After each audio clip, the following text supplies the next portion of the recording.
Red Leaf Retrocast. I am JD. You are Ricky. Hello. Boy, you're sick. I was sick. On my birthday, no less. Being sick on your birthday is the worst. I had... Like missing parachute day in gym class. Parachute day? Yeah, like elementary school gym class? The parachute? No. I have no What? clue. Did you go to public school? I went to public school in Houston, Texas.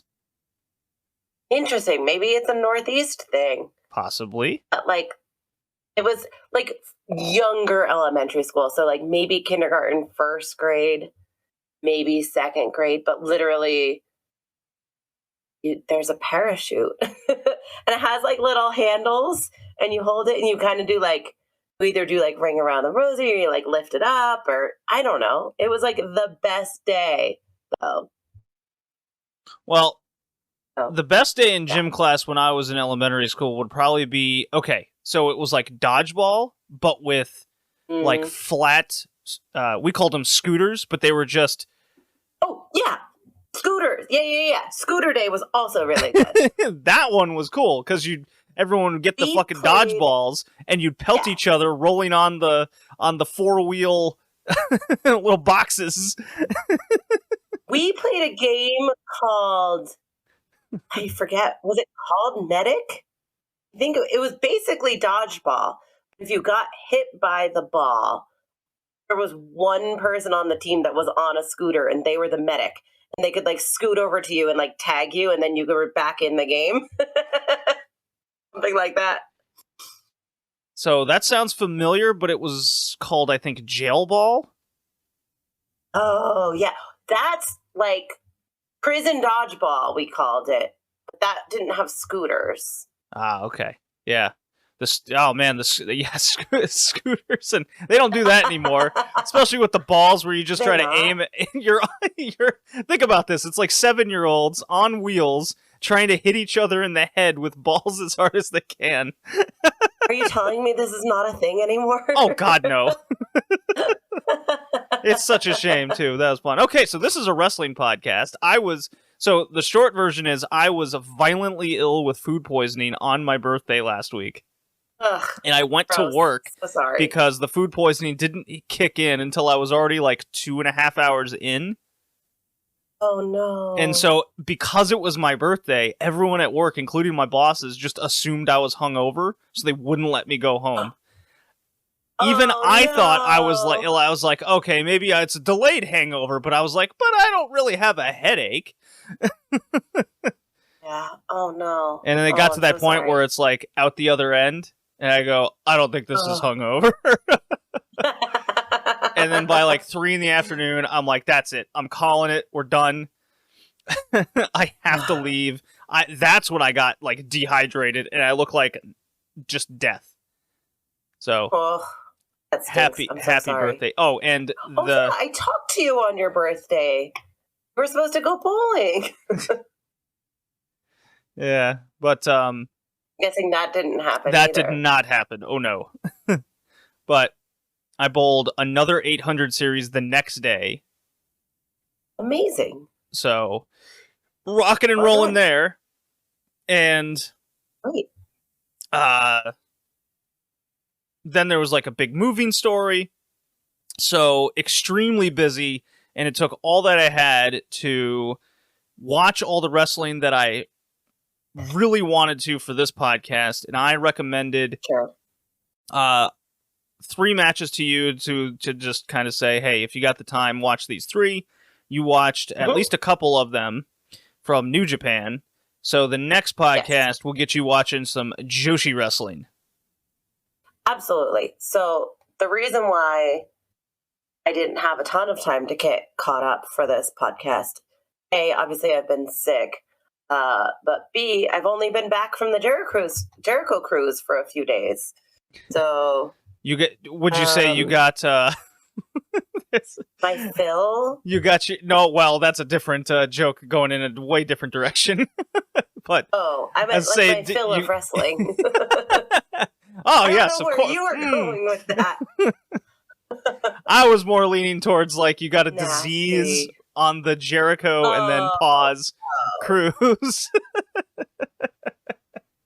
I mean, I don't have a response for that. Technically. Yeah, no, I did probably get sick either on the boat or in the airport or something. Here I am. I'm Yeah, back. you made it. Yeah. So it's really cold in my house. I have no heat. Oh, that's dumb. Why? My 1930s radiator is not working, and it's actually not the radiator part. It's actually the newer component that spits oil into it. So I have space heaters going kind of throughout various points of the house, and it's like 48 degrees in my house. Oh and my like goodness, 30 outside. Very, very cold. Yeah. That is very cold. It was 60 today. That's not fair. Sorry. I wish it was 60. Then I wouldn't be it'll come your way. I wouldn't be nervous about like frozen pipes. Oh yeah. Oh, that is a concern for sure. Yeah. So I'm trying to keep my house situated with heaters and just living under lots and lots of blankets as I watch the wrestling. All right. We got plugs. You ready for this? Go for it. Go for it. Patreon plugs, which is the Pure J podcast. If you're into Joshi wrestling, you love that section of the podcast. Pure J is the podcast for you. It's kind of the offset, the remnants of JWP and JPQ from PWI and myself on the Patreon every month do an episode all about the previous month of Pure J, and we got a lot of good feedback over the first episode, which covered all of 2022 in a recap, and then we just came out with the second episode covering January of 2023, highlighted by the Hanuka Nakamori Raiden Hagane title match, and we will continue doing that each and every month, at least for this calendar year, seemingly so far. I mean, this is, I think, the going into the third year of the Patreon. We seem to have like some extra audio content a month, try to give you at least 4 things, and then I tend to do like different side set audio and articles to go along with that. It's a lot about women's wrestling a lot of the times. LLPW reviews, which is a Joshi promotion from the 90s. You can find that on the Patreon as well. And then the Pride is the Joshi 2010s journey, the journey out of the Dark Ages. I just covered not too long ago the return to wrestling of Arisa Nakajima. The last episode was about Stardom and the Io Shirai arrest, where she got drugs planted on her, which is a wild story. The debut of Yuhi, and then the episode coming out with this one is about Ice Ribbon, where it's a mixed tag tournament, and I go into deep detail of kind of why bookers tend to have repeat booking issues when they find one story that works and then they beat it into the ground. And maybe it's not the best use of your roster when you choose to do something like that. So Ice Ribbon went a little bit of a different direction there. And that is also a promotion that's still around that we tend to cover on this podcast, but not so much in 2023 because the promotion's on the downtrend. So all that's on the Patreon. I still got my Match of the Year episode coming out, which covers all the promotions that I covered through 2022. That's going to go down a top 10 list for each and every promotion and then reveal the top 10 of the year. Just came out with the top 50 tag matches of the year. Kind of a hard set list recap rundown of all the best of tag team wrestling from last year. On this episode, however, we'll be talking New Japan, the New Beginning Tour, AEW, a discussion over this promotion, and I've been listening to a lot of podcasts, and people have been kind of recommending certain podcasts and radio shows that cover AEW and WWE that are very popular in the podcasting realm. And I just want to kind of hit on the, like, how they cover the show and how they watch it. And I was also inspired, and I was inspired prior, but then I also listened to Voices of Wrestling, which is one of the top wrestling podcasts out there. And they had a similar discussion that I wanted to do as well, so I figured now would be a good time to dive into that too, because they brought up a number of good points, and I want to keep going into that and not just parrot what they said and spoke about, because I listened to like Keeping It 100. I unfortunately put myself through Eric Bischoff and his just grifting comments, and then there's other podcasts out there like Strong Style and all these other. You would think with certain names they would be covering things the same, but that's what I want to talk about in terms of AEW, and not just say really how much I'm enjoying the show right now. And hey, go watch this match. We do that every time. Figured this one we can take that in a different direction. And then just a quick little Dragon Gate recap, as I think it's important to keep covering Dragon Gate. I do like it. You used to be my favorite promotion for a little bit of time, and with fans now back cheering, that's allowable in Japan. That is exciting, yes. And I want to ask you this, Ricky. So in the pandemic, and you watched you watched New Japan, but you also watched WWE and AEW. When fans came back and you finally heard those cheers again, in terms of Western wrestling, it was like a slow comeback. First you had like 50 fans, and it was 100. They always tried to keep some sort of energy. It's not exactly the same as what we're hearing in Japan, where it was pure silence the majority of the time, and all you got was clapping. Now all of a sudden people can cheer again. There's still subsections of fans that are hesitant to do it because of the culture, but before we get into like New Japan and all that, I just want to get your gauge on, while you were watching New Japan in particular, what was your feeling actually hearing fans cheer for the first time in so long? It was so refreshing. We've talked before how I didn't watch a ton of New Japan during the pandemic because the lack of crowd interaction kind of takes me out of it. So I was more invested because the crowd seemed more invested, or was allowed to seem more invested. It was great. I did hear what you were hearing, where some people definitely hesitated. There's some, they're like, wait, are you sure it's okay? We're allowed to do this? But absolutely, it makes such a huge difference.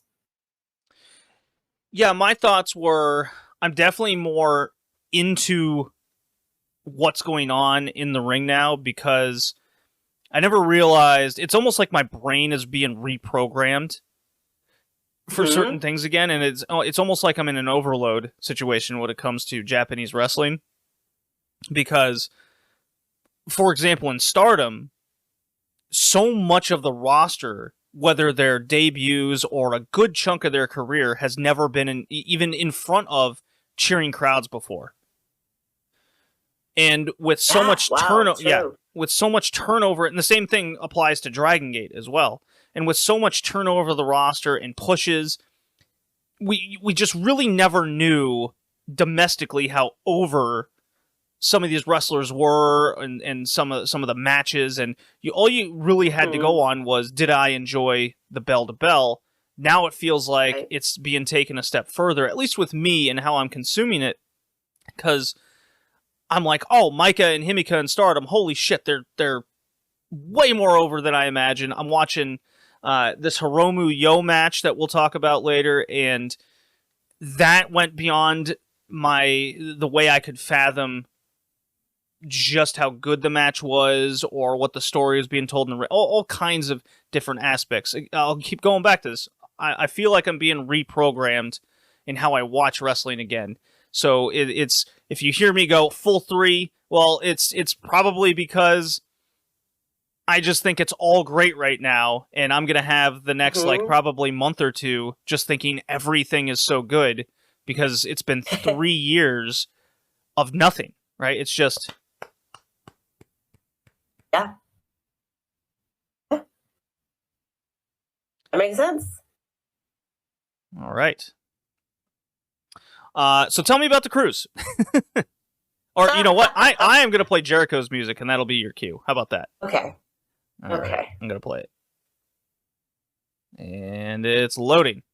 There it goes. I thought it was. The little ball is spinning, and I don't like this. Now it just makes me look like a fool. Like a fool. There we go.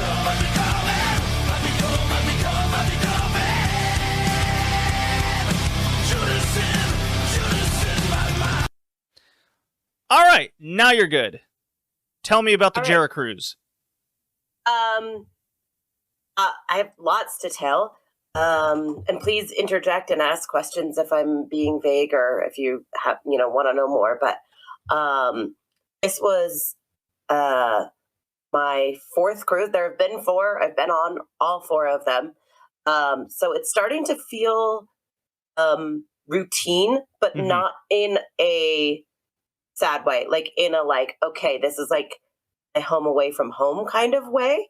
Our friend group has expanded, where now it's like seen in a whole year, and that part is just so great, getting to know people that I wouldn't know otherwise through wrestling. And then I'll see them at a pay-per-view, or I'll see them at another show or whatever, and it's so fun to expand my network like that. But the cruise always starts with Fozzy playing a concert literally as the boat pulls out of the dock in Miami.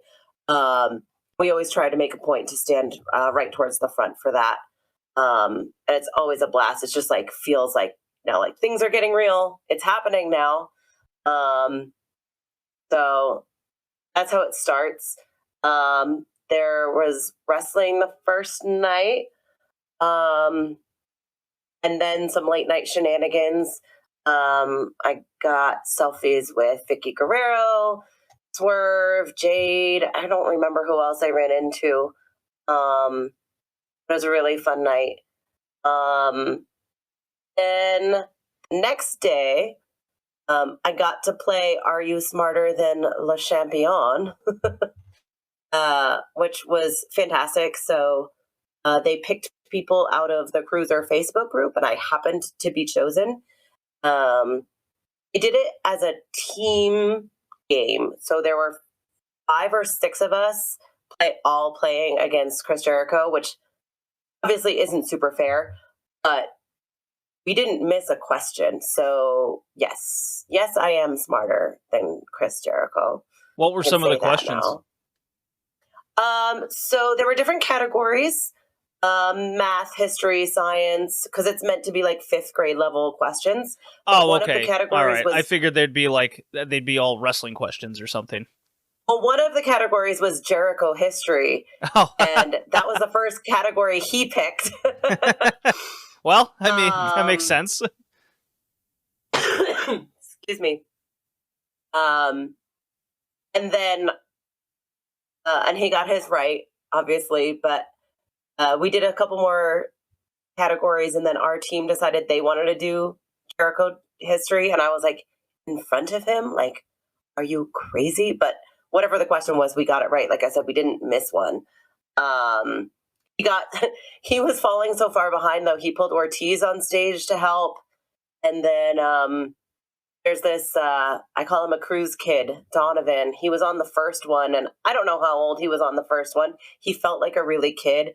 A really small kid on the first one, and on this one he was walking around with a goatee. So literally this kid grew up before my eyes on the Jericho cruise. But it was fun.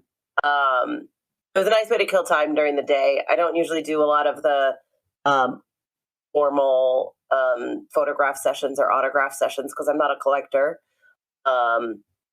Yeah, you save a lot of money that way anyways. It's all included in the price of the cruise. Oh.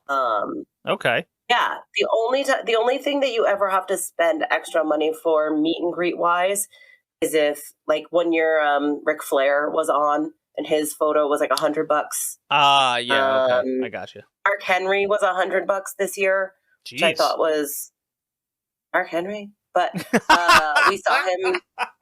we saw him later, and he took a selfie with us, which I wasn't sure he was willing to, but he was. So whatever. Screw your $100, Mark. Screw your $100. At one point I ran into, like, I was walking one way in a hallway, and Mickie James and Nick Aldis were walking towards me. And so I just kind of flagged them down. I was like, "Hey, Aldises, so nice. Thank you so much for being here." And Nick Aldis was like, "I love that you called us the Aldises. It was so formal." And I was like, I was just trying to be polite. Like, so they were nice enough to stop for a photo with me. Yeah, okay, that is kind of funny. They are the Aldises. That's what I would call my friends. Like, yeah, no, I mean, like, it makes total sense. No, it's just, I don't know why in my head it's like, why wouldn't you call them by their ring names? And that's probably what prompted his remark. He's like, wait a second. It's his ring name, and on Twitter it says Mickie James Aldis. Right, but Twitter, no one calls her. Okay, but no one calls her Mickie James Aldis except probably. Yeah, anyways. Anyway, so that was a fun interaction. What else? We didn't get off the boat in the Bahamas like we were supposed to because the weather was bad. So they had to kind of scramble last minute and fill in some activities, which actually they did a great job doing. Swerve ended up doing a musical set, which he wasn't supposed to do. And obviously, since he wasn't supposed to do it, he wasn't super prepared. He just rapped over his recorded tracks. But it was still fun to see him on stage. That guy, you've heard me say it a million times, he just has charisma out the ass. I've never seen somebody in person so charismatic as Swerve. Like, it's just bonkers. What else did they... but the reason why I brought that up, though, too, is because for a good portion of the day, we just sat down at one of the smaller bars, and I started chit-chatting with Max Lawless, who happened to be on the boat because he's dating Willow Nightingale. Right. Who was booked on the boat. So the previous night, I had said hello to him because some fans had stopped Willow and were chatting with her. And he was just kind of like standing around, like waiting for it to be done. And I was like, hey, so, I recognize you and I think you're great too, but then the next day, like I said, we weren't off the boat. We were in the same room. So stopped him again, and we started talking a little bit more about Beyond and stuff. I did mention how much we enjoyed his match with Ryan Gallione from Heavy Lies the Crown. Yeah. And he took that really like to heart. He's like, "Oh, I'm so glad that meant something to you because it was one of my favorite matches." So that was really nice. And then Willow came by, and Willow and Jason and I spoke for like almost an hour, maybe more than an hour. I don't know. We just sat there and just we're shooting the shit for a long ass time. She is so lovely, like as lovely as she appears on television and in the ring. And yeah, we just talked about Beyond. We talked about her doing the IWTV Day in the Life where she had the camera and she filmed herself for a while. Oh, I remember that. Yeah, it was just like it started a little bit like interviewee because it's like small talk, right? Like we don't know this person. And then after like 20 minutes of like those types of questions, we were just talking like friends. It was fantastic. That same day, that's kind of almost the point of the cruise, right? Is to interact with a lot of the wrestlers. It's kind of made that way.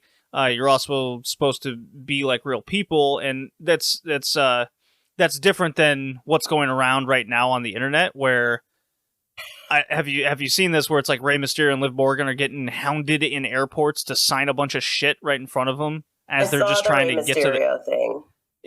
That's ridiculous. Like where you just expect these essential celebrities and pro athletes and whomever to just abide by your whims. I mean, that's to me unacceptable, because everybody, like, these are all people, no matter how famous they are. It's why paparazzis, like, any video of a paparazzi getting in someone's face and they get punched, it's like they more than likely have it coming. Yeah, for sure. That is the whole point of the cruise, though. You're absolutely right. The folks that wanted to make themselves approachable made themselves approachable. There were some members of the talent that we didn't see a whole lot outside of their matches, and that's fine too. That is absolutely their choice. It's their vacation too. But we had a great time with those folks that we did meet. I also had an extended chat with Satnam Singh, which was really fun. We talked for maybe like 20, 30 minutes. And the biggest takeaway that I took from that conversation was that he showed me a picture of his family, because he told me his dad is the same height as he is. I was like, I don't believe you. That's wild. And he takes out his phone and he shows me a picture of his family. It's him and his dad at like the top of the frame. And then, like, the rest of the family is, like, at their chests, you know? Oh, my God. Well, still, that's tall, too. I mean, I say at their chests. I don't know. But, you know, between 5 and 6 feet tall, the rest of the family, for sure. Very normal height. Crazy. But his dad is a farmer and is still a farmer. And I said, if you weren't drafted to the NBA, what would you be? And he's like, a farmer. Yeah, it's like, that. yeah, we had fun. So I think that's the gist of like my like fan interaction stuff. As far as wrestling goes, some of the fun bits, some of the videos are floating around online already. I haven't posted mine yet, but Eddie Kingston had a match against Ryan Nemeth, and Nemeth instead... Now, was he injured in that or something? Because he seems to be being pulled from a lot of shows. Eddie? Or Ryan?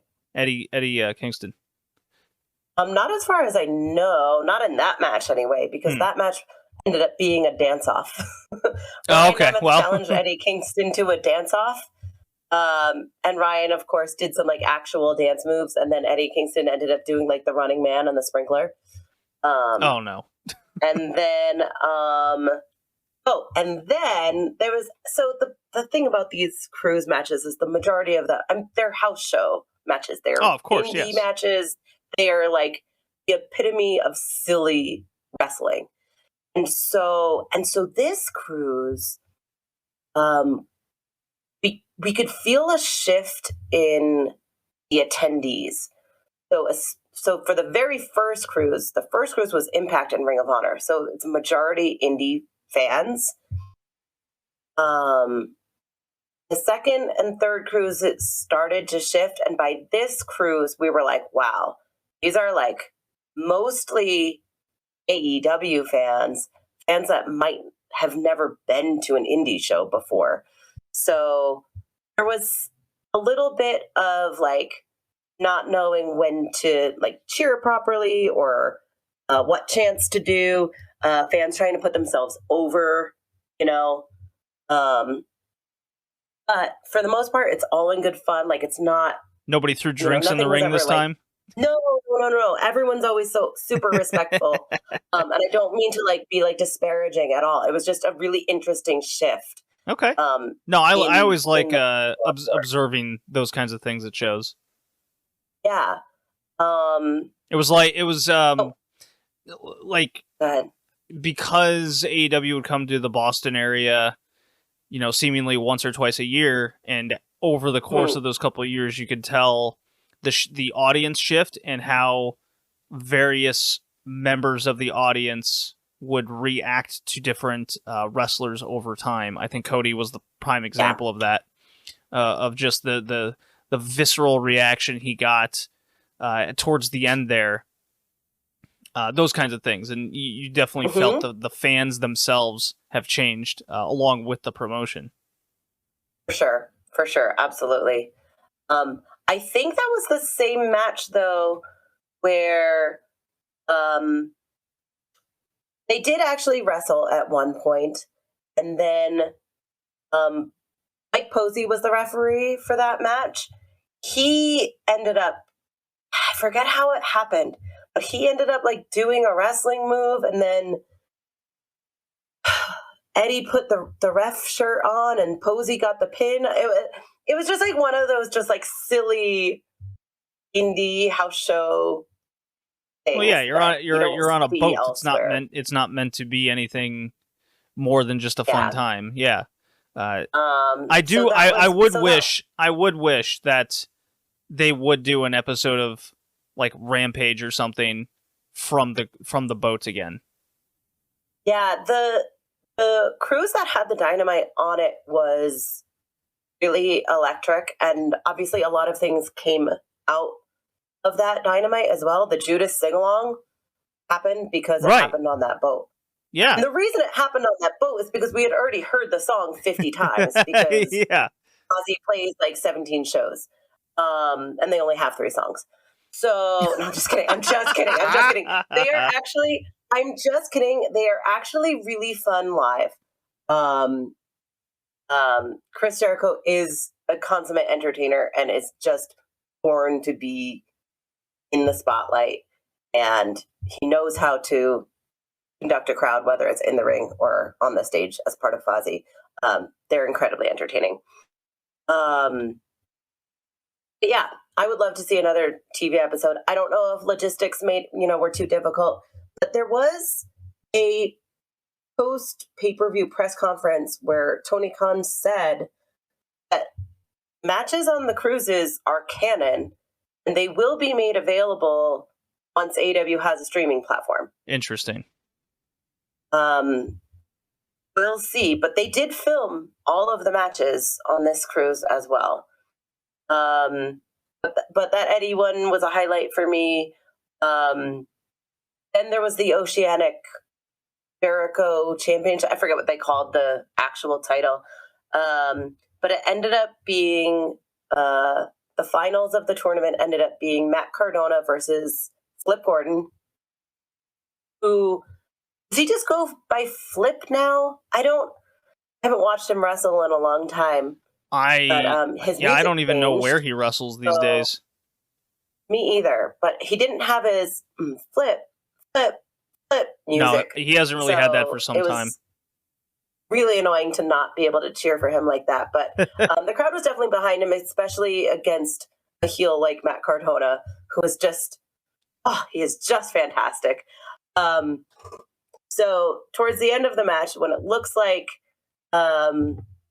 it's winding down, Matt Cardona brings his internet title into the ring, goes to hit Flip, hits the ref, I think. Anyway, the ref takes a bump. And there's a little more wrestling. And Flip has the upper hand, and he goes for the pin. And obviously there's no one to do the 3 count. So he's calling for a referee to come down.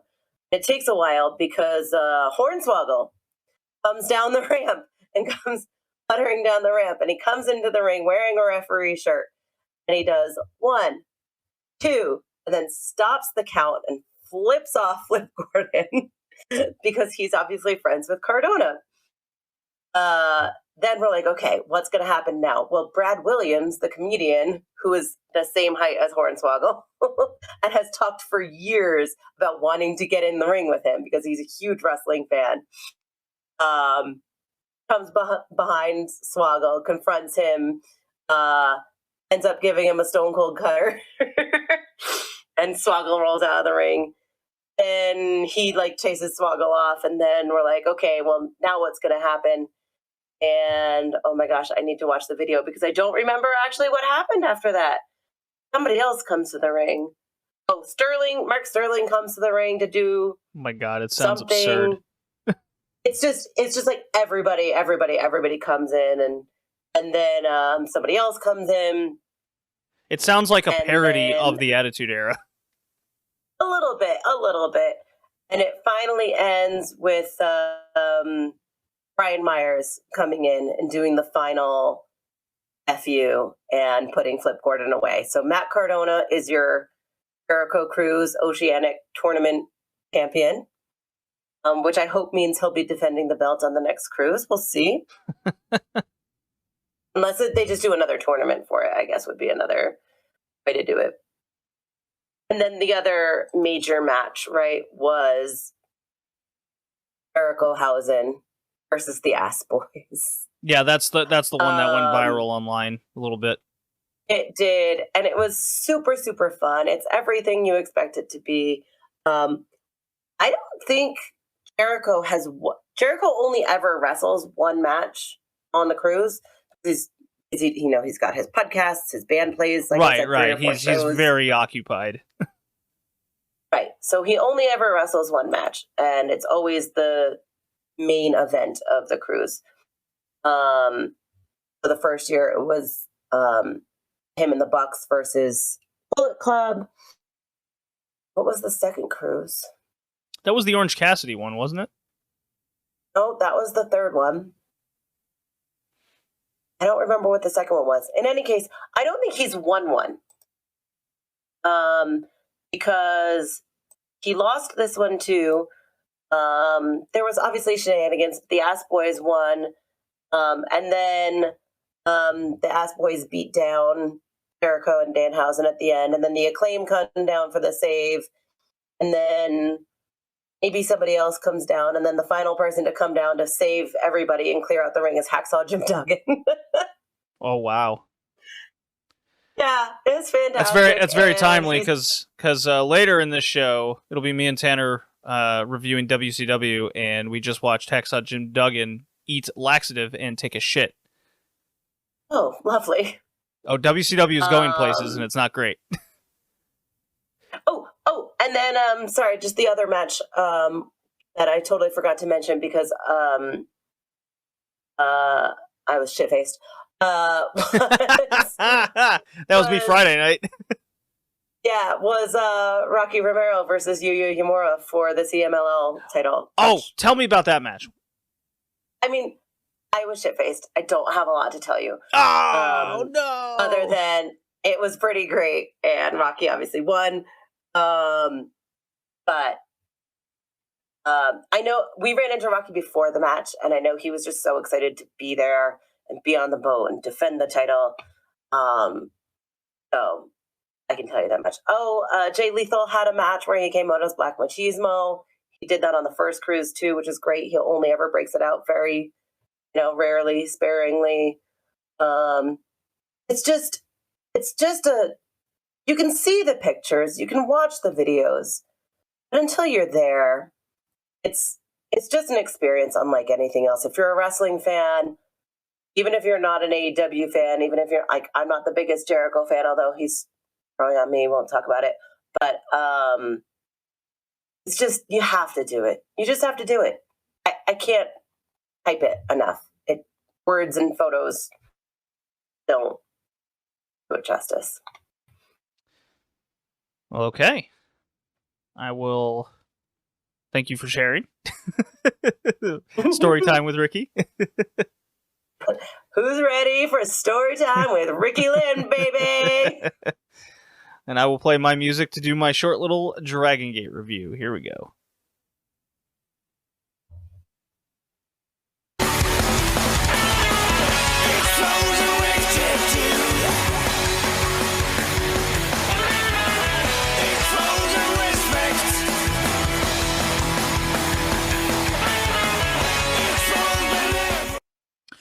Okay, Dragongate.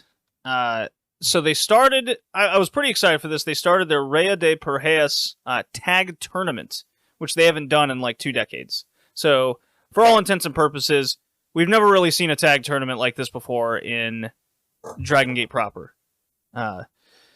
And this really got me curious, and I really hope this becomes a regular thing in Dragongate, especially at this part of the year. Because one of my big critiques over DG, since I started watching it years and years ago, was once they have Final Gate, they don't really do a whole hell of a lot in between January through, I guess it'd be Dead or Alive seemingly at the midpoint of the year. They have Champions Gate, which is like a single weekend in March, but that's it. They run their Korakuens, and it just seems like they're spinning their wheels and they lose all their momentum every year after Final Gate. So them doing this tournament got me interested, and with the announcement that fans are allowed to cheer again in Japan, like I said at the top of this cast, so much of this roster has never even wrestled in front of cheering fans before. So that was wild. Yeah, so this Korakuen Hall really piqued my interest, and I did enjoy it. I still think there's a lot of things missing in the wrestlers themselves, and I think with fans cheering, these young wrestlers can actually start to develop charisma to try to get what's over with the crowd, besides their wrestling and how they look and present themselves in the ring. We're actually going to be able to now see them develop a bell-to-bell charisma, which I think is pretty underrated characteristic that people, at least in what I've been listening to in various wrestling podcasts and what I read online, don't really talk about too much. They talk about like characters and segments outside the ring, storylines, maybe the wrestling of the wrestler themselves, but the charisma and how they are able to conduct themselves in the ring, I think, is very underestimated. And when the match that really stuck out to me was the semi-main event of this Korakuen Hall, was where it was Naruki Doi and Yamato against Dragon Dia and Dragon Kid. Now, 3 of these 4 players are very much seasoned veterans, okay? Dragon Dia is not. He's been, let's see, I think, when did he debut? I know it's not that long. He debuted November 2018. So he was still very much rookie mode for a couple of years, and he's been developed during the pandemic, okay? He's only 4 years in. So, and he got this big push last year in 2022, to the extent of Dragon Gate, and he lost his mask, and much of the crowd is very much behind this new generation push. So that was a very good sign to see.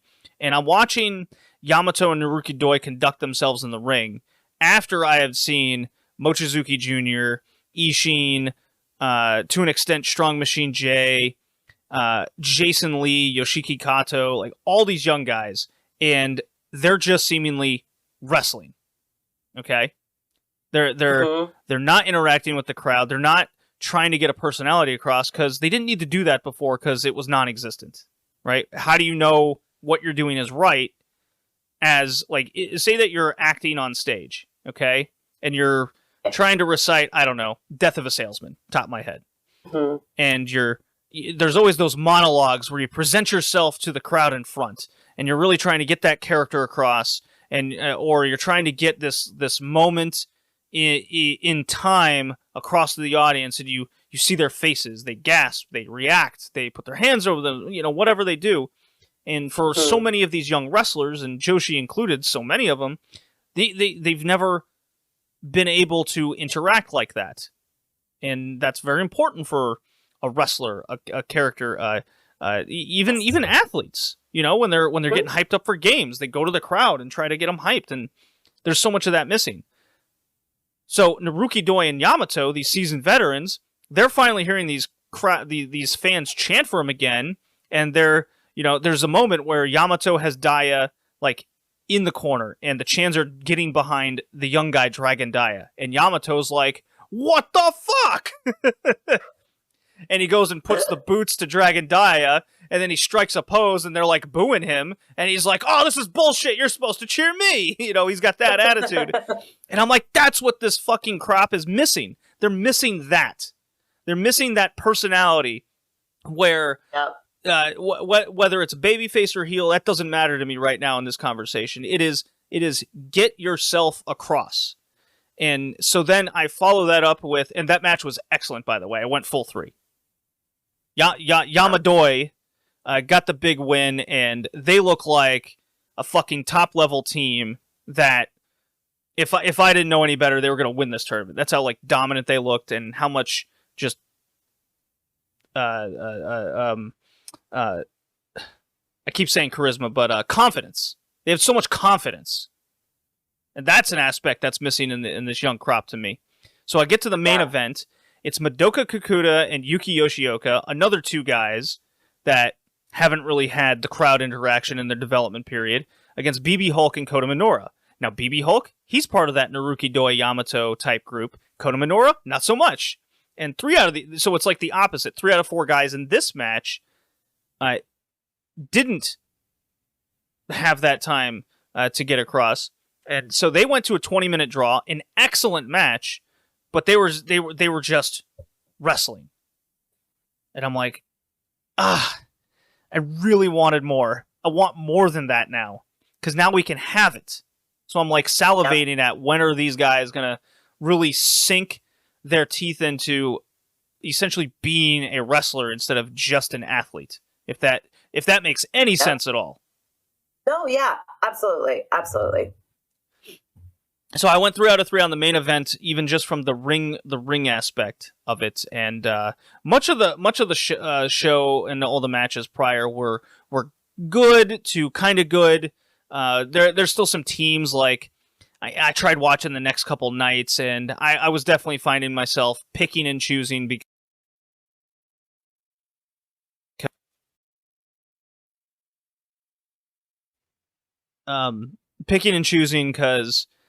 you know, I'm still a wrestling fan when it's all said and done, and there's just certain wrestlers I'm never going to get into, and Hyo is one of them. I hate him. I find him just insatiably boring. I can't do it. I can't watch any of his matches, and it pains me that Ishin, a guy that I'm really behind, is his tag partner. So, Dragongate, I'm really into, again, more from the curiosity standpoint. And I'm looking forward to what the rest of this tournament is going to be. So if you get time, go watch those the semi-main and the main from the Cork and Hall, and we can kind of go from there. How about some AEW time? How about it? Okay, let's see. Who are we gonna play? You know what? MJF. He's the guy. Yes.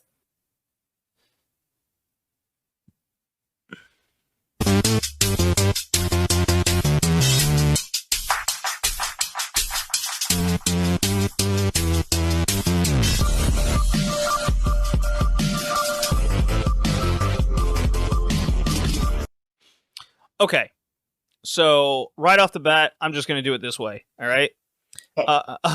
You want matches to watch? Go to Cage Match. These things are incredible, okay?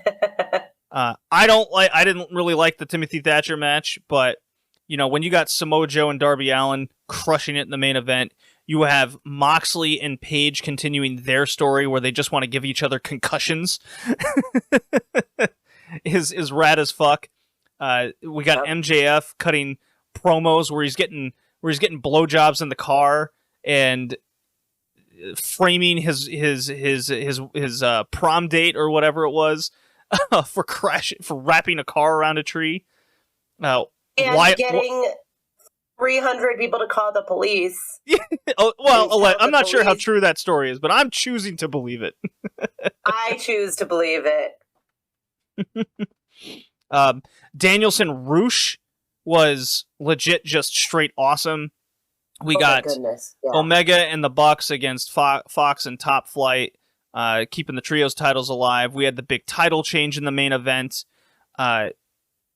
So, okay.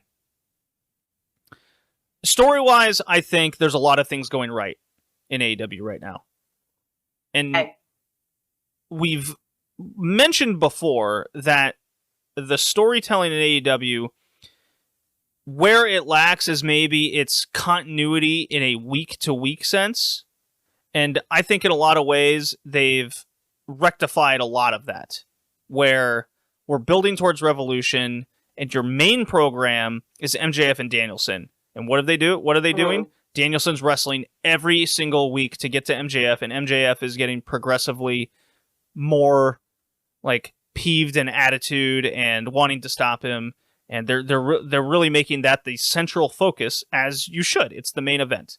Then everything else kind of trickles down from there in time, and to me that makes all the sense in the world. Okay. Well, here I am listening to all these grifting podcasts, and being that I spend so much time putting myself through this pain, we have to talk about it now.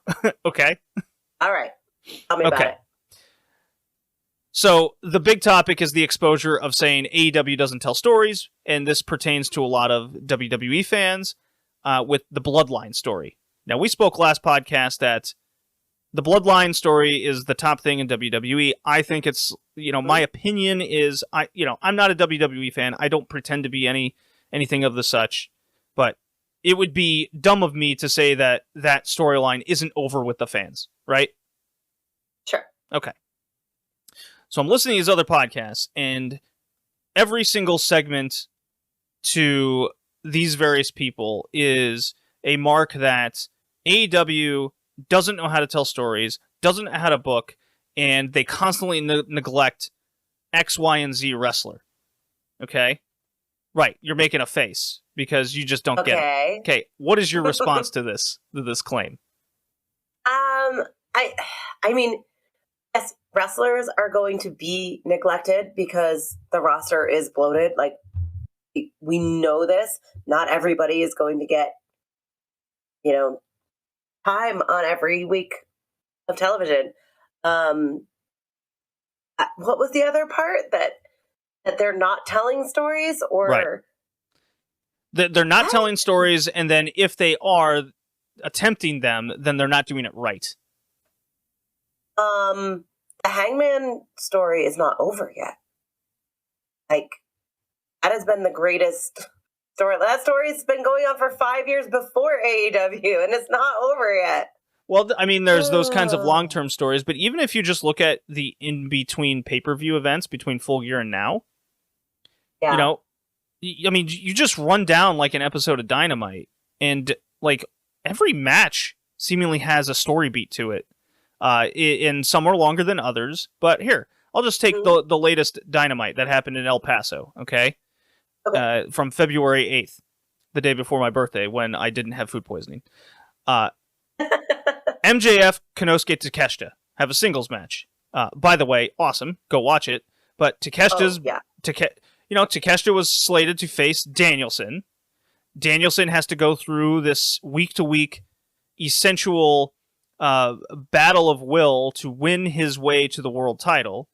And Takeshita was one of them. MJF confronted him. Takeshita respects. And now they got into a brouhaha. And they have a singles match. There's a long story going on there, interconnected to the main event. That's going to be on the pay-per-view. Yeah. Jamie Hayter and Britt Baker. So Jamie Hayter faced the Bunny. Now, on the surface, it's the Bunny last week said, "Hey, you're a fighting champion. I'll fight you next week." I mean, that's okay with me. But they're also doing vignettes in the back. Jamie Hayter's in the ring, defending her title, and then you got Saraya and Toni Storm throwing up L's and spray painting people, saying and the ongoing thing where it's us versus them, which is, to me, clearly building, and so many fans see this, clearly building to a women's blood and guts match in Pittsburgh. And tickets are selling much better in Pittsburgh because fans aren't stupid. They know these things. So on the surface, Jamie Hayter Bunny is a simple thing, but it's building towards more than... Because remember, the Bunny is also an AEW original. She sure is. I mean, she's been there since the start, in that sense. Yeah. She might have been the first woman signed. I think Britt says she was, but I think Allie might have been. She was definitely like in that first crop. So who's to say the Bunny doesn't become like that this story? So I'm really into this women's storyline because of who can jump where and how and who teams with who. Yeah. And it integrates so much of the roster that even a simple singles match like this, I go, well, the Bunny was an OG, and she's not like, and so was Penelope Ford, mind you. Oh. So what is their role in this? Is it just going to be a title match type thing, or are they going to like pick a side? I'm still not discounting the possibility of a third squad. Oh, okay. That's little like what would the third squad be? So you have like originals, you have outsiders. What is the third squad? I mean, you could do something where it's like people who've been to Japan before. You know, like a Joshi side. Then where does Tony Storm fall? Exactly. It makes it interesting, right? Oh, people who have been to Japan. Well, yeah, like who I don't know if that works, but you know, it's. Or if you just do a whole Joshi. You absolutely could. There could be a Sheeta squad, right? Yeah. The Jericho appreciation. We haven't seen Sheeta on TV since. It's been a couple weeks, right? Yeah. So yeah. Jericho Appreciation Society. This is a week-to-week thing. If you're paired with Jericho, you're on TV. And Ricky Starks and his crew that's around him. This is a major story beat that's leading to pay-per-view. Leading to Jericho versus Ricky Starks again. I mean, do we need to go further on that? It makes all... Danielson Roosh. Like this feud is backwards. Jericho does interesting things in trying to keep things fresh. Kind of like he did the Blood and Guts thing as the first stop in a feud. Yeah, that didn't bother me as much as this one. I just feel like I don't understand why Ricky cares to beat him at this point. Up until, I guess, this past Dynamite where Jericho, attacked him from the crowd and gave him a reason. Like, up until that point, I didn't understand why Ricky cared. Like, he had already beaten him once. Like, what? Yeah, well, if someone keeps calling you a fluke and saying you couldn't do it again, and then you're also beating the shit out of them week to week, I think maybe you want to give some revenge back eventually. Right? Yeah, so, I guess. So what we're discussing here with this JAS and Ricky Starks feud is we get the story, but maybe it's not done correctly, or maybe they could have maximized doing it a different way. That is a different conversation than what I'm hearing with all these other podcasts. Okay. Yeah. Danielson Roosh, that's obvious. Not even gonna. We already also talked about it. So good. So good. Oh my god. The Elite in the Trios titles. Okay. Now this is something. Mm-hmm. This is so sometimes you can have just cool matches, but Top Flight pinned the Young Bucks no more than a couple weeks ago. So now they have this Trios title. Yeah, match. they did.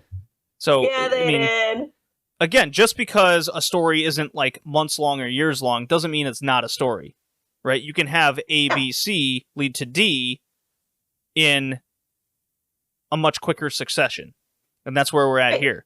Now, my critique is actually, I don't think AEW is using the Elite enough as baby faces. And I know they just came off of the Best of 7 series, and they're, you got some time to relax a little bit, and they're still putting on matches like this. But I really think they need to capitalize on the Elite being these uber baby faces back at the kind of, obviously Danielson MJF is the key, but they should be kind of in that Jericho-esque echelon of week to week. Yes. And that would pertain to, like, okay, let's use Rampage as a vessel for stars like this. Okay. You want to get Rampage numbers up? Well, let's get the Elite going in a storyline that's kind of Rampage exclusive. I think there needs to be a lot of that. Again, these are the conversations I'm not hearing. These kind of critiques. I'm hearing things like AEW isn't using their women. What are they doing with the bunny? She got hurt. This is Jamie Hayter being unsafe. I'm like, what? Get out of here. Like, go home. Now I do want to get you. So the Acclaimed the Gun story has been going on for months and months and months. You got Billy Gunn involved. What is your take over this title change and the story itself between the Guns and the Acclaimed and the title change? Uh-oh, you're muted.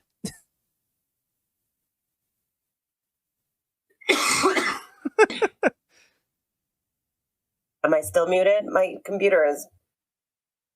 You're good. Hang on. You're good to go. Hang on. Okay, hang on. Now I have to cough. Oh, no. Oh, she's dying. Oh, it's over. She'll never survive.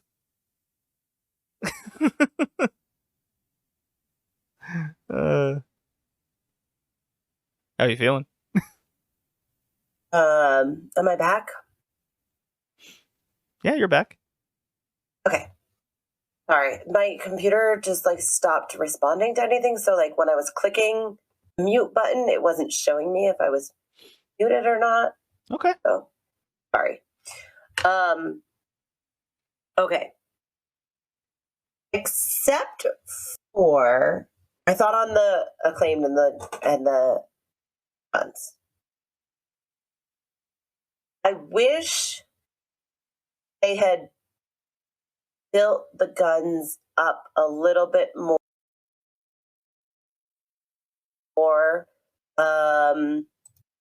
just on TV with a few more TV wins before this feud really started to heat up. But sorry, I didn't get to the mute button fast enough. But aside from that, I think the story is really, really good. I love Billy's involvement. I love that they teased, is he going to turn on the Acclaimed? Is he going to go back to his sons? Is he, going to do the right thing or whatever? But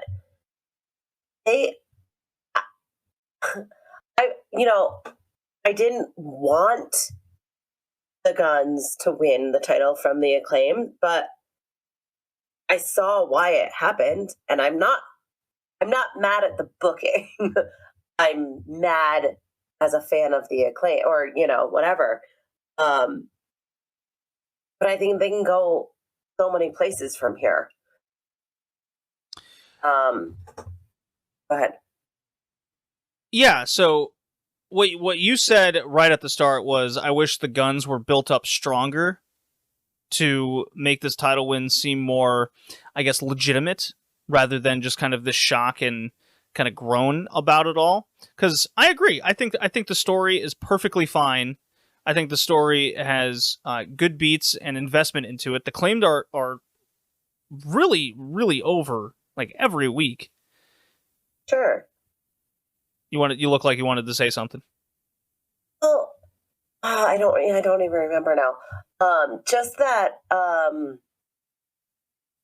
we wish they had built the Guns, but they are the asshole heels.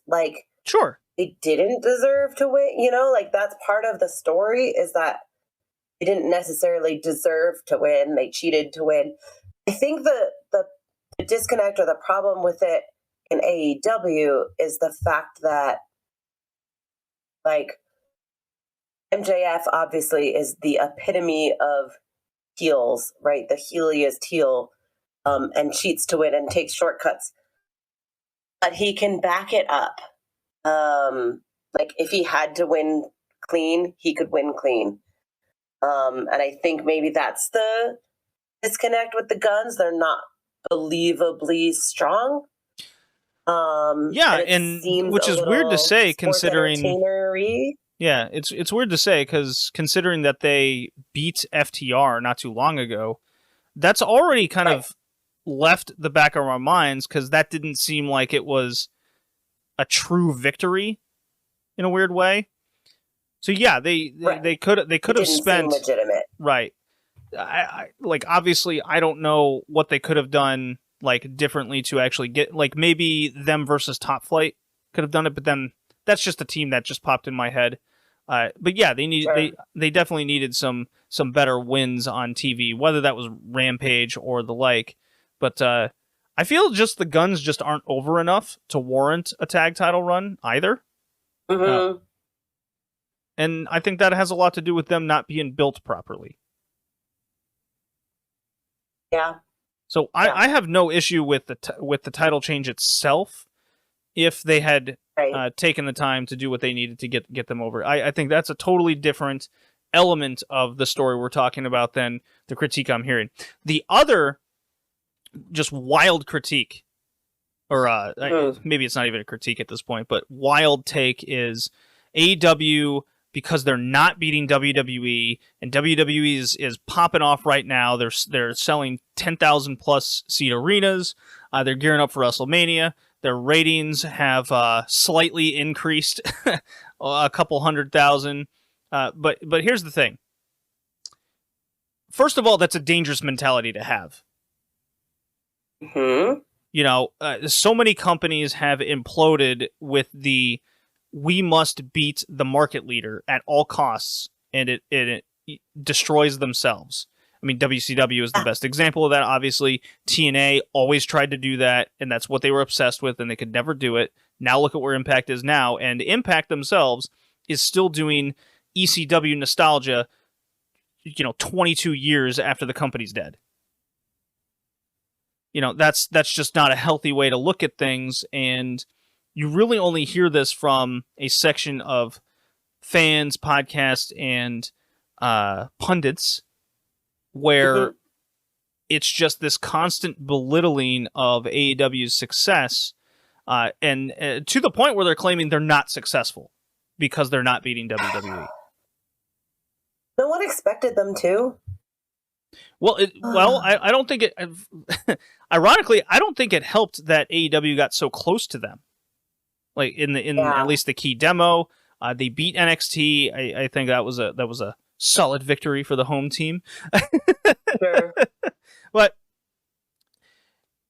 one of the points I always try to make to like people at work that I work with that watch wrestling is it's kind of foolish and naive to think that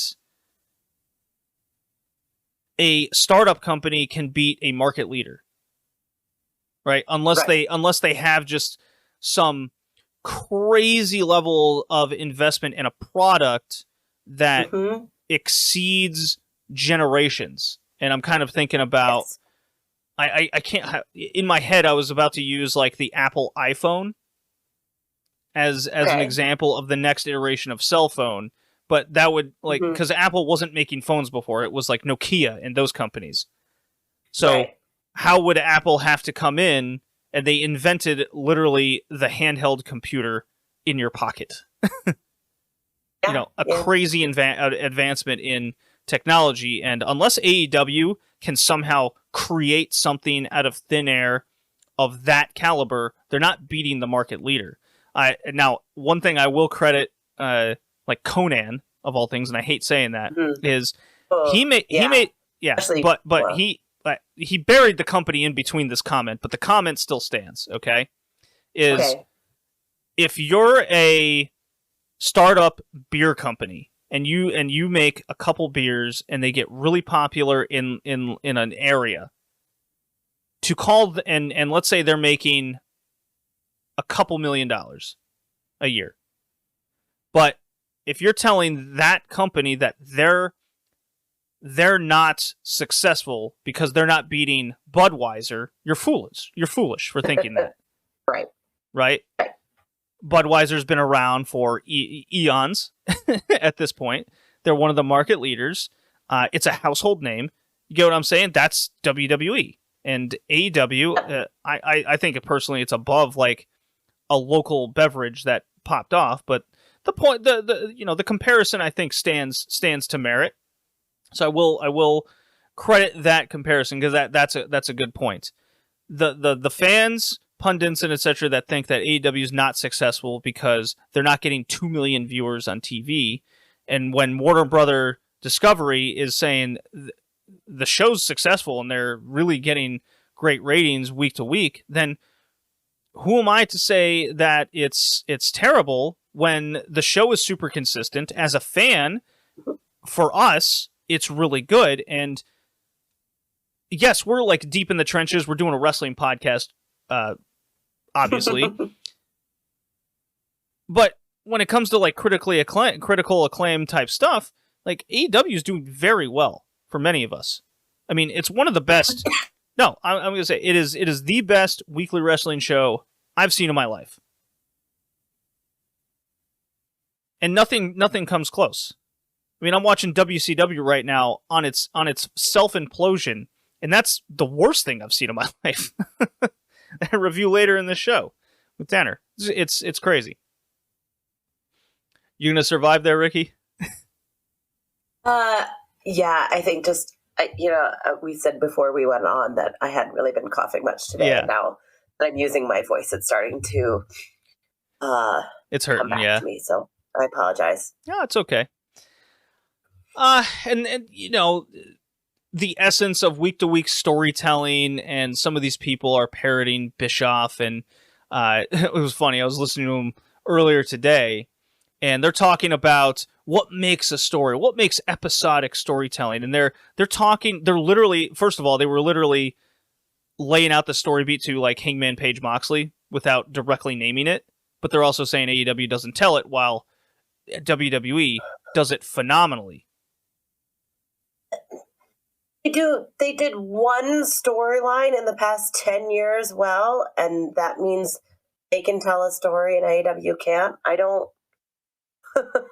Right. It makes your like eye twitch a little bit.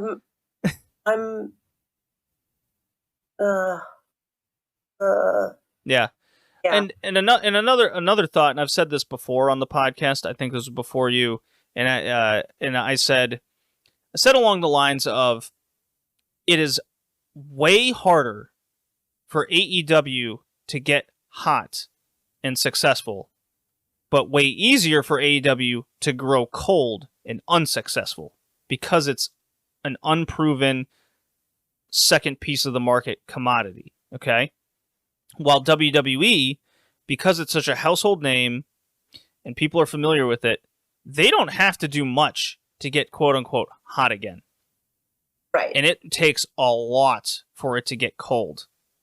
And over a long period of time. It's the shift is in total opposites of each other. And that is something that no one I hear mentions. It's I think it's a lack of kind of knowing market trends and how just commodities operate in general. This isn't just in terms of wrestling, Well, and how many WWE fans just watch out of habit, and not even, because they necessarily enjoy it anymore. They've watched it every Monday for 30 years now, and so yeah, it's just a thing that's been on TV for decades. While you can still run into many people out there, especially in a declining cable market the way it is, that people just don't know if AEW is even on TV, because they're not aware of its existence, unlike WWE, which has been in, I can't say in the culture because it's technically not, but it's in the know of its essentially in the zeitgeist, if you will. Oh, excuse me. Oh, I had a few others, but I think we've topped on a lot here. All right, let's get you through this. I'm gonna play the New Japan music. Okay. And we can talk about how great New Japan is starting to take off. Oh man, what am I gonna play? Ooh, this one.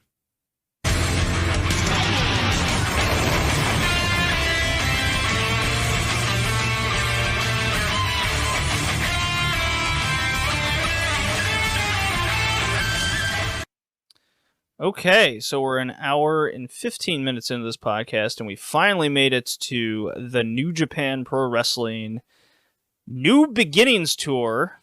I have the cage match up so we can go through the major points. Tell me about the 2 matches you watched. Then I can bring up the rest. Okay, so I watched the main events from each night of, what was it called? Oh, no. It was New Beginning in Sapporo. There were a couple New nights of Beginnings. that. I was like, Homecoming? No, yeah. New Beginnings. So Hiromu versus Yo. And Shingo Okada, right? Were the 2 in events. When you told me to watch Hiromu versus Yo, I mean, I saw it was a main event, and Hiromu, I mean, we've talked about how I feel about him. We talked about him a lot after after Wrestle Kingdom. I didn't have this match anywhere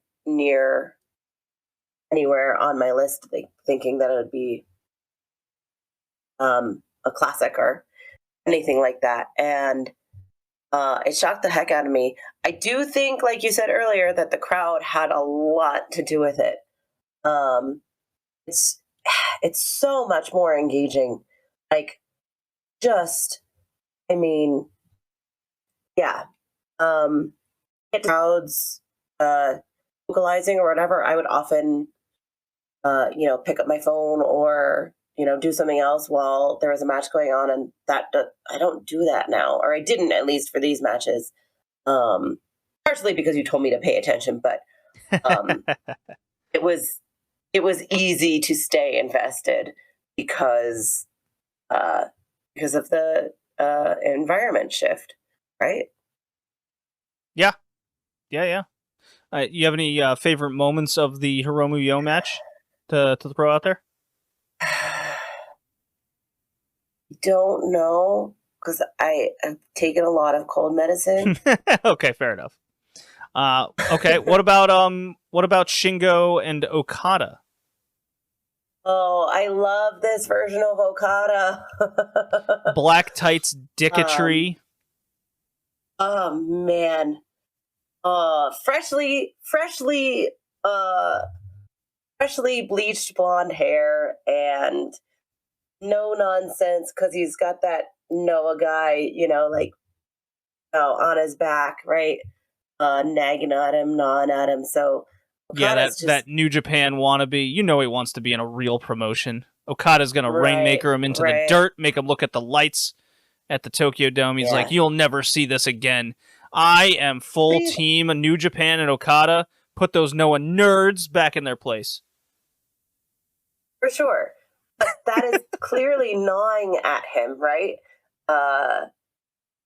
It's definitely influencing the decisions he made in this match, and the way he's wrestling, the way he walks to the ring, and everything. I love this version of Okada. Yeah, and it's coming at honestly at a good time, because honestly, from I guess a presentation standpoint of Okada, I was getting sick of the Inoki tribute act he was doing last year. And I was like, all right, I'm kind of over this. 50th year, Inoki, and yes, Inoki died. Much respect there, of course. But in terms of Okada himself, I was like, all right, so that's over. Let's move on. And this is such a great direction for him and the company, because this is also a direction Okada hasn't been as champion yet. And my God, when Shingo threw the chop kind of at the beginning of the match, and Okada just stood there and took it, Shingo goes straight bug-eyed, like, oh shit, what the hell are you? and it was just all gravy from there. I was locked in. This is my second favorite match of the year, right after the Ospreay Omega. I've mentioned it. It's pretty much going to be impossible to beat that match to me. Like, there's just no way. Agreed. I do have this currently over Giulia and Suzu Suzuki from Stardom. Believe it or not. Yeah, that's how much I love this Okada Shingo match. To me, they could do no wrong together, and I actually like this match more than their Wrestle Kingdom match that they had last year. So that's how much I felt this was a success.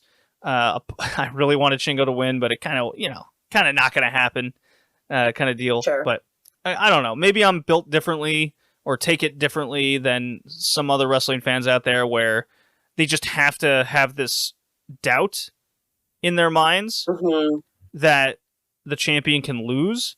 But to me, it's always champion's advantage.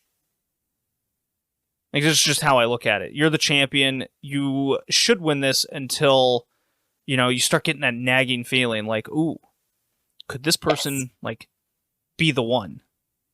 And then you start, talking to yourself about it. And it's like a journey of the eventual doubt of the champion can fall. That's the story beats I like. Yeah. So, also from New Beginning, if you don't have anything else to add. No, those are the matches that I watched. Okay, so Sapporo Day 1, 3,000 fans. The undercard, you can probably skip a lot of those, but the Catch-22 defeating Just for Guys, the Dookie Yoshinobu Kanemaru tag team match, 18 minutes. This was awesome. I was, believe it or not, I'm just under full 3. Ooh. So a lot of people are the way I'm talking to, whether it's listeners or looking at cage match ratings or whatever it may be, they all love this 4-star plus type match, and I totally see why. For some reason, the combo of Dookie and Kanemaru just didn't really do it for me. I'm definitely way more into the Desperado combo with either of these two guys. I think I was just missing that little bit of star power from the Just for Guys team to get me fully invested. And I love Francisco Akira. I got the feeling he didn't do enough in this match to really take it over the edge. But the Catch-22 team is a must-watch tag team for me. This match just didn't hit that next level for me. Will Ospreay Taichi, this is a match you need to watch now. I didn't initially recommend it to you, but this is a must-watch. Taichi is big bad Superman in Sapporo, hometown, and Will Ospreay, go figure, had a great match. And they... I know, shocking, right? They pretty much had a match from All Japan in the early to mid 90s. That's my best way of describing it. It was fantastic. They did fucking psychotic things to each other that you probably shouldn't do post 2000. And then a match I will recommend to nobody is the main event, which is Naito defeating Shota Umino. This was a disaster as far as I'm concerned. Oh no! It went 32 minutes. Shota Umino is not ready for this kind of match and environment, and I'm beginning to think that this dude just don't have it. Oh no! There is. I mean, we talk about that missing charisma between the bells. He's got straight zero. So I'm talking about those Dragongate guys that need to figure it out. Well, he needs to figure it out quick, because this was not it. And I'm not letting Naito off the hook either, because now he's 2 for 2 in main events, or as in 0 for 2. Yeah. I thought the Keno match was incredibly boring, and then this one was even worse. Oof. And then Shota Umino's botching shit. Yeah. Oh yeah. It's 32 minutes. Don't waste your. It's so long. I want to now. Yeah, it was an utter disaster. I mean, when Big Dave gives a New Japan match 2 3/4 stars in a main event, things have gone sour. Oh yeah. Let's see. We talked about Now I'm morbidly curious. I need to see it. Yeah, you'll get about 10 minutes in, and you go, ooh, yeah, no. I'm not watching this for another 20. That's what will happen. All right. Bishamon, that's the Hiroki Goto Yoshihashi team taking on TMDK. This was fine. 15-minute match. No problem there. think I went 1 out of 3. It was very perfectly okay. The Zack Sabre Jr. Ishii match was great. It was a sprint. It was a bullfight meets technical guy trying to kick. The 15-minute time limit does help for these situations, but I've heard this critique on numerous New Japan coverage, at least in English, is this title was advertised and supposed to be for the young people, and when you got Ishii challenging, and how Zack Sabre Jr. is not young anymore. I think he's in his mid-30s. Yeah, he's 35 himself. Yeah. So, yeah. I mean, that's not like super old by any means. That's like kind of prime years type deal, but you know, when you have a 40-plus-year-old guy and a 35-year-old champion, when it was advertised as a young title, I was expecting something different than what they're presenting. It just feels like another open-weight title to me. Yeah. And that's something they don't need. I hear that. Hiromu Yo was incredibly exciting. I loved it. This felt like Hiromu kind of has changed up his style and he's perfected it. This was what I saw on the Best of the Super Juniors last year with him, and Hiromu kind of didn't really do much after that. This was him getting a big spot in the main event on a huge tour. They got 3,300 people to this show, so 300 more than the Naito match. I know day 2 usually gets more than day 1, but you know, take that for what it's worth. It was still a hell of a spot for Hiromu and Yo to, I think, bring the junior title up a little bit more than usual. And then the last night, which was in Osaka, they got 4,000 fans in there for an Okada main event. So Shingo Okada, being all draws, full fans in a cheering, and I watched this entire show, and I enjoyed a great deal of it. You had the United Empire defeating Oscar Lube and Toru Yano in the opener. Young Oscar is a big-ass German. I'm very curious in seeing his development, and I only kind of watch it as such. You had LIJ defeating a dork team of Taguchi, Umino, Tiger Mask, and Honma. And then we got to kind of a crux of the card. We had Ishimori defeating Wato, so he'll probably challenge Hiromu at some point soon. Can't say I'm excited for that one, personally, but we'll see. Tanahashi defeated Kenta in 14 minutes. I was into that, surprisingly. Shitbag Kenta, he's pretty much got the character down. You know what you're getting. Tanahashi bit into a protein bar and lost 3 of his fake front teeth. So I saw that. Look, Kevin Kelly has just been killing it on commentary. I don't know if he's like trying to pop himself these days more often, but he was calling Tanahashi Tana Briscoe with his missing teeth. Oh my goodness. So it was fantastic. Anytime like Noah's mentioned, he's burying it. He's like, if a match is shitty, he's not hesitant to just go, this isn't fucking working kind of attitude. It's almost like Tony Schiavone in late WCW. It's like, let's not do this again. So I like that. The openweight 6-man tags, the trios titles in New Japan, I shockingly enjoyed this House of Torture match against Despi, Minoru Suzuki, and Ren Narita. I thought there was a good interaction between Narita and essentially the Fallout group of Suzuki-gun. House of Torture actually getting booed for once. I was like, thank God I can actually hate people again. Like in a good way. Went 1 out of 3 there. And then we got to this. This turned out to be a topic of debate, as usual, as is with New Japan these days, is match length. So Hikuleo and Jay White went 25 minutes. Tamatanga and El Phantasmo went 27, and then Okada Shingo went 32. Okay?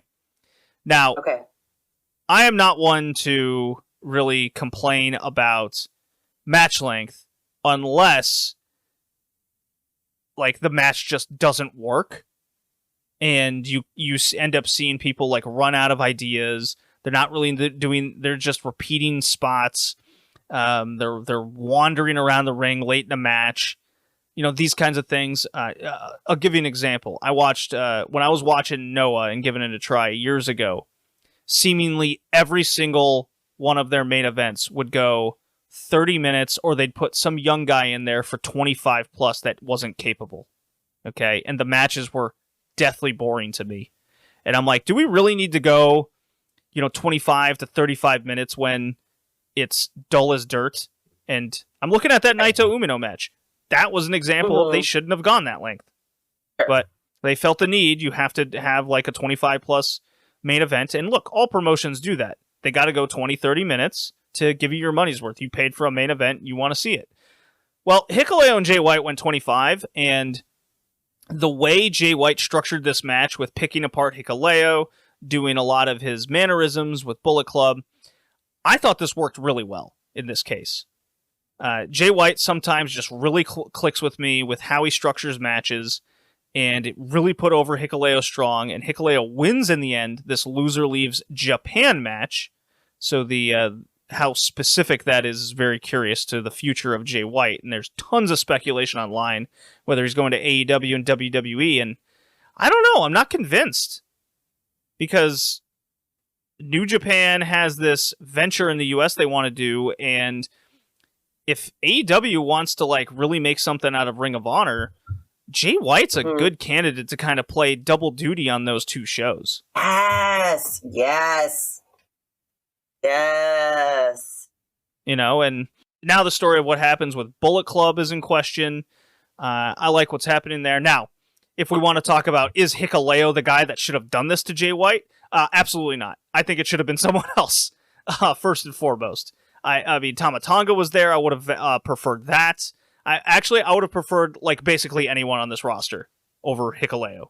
That doesn't take away from my enjoyment of the match, but I would have preferred someone else to kind of put Jay White in his place after all this time. Get someone else over to an extent. You were saying? I agree. I mean, I didn't see the match, but I agree, except for the like non-kayfabe part of why they did it, which is because there were also talks of Hikuleo having interest, or WWE having interest in Hikuleo, right? So, I mean, it did leave the result of the match in question when both guys are being doubted upon. Yeah. Right. But you're right. Somebody else should have had that honor. Now, the openweight title match of Tama Tonga and El Phantasmo. I love El Phantasmo. He was my, I think between him and Desperado, they just, no, Robbie Eagles was there too, in the Best of the Super Juniors. God, I love that tournament last year in hindsight. I really did. So I was pretty much anticipating a good, 15-minute match here, and honestly, I wish it went 15 minutes, because I felt like I watched the same match twice. Because it went 27, way too long. They ran out of ideas. They didn't know really what to do until they got to their finishing stretch. Now, the finishing stretch was good. Wasn't good enough to save the match from long periods of boredom. I would say no, it was a miss. Tama Tonga just... Go back to Jay White. He knows how to structure like these lengthy matches with his charisma in the bells and his work and his structure. And when it was Jay White Tama Tonga in a long setting, that worked. Tama Tonga El Phantasmo, this did not work. So it's a strong miss from me, even though I did like the finishing stretch and the near falls. And we spoke about Okada Takagi, the chop, the bug eyes, the heavy bombs, the lariats, and the sweat pouring everywhere. That shit rules. The drywall has been knocked down. I was like Randy Marsh saying "Spooky Ghost" came up in here. That's how that's how much I was excited at the end of that.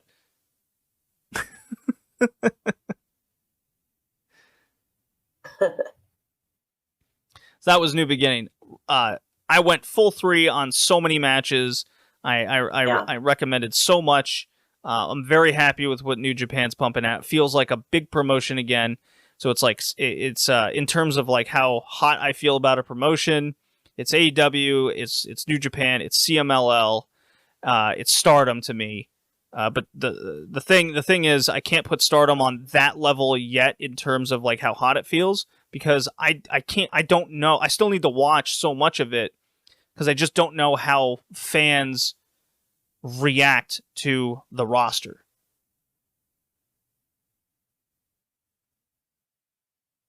And that'll do it, Ricky. You really need to. Oh my God, she's dying, guys. Yeah. No, I'm gonna get through it. We got through it. We did. You made it. I'm sorry that I've been in and out, but I made it. Well, I'm proud of you. I'm glad you championed yourself through. I think we've talked about some good things here. It's a little bit of a struggle, but I'm so glad we had this chat. Yeah, it was good. So you got some Joshi to watch next time. I'm excited to hear your thoughts over Stardom. I actually do have a TJPW match to give you later as well. Make me a list, buddy. I'll make you the list. I'll make sure I see everything. Make me a list. I'll get you to see it all. And that'll do it for you and I. On to the next section.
Alright, enough of that. Time for Joshi Professional Wrestling here on the Red Leaf Retrocast. Yes, where would we not begin without some Oz Academy on this podcast? You wouldn't be listening to the right one if they didn't start out with Oz Academy, the Miami Yazaki produce. Don't underestimate the old women show. I had to start out with it. Why? How could I not? My God. I did a sentence preview saying this would be ridiculous and the results would be ridiculous. But before I go into the results of this amazing show, I will give some praise and some possible momentum to certain promotions. So I'm going to do a attendance breakdown first and foremost behind everything. And we're going to start off with Oz Academy here because predictably, the old women, quote-unquote, draw, as in they're going to do better based on the nostalgia bump, if you will, and being that this was a tournament of anyone over 45 in one night, it drew for Oz Academy an alleged, coincidentally, the 99 number that we see so often when it comes to Oz Academy. 499 was the number. And they ran a show the same day of Under 30, a tournament that they are going to span multiple shows instead of just one show in one go. That show went 341. So that number I believe a little bit more than the 499, but nonetheless, year over year, Oz Academy. Well, last year they did not run a show that cracked 300 until March.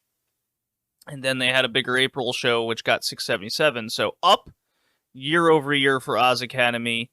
And if you are interested in these kind of more attendance breakdowns, well, it just so happens I'm working on something for the Patreon, patreon.com/RedLeafRetrocast, where I'm essentially going to take the pre-pandemic numbers of 2019 and compare more or less these main Joshi promotions in what happened with the 2022 recap and what their outlook is for 2023. And Oz Academy has the momentum to improve upon their year-over-year numbers, along with Pure J, If you listen to the Patreon episodes covering Pure J, JPQ and I had a bar of 80 people for their Basement Monstar show that was coming up here in mid-February. And we said, so we're kind of setting bars with all these promotions and our realistic expectations of everything. And the triple digits would have been considered a massive success on a super small scale, obviously, for Pure J to get. And they did. They got 101 for their Basement Monstar show, which is going to be their quote-unquote big show in February. So they are very much up year over year with a plus 40 people compared to their show last year. And if you remember, I constantly talk about how do you get those. You got to start small and then you grow from there. How do you get those 20 extra people in? How do you get those 50? Then how do you get those 100? And then you keep, hopefully you exponentially grow from there. But you do have to start at the bottom, and that's kind of where Pure J is. A very anticipated promotion that we're covering here on the Red Leaf Retrocast is Pure J, and they're, I guess, strive to be the number 3 promotion, but as we saw with Oz Academy, they got some stiff competition. There are some other Joshi podcasts out there that predicted Sendai girls would be up there. Well, they don't really promote their attendance figures. Much like Marvelous, because, well, I guess they just don't want us to know.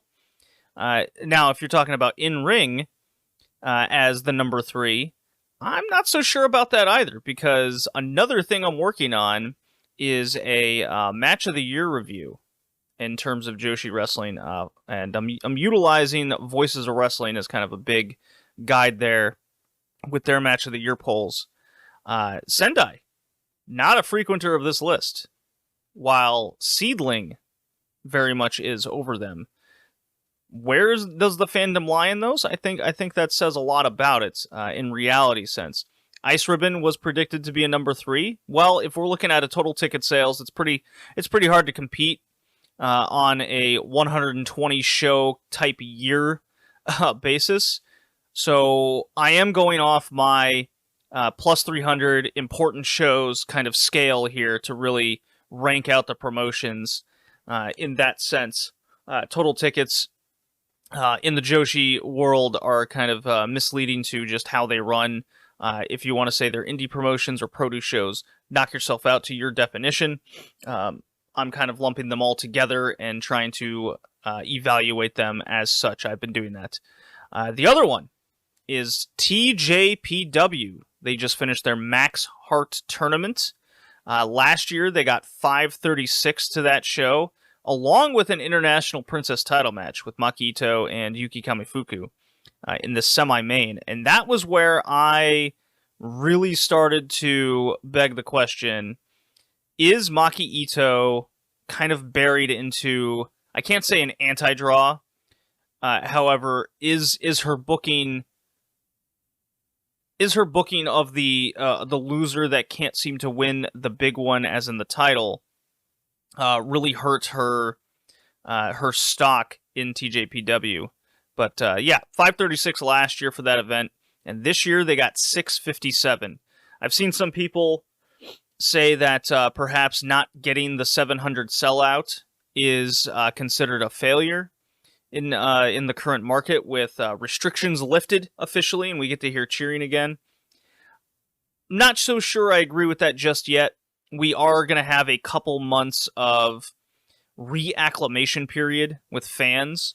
Do fans in Japan domestically feel comfortable with cheering still? It's not something like Americans do, where they do it overnight and the whole mindset completely changes. Japan doesn't work that way domestically.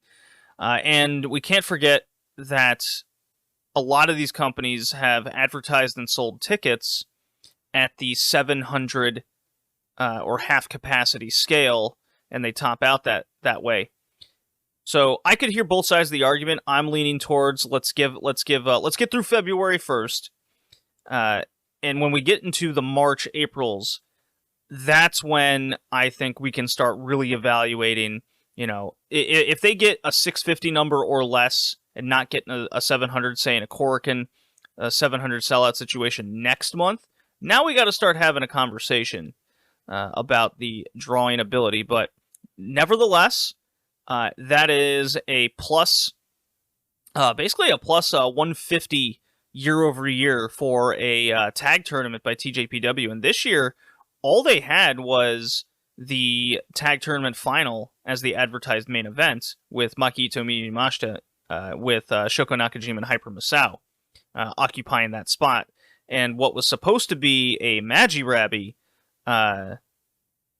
semi-main building up their match. And I will have some thoughts on how they did with that show later. But for these three promotions, they are looking like they're having some real momentum. I'm not saying they're going to catch Stardom anytime soon. I mean, Stardom's pulling 600 on random house shows with a very ice-cold triangle derby. They just pulled 1,800 at the Edion. Now I'm kind of asking myself, is the 2,000 the benchmark that they should be shooting for? I'm not saying 1,800 is a bad number by any means. I think they're pretty happy with that number in Osaka. That is also up year over year compared to Supreme Fight in January 2023. Let me specifically pull that number up here. If memory serves, that was the Shuri Mirai main event. And let's see here. Nope, that's 2021. Here we go. Nagoya Supreme Fight at Aichi pulled 1,300. Okay. Now that was at the end of January. We're kind of working off different time tables here, but nonetheless, different city. Supreme Fight is the advertised pay-per-view. That's what we're comparing here. If you want a February pay-per-view comparison, well, they got 700 in Nagaoka at Cinderella Journey. Don't recall what exactly was the main event of that one, but if you want to go by that, well, then they're more than double. So it's a success at the very least of a plus 500. Not to mention that Stardom had already pulled 1,600 for the Triangle Derby opener at the Yokohama Budokan in early January. So Stardom, 3 pay-per-views, 3 shows over 1,000 to kick off the year. If we want to continue with the Dragongate comparison for Stardom, as they seem to be vying for that number 2 spot. Although Noah is getting interesting with how much they're involved with New Japan, Noah getting 2,000 plus to a show involving Kaito Kiyomiya and Jack Morris. But that's a conversation for a different day, focusing on Stardom v Dragongate. Dragongate's only ran 3 Korikens, and the first Korakuen, 978, they did a back-to-back 1,000, and then in February 3rd, they got 1198 to their tag tournament opener. So Dragongate has a much smaller scale to them, as in the schedule sense. So they're starting the year off a little behind, and I would say a 1-show difference in Stardom's ahead there. In all cases, regardless, the word is momentum. The word is interest in the promotions I named. And what you didn't hear was Ice Ribbon, Wave, Seedling, no Gampro Joshi yet. Unamanase tore her ACL or something, and so they decided to delay it a month. So Ganpro is in kind of the Nomads situation of last year, where that's kind of what we're trying to keep an eye on for a different sort of promotion. Yeah, very, very quiet since the beginning of January came and gone with Wrestle Kingdom week and New Year's week situations there. Not a lot of buzz in the Joshi world besides the TJPW main event that got a little hype among the fans, and this latest Stardom show. There was the retirement of Himika, which kind of surprised a lot of people. I will get into a little bit that more later as well. But first, you thought I'd forgotten. Oz Academy must be spoken about. The 499 Old People show. Look, it was... I predicted countouts, draws, possibly even DQs. You will know the hierarchy of the old guard by the end of it all. and who actually gets pinned and who doesn't. Well, it's result time, and here we go. First match of the night, Akino, the Oz Academy champion, defeats Kyoko Inoue by count out in 2 minutes. Boom. We're starting hot, brother. Let's go. Kyoko Inoue can't even be bothered to last 2 minutes. It went 156. Amazing. Kyoko Inoue, she's out of there. She got a paycheck. We move on to the second match of the night. It's Tsubasa Kuragaki, the one who can't move. Man, I love her in 2012. She's going to a 10-minute draw with Yu Yamagata. They're both out. What a great start. Let's go to match 3. Oh my god, it's the 80s reunited. It's Jaguar Yokota and Dump Matsumoto. Well, it's over in 5 minutes. Dump Matsumoto gets counted out. 2 out of the first 3 matches. Countouts. Jaguar Yokota moves on. Dump Matsumoto, I assume that she just simply couldn't get back in the ring with her immobility. That poor woman. She's bleeding buckets, I'm sure, on the outside. Maybe police got to her. Use your imagination. Empress of our tournament moves on. We got Chikayo Nagashima and Tomoko Watanabe. Marvelous collides. Chikayo Nagashima, maybe she'll lose here. That will lead to a marvelous title match. Oh, how wrong. It's a 10-minute time draw. They're both out. Oh. Mid-card time. Bambi defeats Cherry. 2 minutes. Poor Cherry. Hope she loses to Kreia coming up soon. Mayu Miyazaki defeats Miss Mongol by KO in 2 minutes. Probably the most interesting result. Mayu Miyazaki starts this tournament out hot, knocking a bitch out. Akino, she's back, baby. Match 2 of the night. She's pulling it strong. She's going against Megumi Yabushita. Did you hear her in the first round? Well, she got a bye, and she's losing in 3 minutes. The old guard goes over. Let's go. Jaguar Yokota. Drake Morimatsu. You remember that? That's JD Star. We're back. It's 2001. Well, Jaguar Yokota pins her in 2 minutes. Mizuki Endo. LLPW collide with Bambi. Mizuki Endo beats her in 2 minutes. My God, these matches are popping off. Mayu Miyazaki against Yumiko Hota. It's JWP versus AJW. The people who just couldn't get over the most in late 1989. Well, Yumiko Hota, she took a page out of Kyoko Inoue's book. She's counted out in 6 minutes. Akino, Kazuki, we're combining Oz Academy and JD Star. Kazuki, representing Pure. Maybe she'll beat Akino, and that will lead to an Oz Academy title match down the line. Well, you're wrong, too. 5 minutes, Kazuki's pinned by Akino. Kaoru Ito, she got a bye. She's facing off against Jaguar Yokota. Maybe she had learned a thing or two, getting trained by her perhaps, or maybe I forgot that part. But it's a time draw. They're both gone. Kaoru Ito. I was expecting a count out. I was wrong. 10-minute draw. They're done. Whoever wins this next match faces Akino in the finals. It's Mayu Miyazaki, Mizuki Endo, LLPW, JWP. Oh, surely the blood will flow. Well, it only lasts 4 minutes as Mayu Miyazaki essentially knocks this bitch out too. It's Ozaki Akino in the finals. Now, if you remember, ladies and gentlemen, they faced each other at the year-end show for the title where Akino pinned her Oz Academy clean, we'll call it. Well, boy, do they go 15 strong, hard minutes where Ozaki gets her win back. She wins the tournament she put on. She is the oldest of the old guard, the champion of champions. Ozaki is the winner. What a tournament. What a tournament. Don't underestimate the old women. Jaguar Yokota says she's happy she put on such a great tournament. Jaguar, I agree. Without question. I will never question you.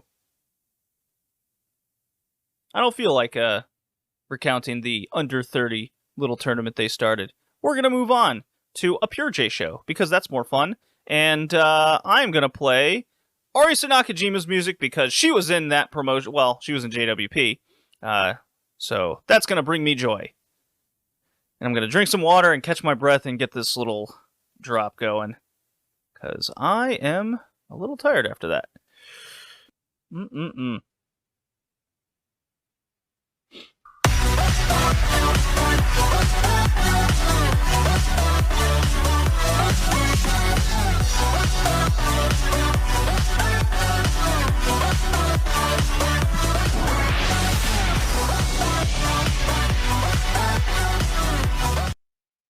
Okay. Pure J, February 5th. Now, if you want the full breakdown and full thoughts over the show, that is on the Patreon with JPQ, where we review the month in Pure J each and every month. But I will say, the match worth checking out is definitely the main event, where it's Akari and Kreia against Asahi and Chie Ozura. They go 16 minutes. Very enjoyable. Akari and Kreia, I really hope they win the tag titles in 2023 here. I want Kreia to get a couple good wins and hopefully a big title match against Hanuka Nakamori. Just want these chances. I want them to try. And this main event really, it just continues to invoke confidence in me that they are capable of holding up to these spots. And look, not the biggest Chie Ozura fan, but she is holding her ground, and man, if she can just get a different look and a different, I can't even say gimmick, just change it up appearance-wise, because the appearance, I think, is holding her back, at least in terms of fan importance isn't the right word, but just fan support. Fan support, I think that goes a long way in building the confidence of a wrestler, and she certainly could use that. And then the opener was Leon going to a time draw against Raiden Hagane. I mean, it's a 3-match dojo show. If they're getting their work in, that's fine. Interesting that it went to a draw. I guess you don't want to beat Hagane too much, considering she is coming off that loss to Hanuka Nakamori, and she does have the tag titles for whatever that's worth. And then the mid-card was Hanuka Nakamori and Kazuki. I will end up watching this and reviewing it on the Patreon there. But Hanuka Nakamori wins that match. And we move on to TJPW. But by the way, these dojo shows from Pure J, I don't go in expecting a whole lot anyways. I expect more on their main shows for each month. They run monthly, and then the dojo shows fill out the rest of the month. And that's a schedule I can definitely appreciate. To an extent, Ice Ribbon operates the same way. So if you're an Ice Ribbon fan and you want to see a promotion with, I guess, a little bit more quote-unquote veterans on their cards, where you're not watching essentially rookies or children, then perhaps give Pure J a try there. Now we'll move on to TJPW. Here we go. 世界一可愛いのは伊藤ちゃん。本当の愛を探すんだ。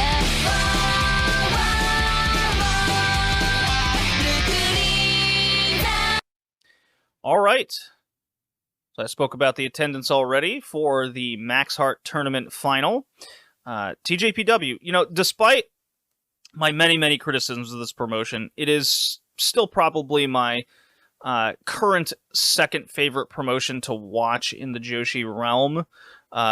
Simply because they do have the larger roster, they run bigger shows.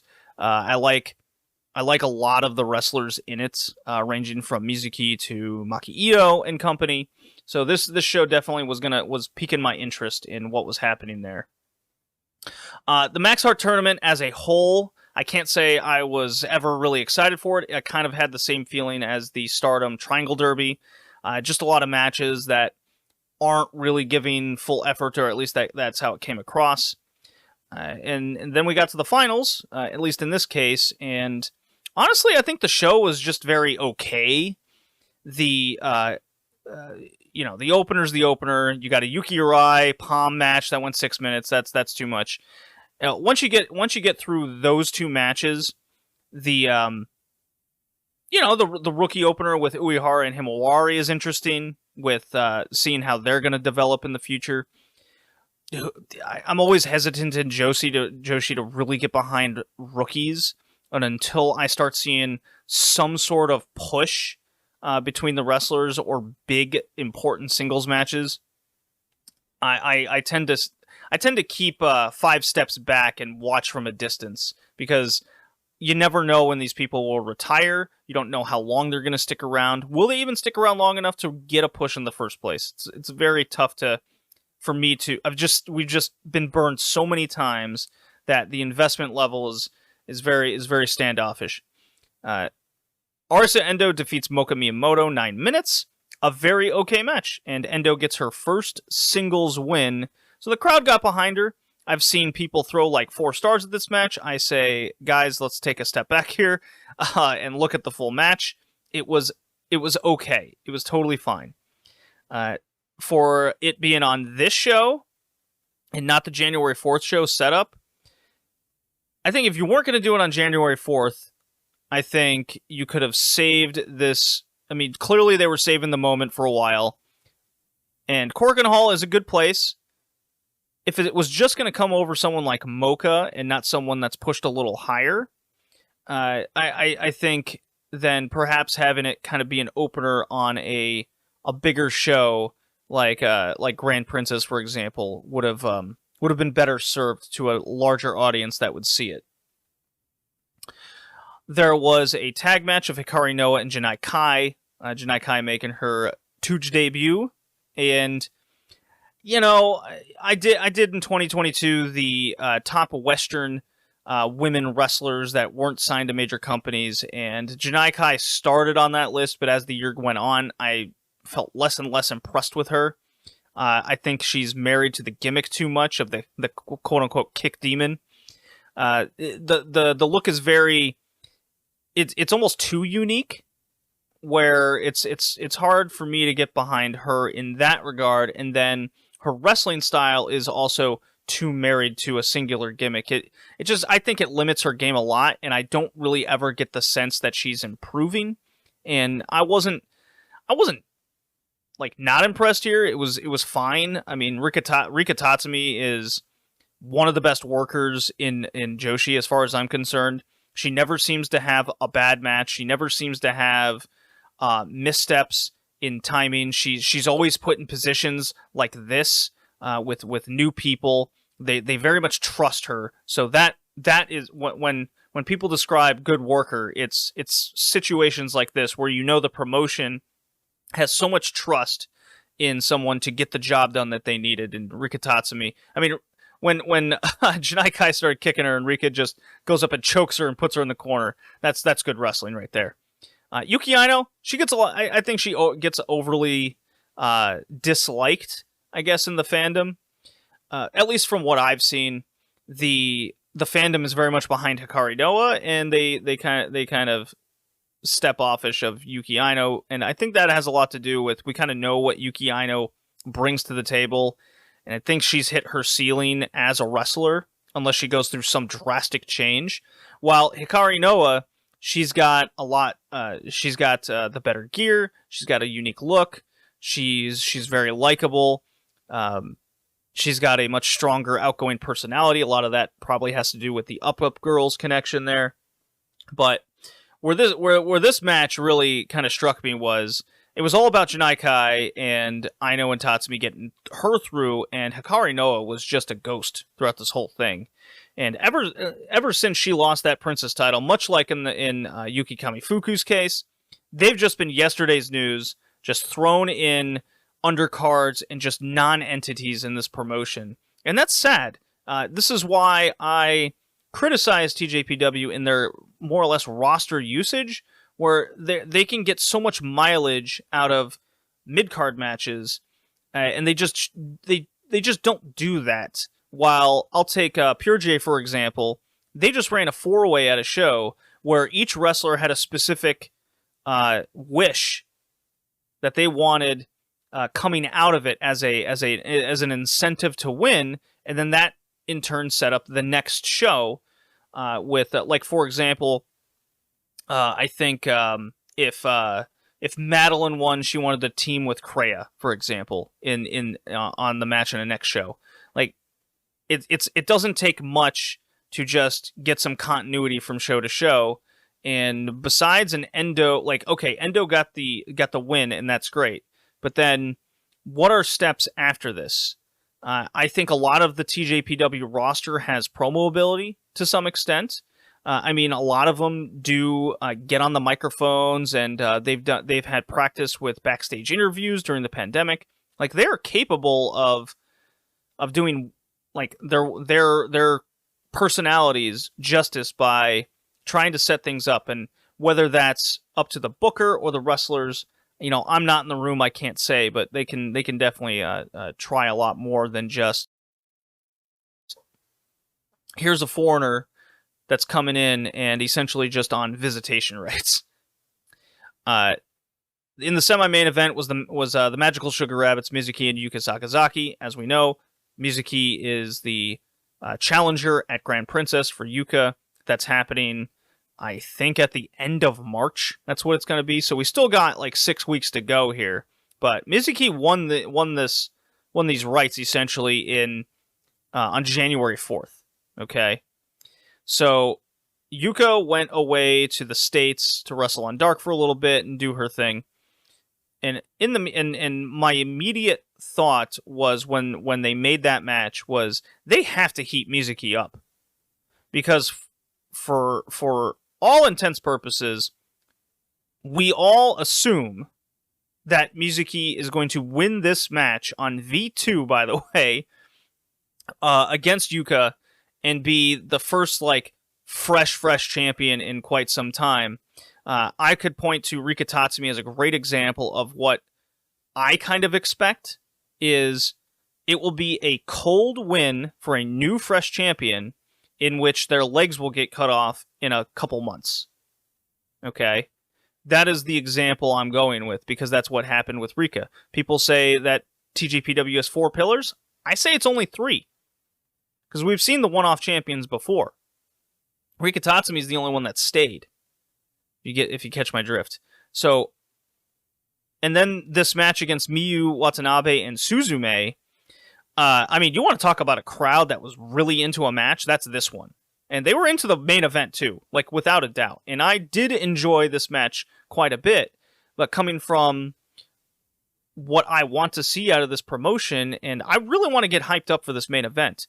But this match did not invoke confidence that Mizuki is even going to win the match in the first place, because she was absent through most of this match. It was mostly Yuka taking down Miyu Watanabe and Suzume almost by herself to an extent. It really reminded me of the Meltier U match. Nene was there too. Don't get me wrong. That tag title match from Stardom, where it was one person nerfing the other team, and the tag partner would come in for a spell to hit a move and get out. And Mizuki came in, she hit her cutie special on Miyu Watanabe, in which then Yuka merry-go-rounds her into the dirt, kicks her out of the ring, and then Yuka puts Suzume away with the magical girl splash. So Yuka, as far as I'm concerned, beat this team on her own. So she is full Terminator. She looks like an unbeatable champion. And with TJPW having a show in LA on WrestleMania weekend, coinciding also with Ring of Honor Supercard, where we think, I'm assuming, that she is slated to face Athena for the title, the Ring of Honor title. Now, we can look at this 2 ways. Okay? She loses the title to Mizuki, and that frees her up to lose to Athena. Okay? Okay, makes sense. But then that goes into the issue of Mizuki feels really cold as a challenger and an eventual champion. Now, if Mizuki in main events start popping off 13, 14, 1,500 plus people at Korakuen Hall when they're pulling, 600, 700 these days, well then, I'll eat some hat. I'll be happy to. Mizuki is popular enough with the crowd that they don't mind that, and the fan base loves her, and they go, okay, cool. If that happens, that's awesome. Good for them. I hope it happens. Or Yuka wins the match, takes that title to LA, has another match in LA for the TJPW show or some big tag, and that Yuka Athena match just doesn't happen. Or it happens and she loses anyways. Any scenario is possible. We know how Cyberfight, or at least in TJPW's case, Takagi's case, and specifically, feels about assisting AEW.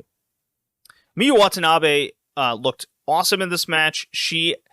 Look, I don't like the idol gimmick. I don't like the theme song. I don't like the look.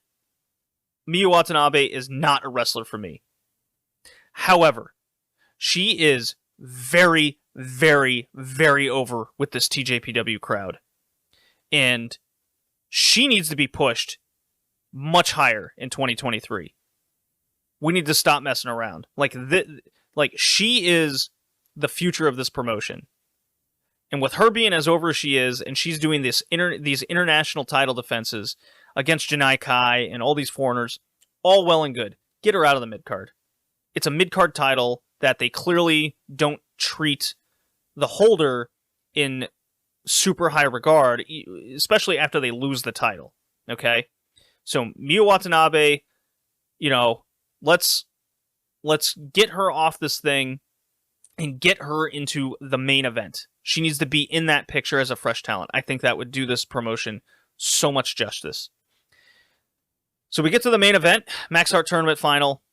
Hyper Misao, Shoko Nakajima taking on 1 to Million, Maki Ito, and Miyu Yamashita. This match rocked. I first watched it like in the middle of the night. I was half asleep, and I was like, 2 out of 3. Lots of limb work. Put me to sleep. I was like, no way. But then I watched it again, fully awake and fully focused, and this was a match for me. I went 4 stars, 4 1/4, full 3 recommendation. This is my tag match of the year. I liked it more than the Catch 2-2 title match at New Beginnings. I liked it more than any Stardom match has put on this year. I liked it more than the Dragongate start to their tournament. This was my kind of match. I like the double limb work to make 2 parts of the match and to have it build up well. They did start off with a little haha for the first 20 seconds. And I kind of rolled my eyes. I went, "Hold on, guys. This is a tournament final. Let's get." And they did right after that.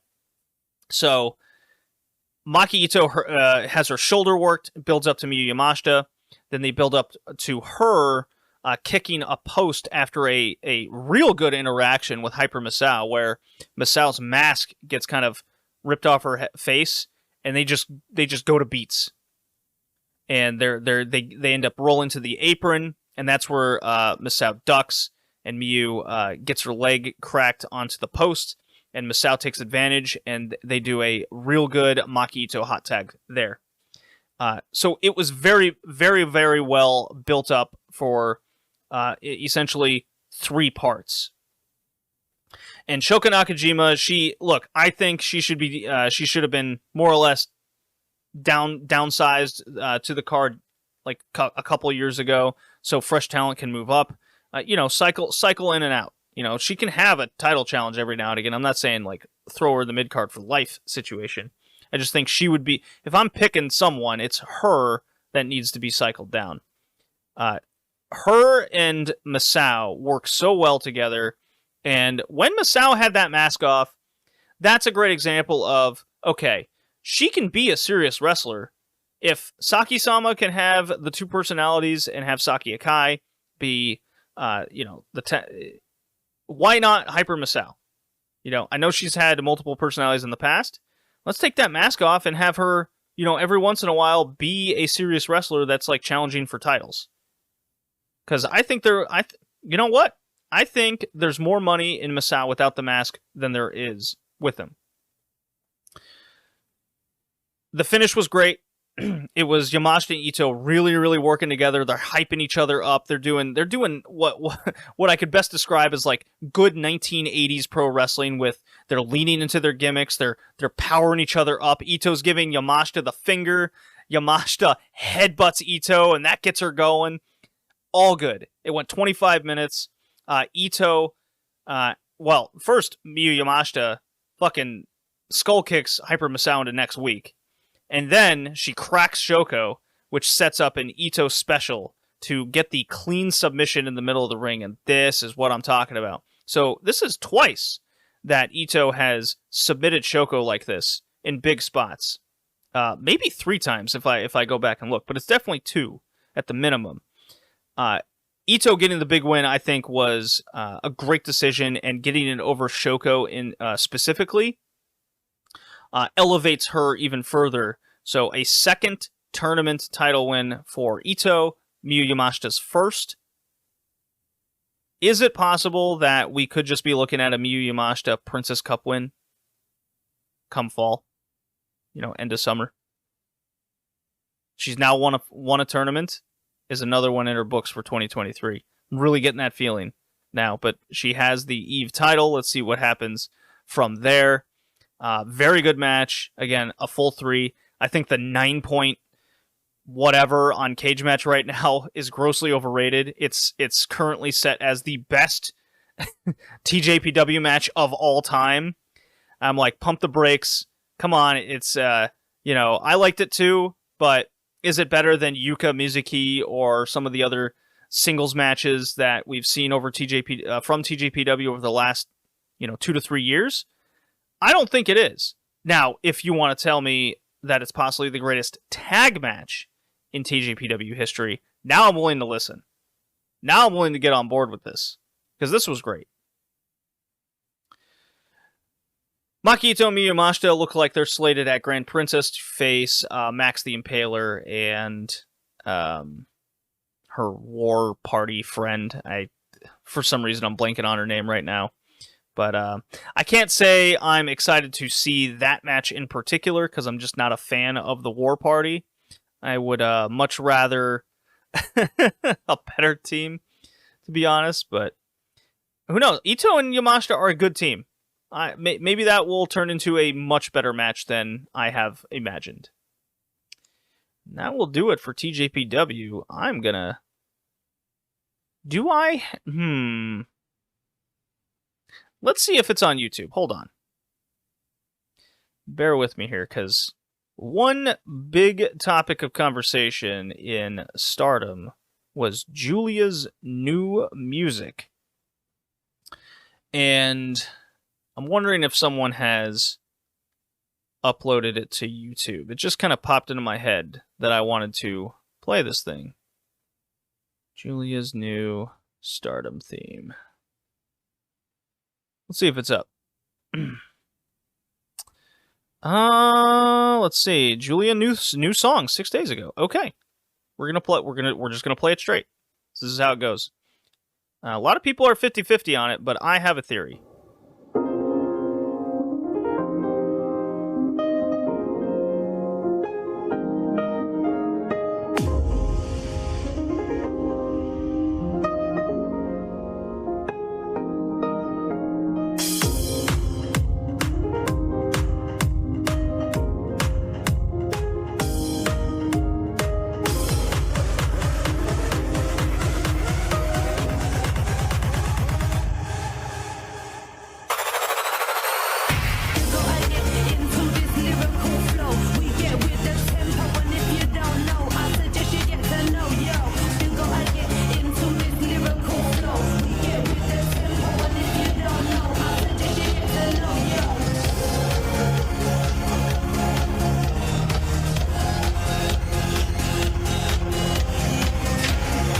Okay, so we've heard it.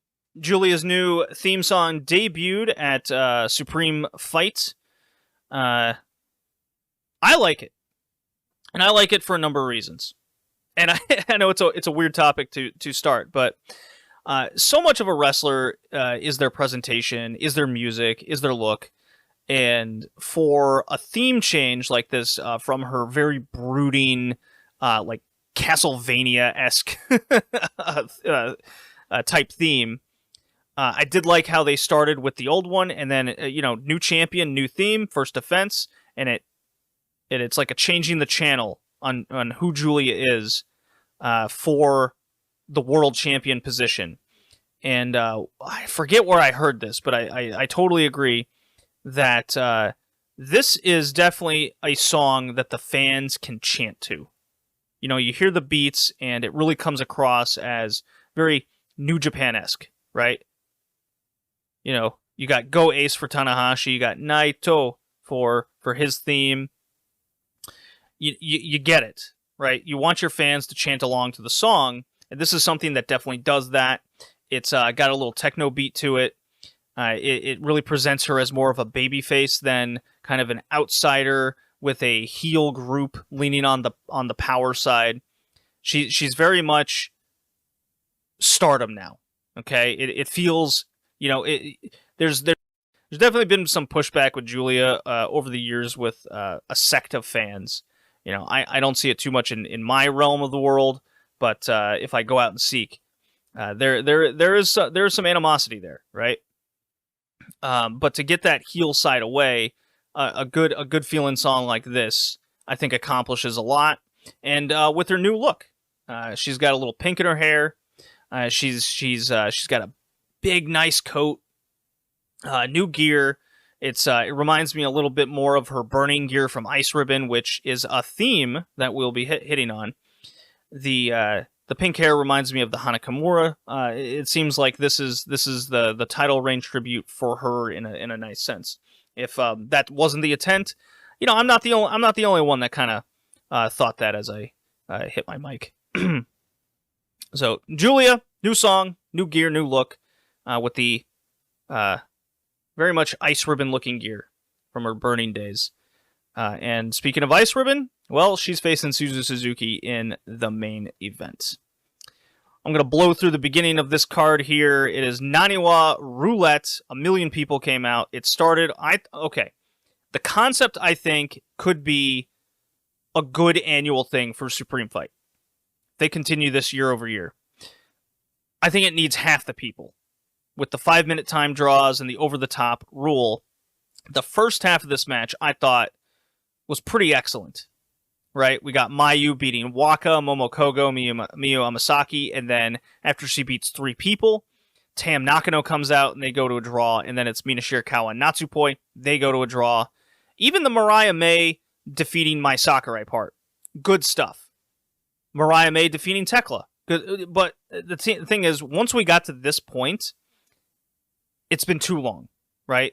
We need a winner, we need incentive. We need to know like how many people are coming out, because then after Maria May, we had like 8 more people come out, or however many, and we're approaching like an hour into this thing, and this is where the meme wrestlers start coming out. You got Tora and the Bubble Girl, and she's cracking her bubble stick over Tora, and then they go to a draw by falling outside with a like a popper, a party popper. Fucking Kaori Yoneyama's coming out to Walter's music and Ring Conf, and she's going up against Pineapple Girl, and Saki Kashima winning, I think, is fine. That's totally great, and the fact that she announced she's going to challenge for the high speed title, I love that move, because this is something myself and numerous other Stardom fans have really wanted with Saki Kashima for years, that she should be in. I mean, with her finisher and her demeanor and her kind of card placement, the high-speed title is a perfect place for her. And if she's the one to beat Azumi, I'm all for it. And if that leads to Azumi moving up the card, which, I'd be very curious to see what that looks like. Azumi, I think, has hit her ceiling with the high-speed title and her various amounts of competition. But Saki Kashima, she could have a lot of legs to a title reign with that. And this 99 Roulette, even though I don't like the whole of the match, with it becoming more comedy-based at the end, rather than what we saw at the beginning with Mayu just kind of wrecking everybody, and then Mina Shirakawa doing her thing with Natsupoi. Like, there's a good match here and a good concept that could be a good Stardom thing, but, got to keep it serious sometimes. Especially when you have a title contention stipulation at the end. You turn it into a joke, well, then people take it less seriously. We had a Triangle Derby match. Stars defeated the Oedo-ish team with Haruka Umasaki there. It was fine. God's Eye defeated Queen's Quest. Also fine. Like the people involved. Well, Konami was there too. It's, I'm kind of over Konami. I've never been her biggest fan in the first place. I was when I first started watching Stardom, and then, that was many, many years ago. But yeah, it's like, okay, can we get her for a couple months, or is she just going to be this wandering spirit that pops in for a 6-man tag once a year? I'm over it. Let's put up or shut up time with Konami. And we get to a major like crux of the card here. It's the back four. After that long front row there, we get Chihiro Hashimoto coming into the promotion for the first time in like 5-6 years. She's only wrestled like 3 times ever in Stardom, despite the Meiko Satomura connection in the mid 2010s. Chihiro really has been like not part of the Stardom zeitgeist, right? And here she is against Mirai, former TJPW Cinderella winner last year, and they go 15 hard minutes. Mirai has a good grappling background, and usually I would hate the grapple fuck kind of match, right? However, in this case, it worked for me because I was very much into the idea of Chihiro Hashimoto coming in and wondering what that's going to look like in a Stardom ring. And she just looks and feels different than everybody else, which is also important, and why she's being brought in the first place. People will say she's a big star. She's not. She's not a big star. In the Joshi indie world, she is, but Anyways, that's a tangent I've had many times. So they're doing heavy, stiff grappling. They're going for arm bars, and they're kind of forcing each other's body weight to like get over, and it's looking real good. And then when they get about, I would say halfway through, that's when the lariats come and the suplexes, and that's where the match finally takes off. I went full 3 on every single match from here on out. The star ratings varied from like I was into it 3.5 stars to 4.25, 4.5. Right. This ended up in between. I thought it was very good. Chihiro's dumping Mirai on her head, AJW style, and pinning her clean. This was if you got Chihiro for 3-4 matches, and clearly the idea is the eventual face-off against Shuri, the former champion. That's good to keep Shuri involved out of the title picture. It keeps Shuri strong. And if Shuri beats her in the end, then that's good. To me, that's good territory booking, right? Chihiro's going to beat a couple people that aren't going to be pushed in 2023. It's seemingly, or at least not in this first half. And a big win over the Cinderella winner last year, someone who's gotten a lot of wins in the promotion, puts Chihiro over really strong and puts her over to a new audience. And now she's set up to face Himika in between, and eventually, hopefully, she loses to Shuri and leaves the territory, and Shuri looks even stronger coming out of it. I like that, and I like this idea. Hello, kitty. Want to play with my arm, do you? Very playful mood all of a sudden. And we get to a match that vastly exceeded my expectations. That would be Nanae Takahashi and YUU expectedly defeating Maika and Himika. 19-minute match. Early on, Himika does the running knee off the apron to Nanae, and we have the best, buying into injury angle during a match we've seen in some time. Do I think this exceeded the TJPW Max Heart Final? I don't. However, it was a very good example of how to get a match over and how to get Himika herself over in the selling, and Maika being a big powerhouse babyface to really try to fight Kitty. Seriously, get out of here. No, do not hit the mic. Go. Man, where was I? Oh yeah, Maika being the powerhouse, trying to face these two people on her own, and it's very much in the realm of that Meltier match. In that sense, where it turns on all these Nanae and Yu matches seem to end up with them double teaming someone and getting someone isolated and pinning them. They've only lost one match, and that was to Maika rolling up Nanae. So a fluke win, if you will, and this was this team getting their win back over them. Very expected, as I said. But Maika looked fantastic in this match, being the powerhouse she is, and Himeka with the selling.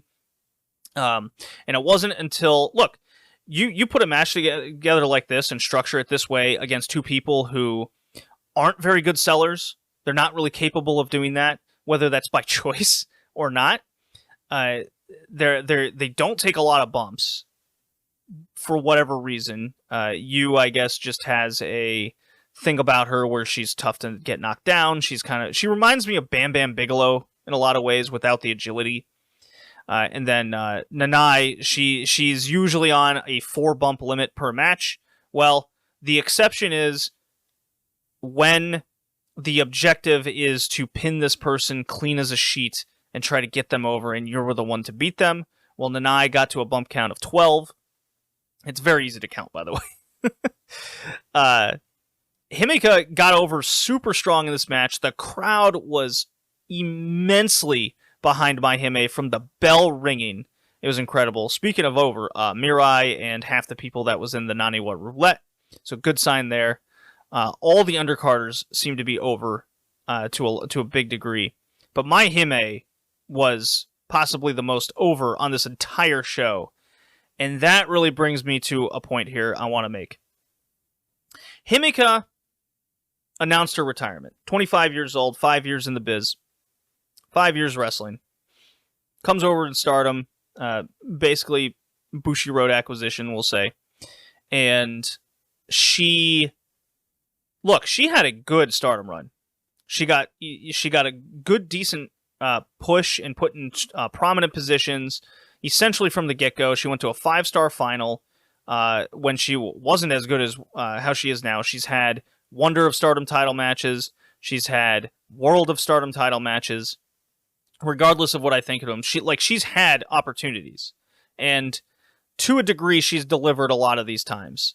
And she had a brief tag title run with Maika. And I kind of questioned last year, why didn't Mai Hime win the tag league, and then have the big Meltier Mai Hime match at Dream Queendom? And seeing the results of this, where it was just a getting your win back situation, brother, and the ultimate result of Meltier losing those titles the way they did, and now this retirement, it really rubs me the wrong way with a booking decision to not utilize Mai Hime to the extent that they should have. We as fans, or at least in my spectrum of Stardom fandom, Mai Hime was over. Mai Hime was awesome. I was week in and week out contemplating my calling them the next LCO iteration because of how hard they hit and how much fun they are to watch as a team. And I wanted to see a long tag team run and a rivalry with Meltier, much in the realm of how FWC and Black Desire were in 2022. I wanted to see that rivalry in 2023. And it's not just from a what I want to see perspective. Because now we have the aspect of how over they are as a team. And I think that's a major booking miss that I rarely say by the Hat Man.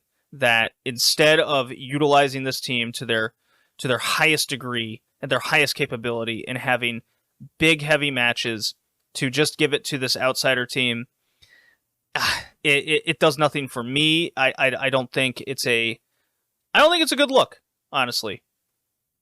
I think now there's too much emphasis on this outsider aspect of Stardom right now. I know they are building towards the Dream Slam anniversary, and maybe they'll be over with a lot of that after that show. But until then, we're still dealing with Nanai and Yu, whom I'm not confident they're going to really put anyone over. I have no evidence that they operate that way. Or in the match, they will, when it's time to lose, maybe they put on a pouty face and put in half effort like Chihiro Hashimoto did against Venny, right? That second match I may have liked more, but it was nothing like their July match when Chihiro won. And Yu and Nanai, look, they've been fine. I'm overly hating, I admit, but they've been fine as a team. Taking my dislike for the duo away, they're putting on pretty good matches. They're doing okay, but they're not. I look at these cage match ratings and I listen to reviews. It's never particularly about these two. It's always about the opponents. This is an aspect about both these wrestlers, UN and I, where you come out of their matches and they're never the star, but they're booked like they are, right? And I think a grand example is this post-match promo that happens. The crowd is going absolutely bonkers for the effort Maihime put in. The crowd was super dejected in seeing them lose. And now, if the objective is for us to boo these two people, then they've succeeded. Because I want to see them lose, 2 months ago, right? But when you hear audible boos from the crowd that they hate this team, that is certainly validation if the booking was supposed to elicit that reaction, okay? Are they drawing in their house show main events? Well, they're not really in the main events, and they're kind of they're certainly beating everyone's favorites, so that's another aspect to them. But then when you get to the promo part, and you start listening, and you start reading the subtitles and the delivery, that is not how I believe Nanae thinks she's coming across, okay? She has never operated that way as a heel wrestler. We can go back to the beginning of Stardom's era, because I'm watching that in on the Joshi 2010s journey over on the Patreon, and for free on delay over at All Japan Women Destiny, where she's in the midst of her quote-unquote longest World of Stardom reign ever, and she's the quote-unquote legend, okay? Well, she's not the star of the promotion. When push comes to shove, the shows aren't built around her, and it's all about Yuzuki Aikawa, who's she facing, what are the tag titles doing, and then it's Nanae after all of that. And if you go back and look at that reign, it's not great, guys. It's not so good. So this idea of history, I think, is being grossly exaggerated. So Nanae's cutting this promo, and she does this thing where she congratulates the losers and then says, look how hard we worked and beat them. So she's trying to get herself over. And then when the crowd boos and doesn't elicit the reaction she expects, a heel wrestler would do something along the line of reacting to it accordingly and having a catchback phrase, right? Well, in her case, she just continues on the promo and ignores it. That's why I'm deciphering it this way. So then she says, all right, who's the next challengers? And Ruaka and Tora come out. And there was like 4 people that were excited. It's just really bad. Ruaka's cutting a promo. Yu just stands there the whole time. She never does much. And so the gimmick is everyone calls her a grandma. There's some people in the crowd calling Nanae a grandma, an old lady. And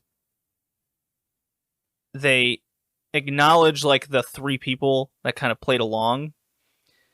And then Nanae has, no joke, a Sid Vicious moment, a la WCW Nitro. The whole, you have half the brain that I have half the brain that you do. And she goes, I am not Nanae, I am an old lady. It's like, wait, what? And her face just goes, oops. And you just does the whole back look like, uh-oh. And even Ruaka goes, you just made a mistake. Because she's 17, and she just goes, ha, you messed up. Well, anyways, not look forward to that match. They can't. That's on a Korakuen. I don't remember the last time the tag titles were even at Korakuen, so that's kind of amusing. We'll see how that match goes. I didn't really care for their match at the during Tag League. What a way to build a match where Tora goes, well, okay, you guys beat us in Tag League. However, we answered this challenge. Tough to get excited about that. But honestly, good match. I went 3.75 stars and a full 3 recommendation because I thought the match was good at the end of all of this. Saya Kamitani, Momo Watanabe. Now this, from what I can see, is a disappointment among a lot of fans out there. Move my mic. That's what that was. That sound. Honestly, I'm on record saying I like these Saya Kamitani matches. I think that she goes the extra mile in trying to present a different match and trying to make her matches memorable. This was no exception to that. I was super into this. I was super into the record-breaking story. Yeah, maybe I kind of overly convinced myself that Momo had a good chance of winning this thing, and then having some Naito-level Intercontinental run here where she hates having this thing that she didn't really want to go for. Didn't really care for her promo where she go, well, I will just vacate the title. I don't say that. That's poor planning. Match went 16 minutes. Pretty short, from what I kind of wanted and expected. But, look, Momo was the heel in this match. She did elicit some boos from the crowd, which was nice to hear. Saya Kamitani, maybe not as over as we think she should be. Jury's still out on that one. I'm kind of playing that by show-to-show basis, but look, they tried a lot. I got a kick out of the Momo throwing the box at Saya before she was going for the springboard splash, which delayed it, and we got some bat shots. We got some we got an attempted table spot. Now, this is Saya Kamitani's inexperience talking, where she's going for a double foot stop off the top through a table to the floor, and she's still trying to enact a double foot stomp like she's in the ring. And dude, when you're dropping 12 feet in the air and you land on your knees, I screamed. The table falls over, it doesn't break. It's like, bummer moment. Didn't work out the way. Maybe we'll try this again in 4 years situation. But I mean, they're Japanese table. Who knows if she would have landed square on, that table wouldn't have just not budged, and then she falls on her head going backwards because of that. We'll never know.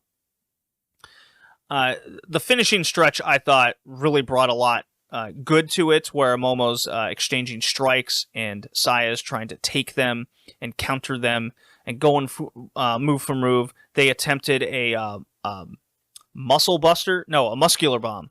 Momo's muscular bomb. I think she calls it the peach bomb. And I don't think I've ever seen it countered in when Naruki Doi would do it in Dragon Gate into a bulldog, or at least a facebuster of some kind. Didn't quite get the height it needed for the reversal, but I'm looking at this level of difficulty of rollout and flipping yourself over somebody, because she had to do a full corkscrew in one motion out of this full Nelson bomb, and she basically pulled it off as far as I'm concerned. Like I said, I was into this match. It only has a 7.4 in Cage Match. Got a 3.5 in the Observer compared to the 4, 4.5, and 4.25 that the other 3 matches had. Not a lot of things worked out well in the match. And if that affected your enjoyment and disappointment to what it was, I won't argue with you. Because in that sense, it certainly did. It didn't live up. But in at least in my fandom, I was into this. I ended up going for a full 3. I just really like when wrestlers try things new, and even if they don't really quite go the way they do, it keeps their match constantly and consistently interesting to me. I mean, you watch a Manami Toyota match. You know what? Just watched the Manami Toyota Toshio Yamada vacant white belt match from '93 in the All Japan Women's section, All Japan Women Destiny, and that match was very, very sloppy. But the high level of difficulty for a lot of the things they were doing was also there.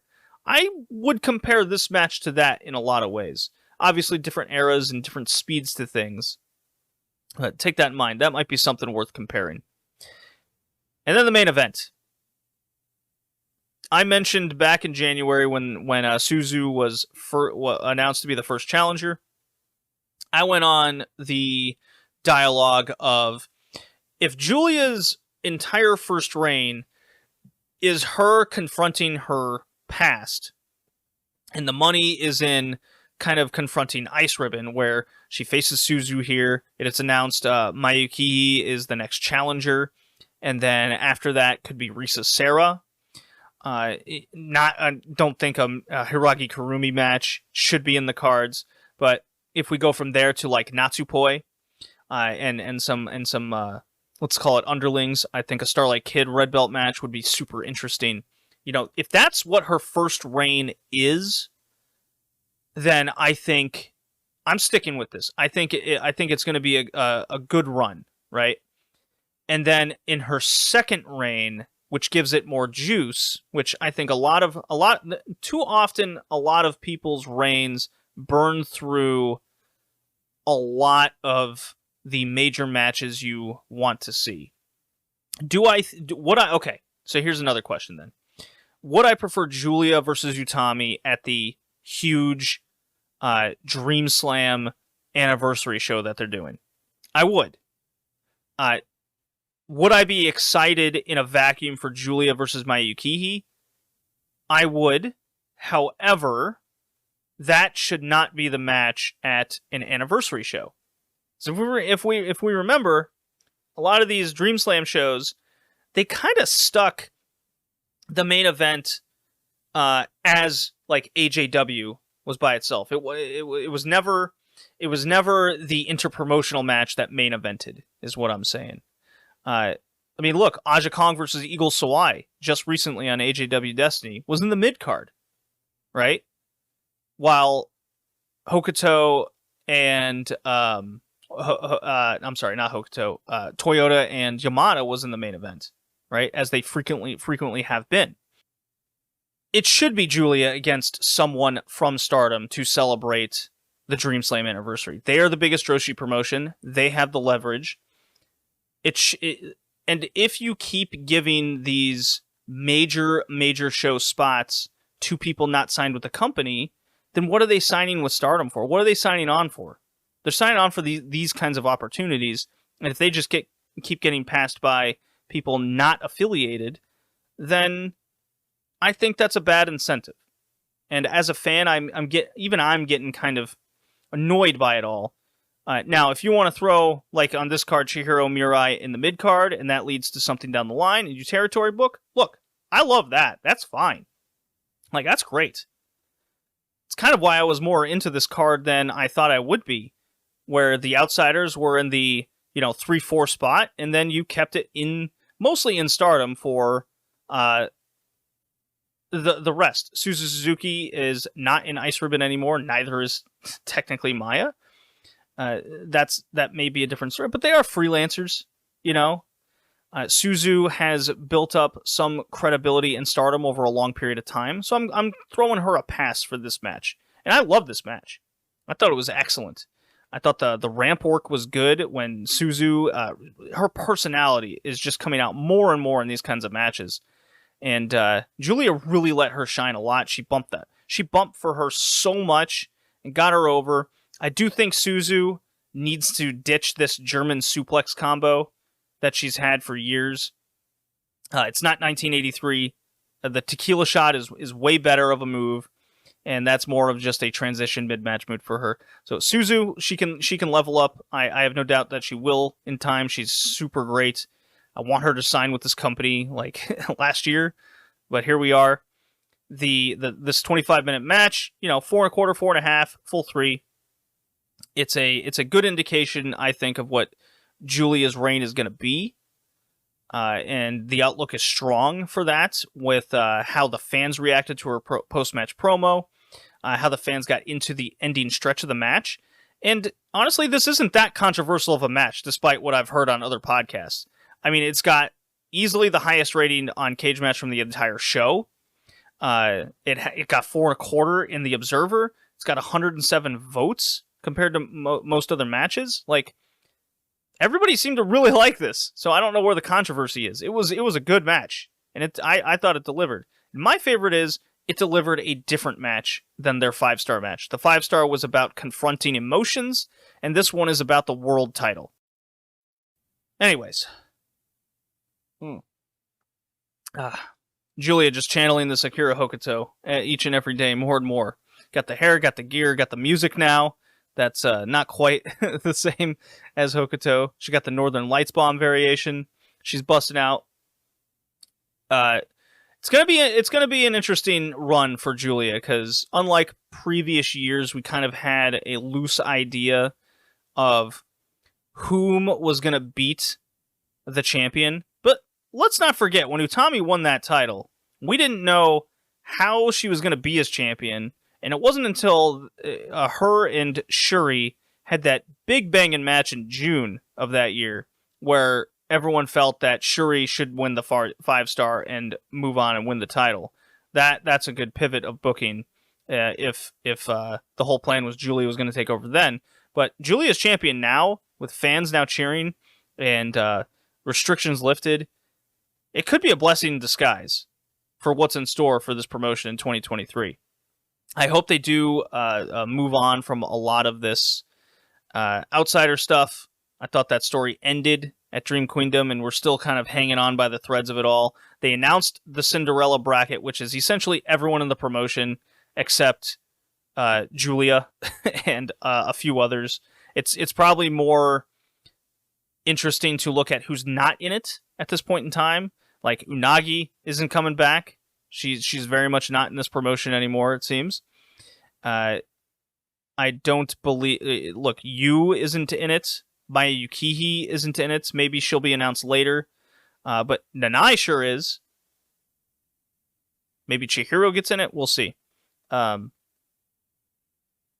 Looking forward to more. See you next time, everybody. Time for AJW.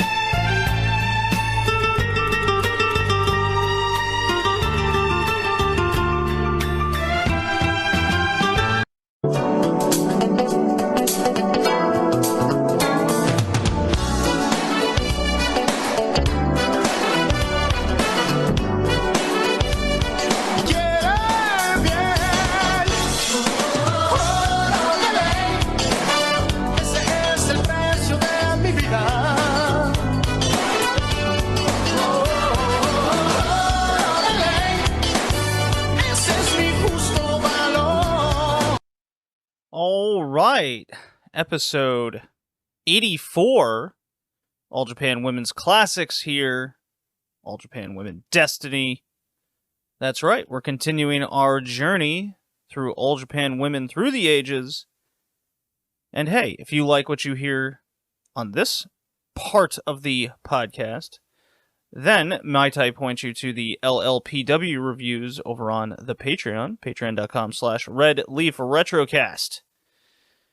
Okay, so this is part 2 of Wrestling Queendom from 1993, and in the previous episode we went through kind of, not so much the first half, because the classics don't split it that way. What they do is they kind of make their own card, a couple undercard, a mid-card, and then a big-time main event type deal, and this will cover the remaining matches, highlighted by the Toshio Yamada, Manami Toyota All-Pacific title match, which was the actual main event of Wrestling Queendom. And I mentioned this last time that Aja Kong, despite what you may read, and her winning over Bull Nakano and taking this title, in this era, I can't consider her the ace, okay?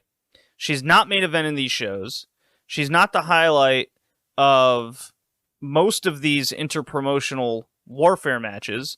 Hell, on this show, she's in the mid-card against Eagle Sawai, while a big-time, quote-unquote, dream match, Eagle Sawai, as I'm covering in the LLPW reviews, she's not even number 2 in her home promotion. She's number 3 at best. 4 if you want to argue Norio Tateno, right? Because you got, and if you're getting, well, I wouldn't go Harley Saito. I wouldn't go that far. But it's definitely Shinobu Kandori, Rumi Kazuma, and then I would argue Norio Tateno to an extent is still a little bit above her, because Eagle Sawai, while very much booked strongly, she's not the strongest, if you catch my drift. And when I started really thinking about kind of that hierarchy, Aja Kong, while she's champion, yes, she is the champion, but you know who's really main eventing all these shows and is the focus of the promotion and the matches that follow? It's Akira Hokuto. She is number 1. Bull Nakano is still a much bigger star at this point in time. And frequently, Manami Toyota, or the combo, the gold team combo, if you will, of Toyota and Yamada, are the ones main eventing. Remember, Dream Slam was main evented by the FMW duo against Toyota and Yamada. It wasn't Megumi Kudo against Aja Kong. You know, while that is coming, that was not the case back then. Do things change over time? Absolutely. Absolutely they do. Okay? But we really get, when we start looking back in the past, we look at records too much in wrestling as opposed to what the reality was. Especially when you're trying to get the context of the time and relive it. Like Dusty Rhodes, for like a random example, even though we're talking about women's wrestling, you know, he was never a long-term champion. In fact, he never won it all that often. But he was the focus of various territories, and I'm more or less talking about the big NWA title. The man was Ric Flair, but in Dusty Land, he was the guy, title or not. Okay. I mean, we can also point to the time period in AJW in the late 80s, where even though Chigusa Nagayo was not the Red Belt champion, the Crush Gals were the biggest stars in the company, the focal point, the aces. They were them. Okay? And I mentioned this on the Stardom part of the podcast over on Red Leaf Retrocast, that people look at like a Nanai Takahashi being the first champion as way too much value to what it really was at the time.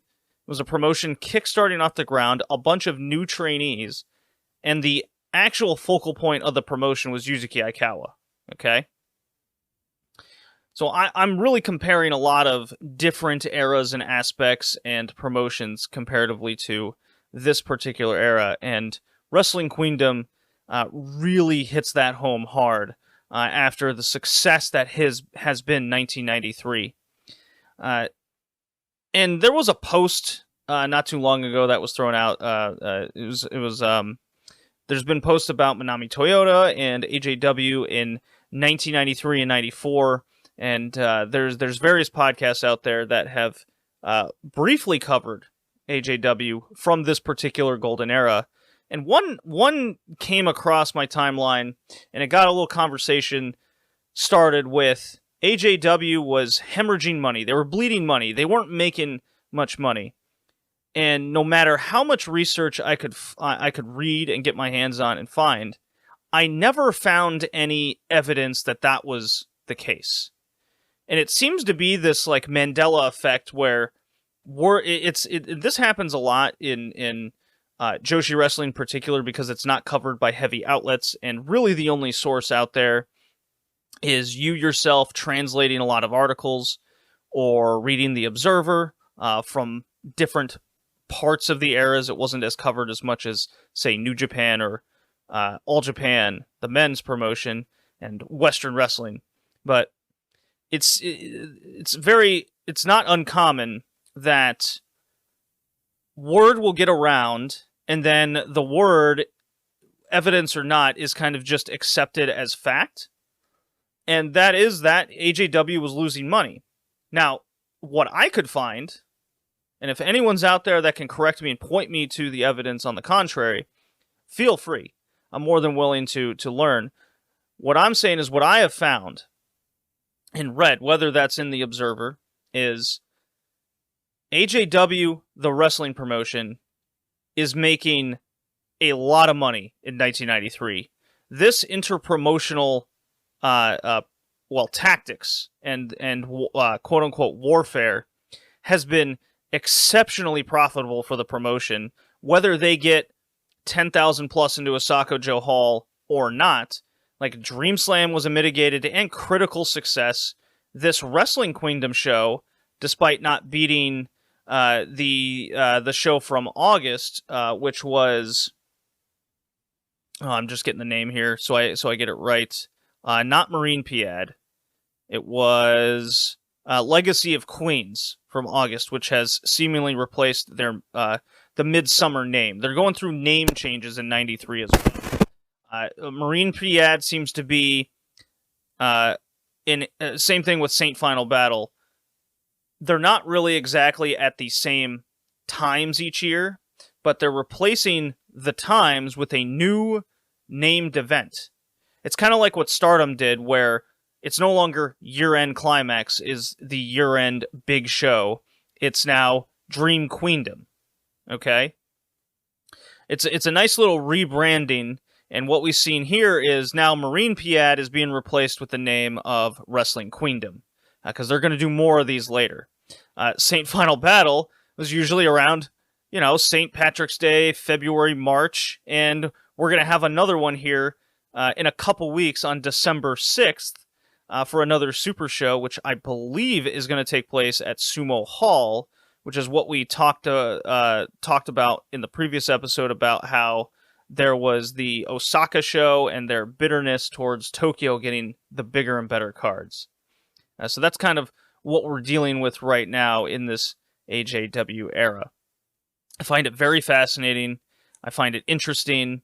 And the fact that AJW is being able to make all this money, and I don't know how much the wrestlers were making, but if there's any indication that they are pretty well off because of how many dates they're doing, and they're starting to do merchandise sales and the like. The best article I could find to kind of back this up is an interview surrounding Dump Matsumoto, in which they would make so much money as the promotion, suitcases would just be filled with ticket sales, right?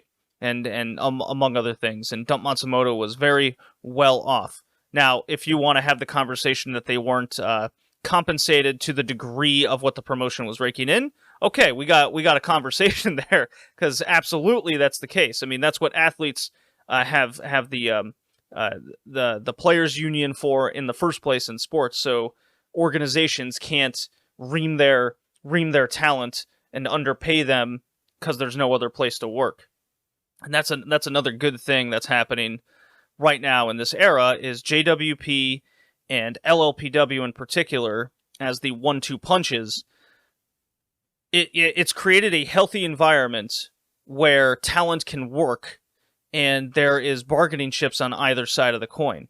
Now, even though over on the LLPW reviews, I'm like, okay, they're running like monthly Corkins, and they're selling those out, allegedly 2,200 people just about every show, and wrestling's hot right now. The house shows, from what I can tell on LLPW, aren't doing so well because the promotion maybe isn't as hot as they think it is outside Tokyo, and getting outside Tokyo is the hard part for a lot of these promotions. So we'll keep looking at how AJW is doing financially. Currently in Japan, they are going through an economic downturn, especially in things like real estate. So the Matsunagas, the owners, are indeed making various investments. Whether or not those investments are paying off is, I believe, a different conversation and story than AJW, the promotion, making money for them. It's there. If you want to argue that it's offsetting all of the poor financial ventures of the owners, you can say that, I believe. I believe that's a sound argument and assumption to make. as we go through the next number of years. Because I think one of the also bigger exception of assumed fact is AJW goes through tough times as soon as that Dome show hits at the end of 94. They're done, right? Well, no, that's not the case, because they are still drawing well and doing good business. But again, if you point to the business ventures and the investments of the main company / the owners, that's, again, I think a different story to be had. Okay, let's get into the rest of this card. So, Mr. One Dave Meltzer, who was very much adamantly covering the promotion at this time, gave a couple of these matches some damn good scores. One I pretty much agree with, spot on, and then another match I do not agree with at all. And in fact, there's I'm going to point to two of them, actually, that we're going to cover here. So the first match, and he's not the only one. I've seen a lot of people that watch these AJW shows from this golden era of in-ring wrestling, and they just kind of accept. I've seen a pattern of exception of, instead of taking what you think is your opinion of the match, it's just this, oh, well, it's been rated 4 stars by everybody, therefore it must be at least 4. I'm definitely gonna lean and break that trend now. So let's begin with the first match on the next half of Wrestling Queendom here. It is Tomoko Watanabe defeating Candy Akotsu in 12.5 minutes. I can best describe this match as I won't call it a rookie match, because they're doing a little bit more than that.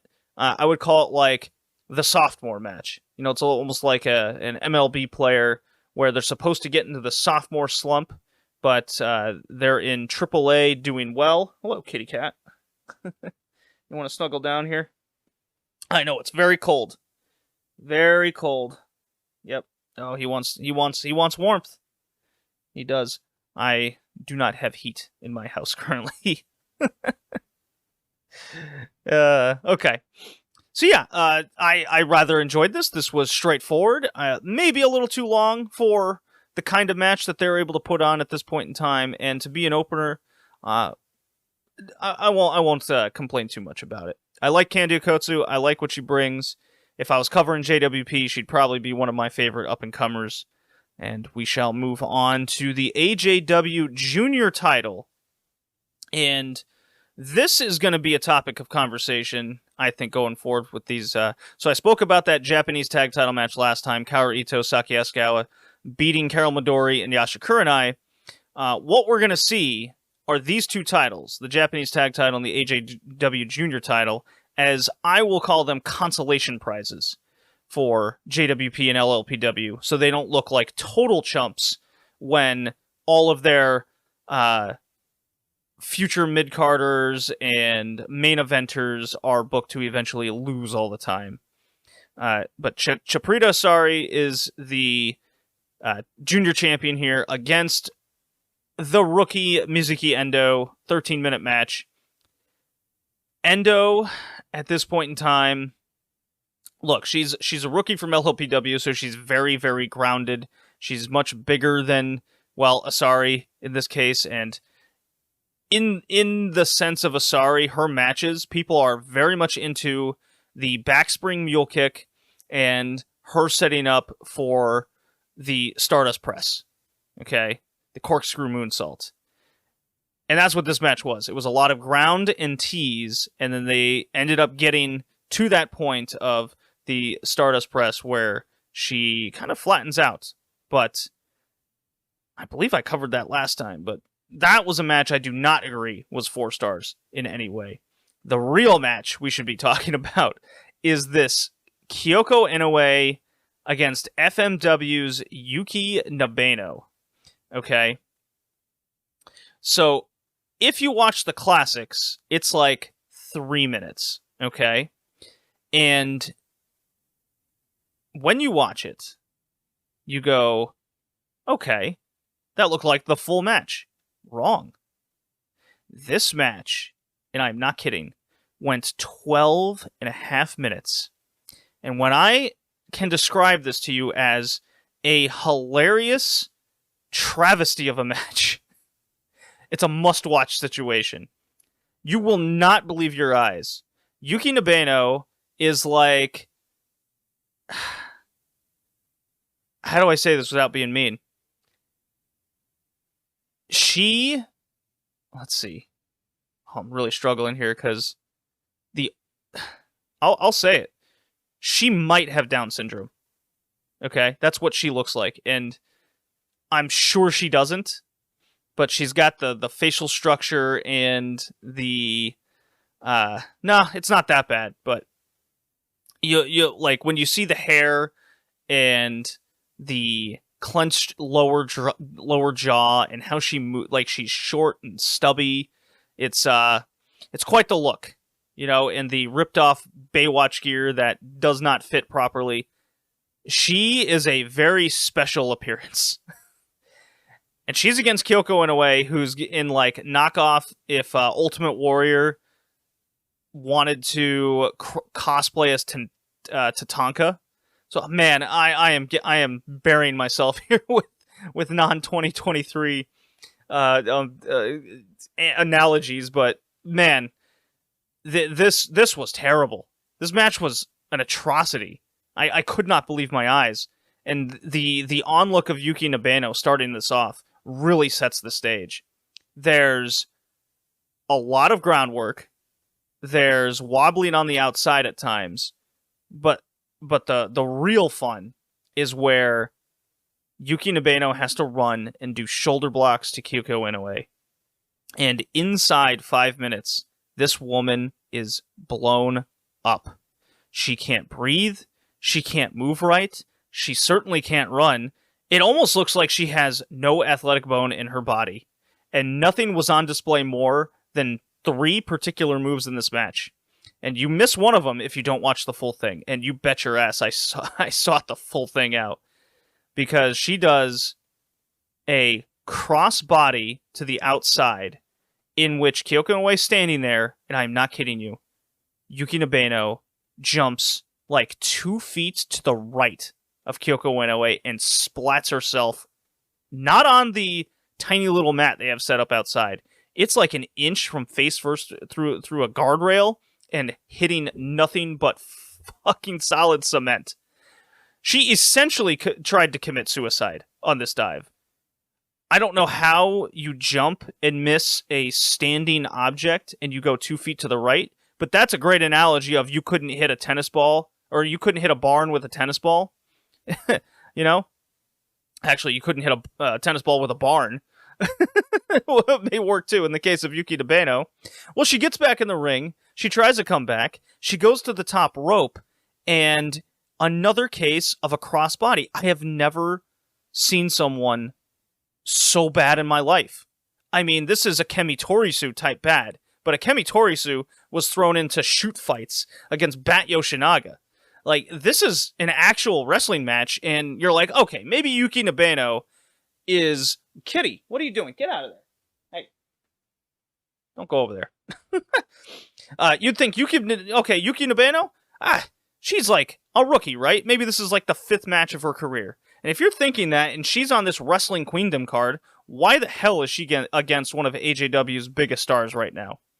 Like, what did Onita do to the Matsunagas in order to grift one of his wrestlers onto such a big card? He's one of the kings at it for a reason. Yuki Nabeno debuted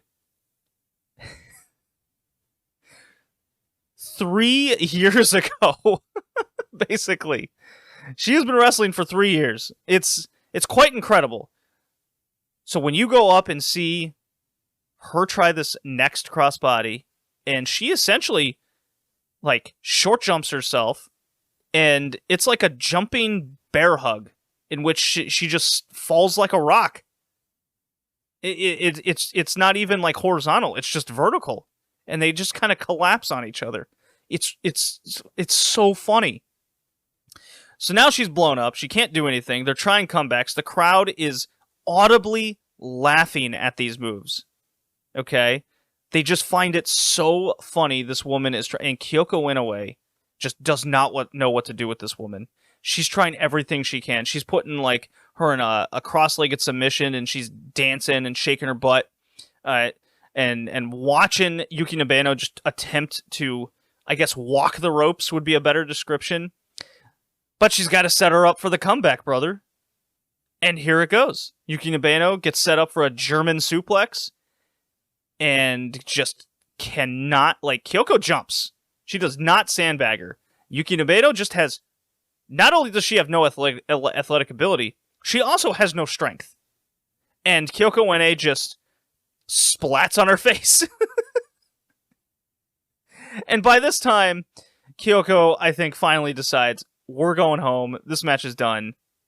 And she puts her away with, she just does a basic little, I think it was like a Falcon Arrow or something, and hits her with her, third move in a match, generally, the jump leaping elbow drop, and just pins her. Just, it doesn't look like Kyoko's... It's very reminiscent of the Harley Saito 2-minute squash match earlier on the show, but it went 10 minutes longer. So Kyoko Inoue is just dancing around the ring. She's not sweating. What a match! If I... Let me think about this. There's some bad early 80s ones, but... No. On a major show, with the training at this point in time, and the expectations, this just might well be the worst match I've seen on this AJW journey. It's simply incredible. These are the type of things where you go minus something stars. And I'm so happy I watched it. We move on. Bull Nakano against Hikari Fukuoka, the rising star of JWP. Who used to be, I believe earlier in the year, was kind of a Manami Toyota knockoff, copying all the moves, copying the look. Hikari Fukuoka has really come into her own as 1993 has gone on. And some of those matches in the Grand Prix we were able to find and watch were amazing. She's not all hits. She does miss sometimes. She's still learning. Let's see. At this point in her career, I saw one review that called Hikari Fukuoka a rookie at this point in time, and no. She debuted at the end of 1989, so she's there. She's 4 years in at this point. So there's no reason to call this woman a rookie, and she's up against Bull Nakano. I went into this super excited. I saw the match time of just under 14 minutes. And this is coming off one of my LLPW reviews, where Miki Honda is kind of in a similar position in LLPW, but in her case, you can tell that they really don't have the drive to make her kind of a top player. But in terms of in-ring, at this point, I would say Honda and Fukuoka are pretty comparable. I would still put Fukuoka higher, and certainly with a higher ceiling. Absolutely. I wouldn't question it. Well, that Bull Nakano Miki Honda match was phenomenal. It was Bull Nakano setting up for the big sell jobs and setting up for the big near falls, and I more or less expected a similar built and structured match. And Bull Nakano was just so good at doing these things. Well, unfortunately, this match was quite bad. And it had a lot to do with, I think Fukuoka was expecting a Dynamite Kansai or Devil Masami type opponent, where they would no-sell and they themselves would just beat on her and beat on her and beat on her, and that would be the structure. And while that's mostly the case, Fukuoka doesn't realize that Bull Nakano doesn't operate that same way. She's very giving and not selfish as a wrestler. So there are many times in this match where Bull Nakano's trying to egg her on, where it's like, hey, fight back, now's the time to start hitting your moves. And Fukuoka kind of doesn't know what to do with this, and she just keeps resorting to the same thing over and over again where she's throwing forearms.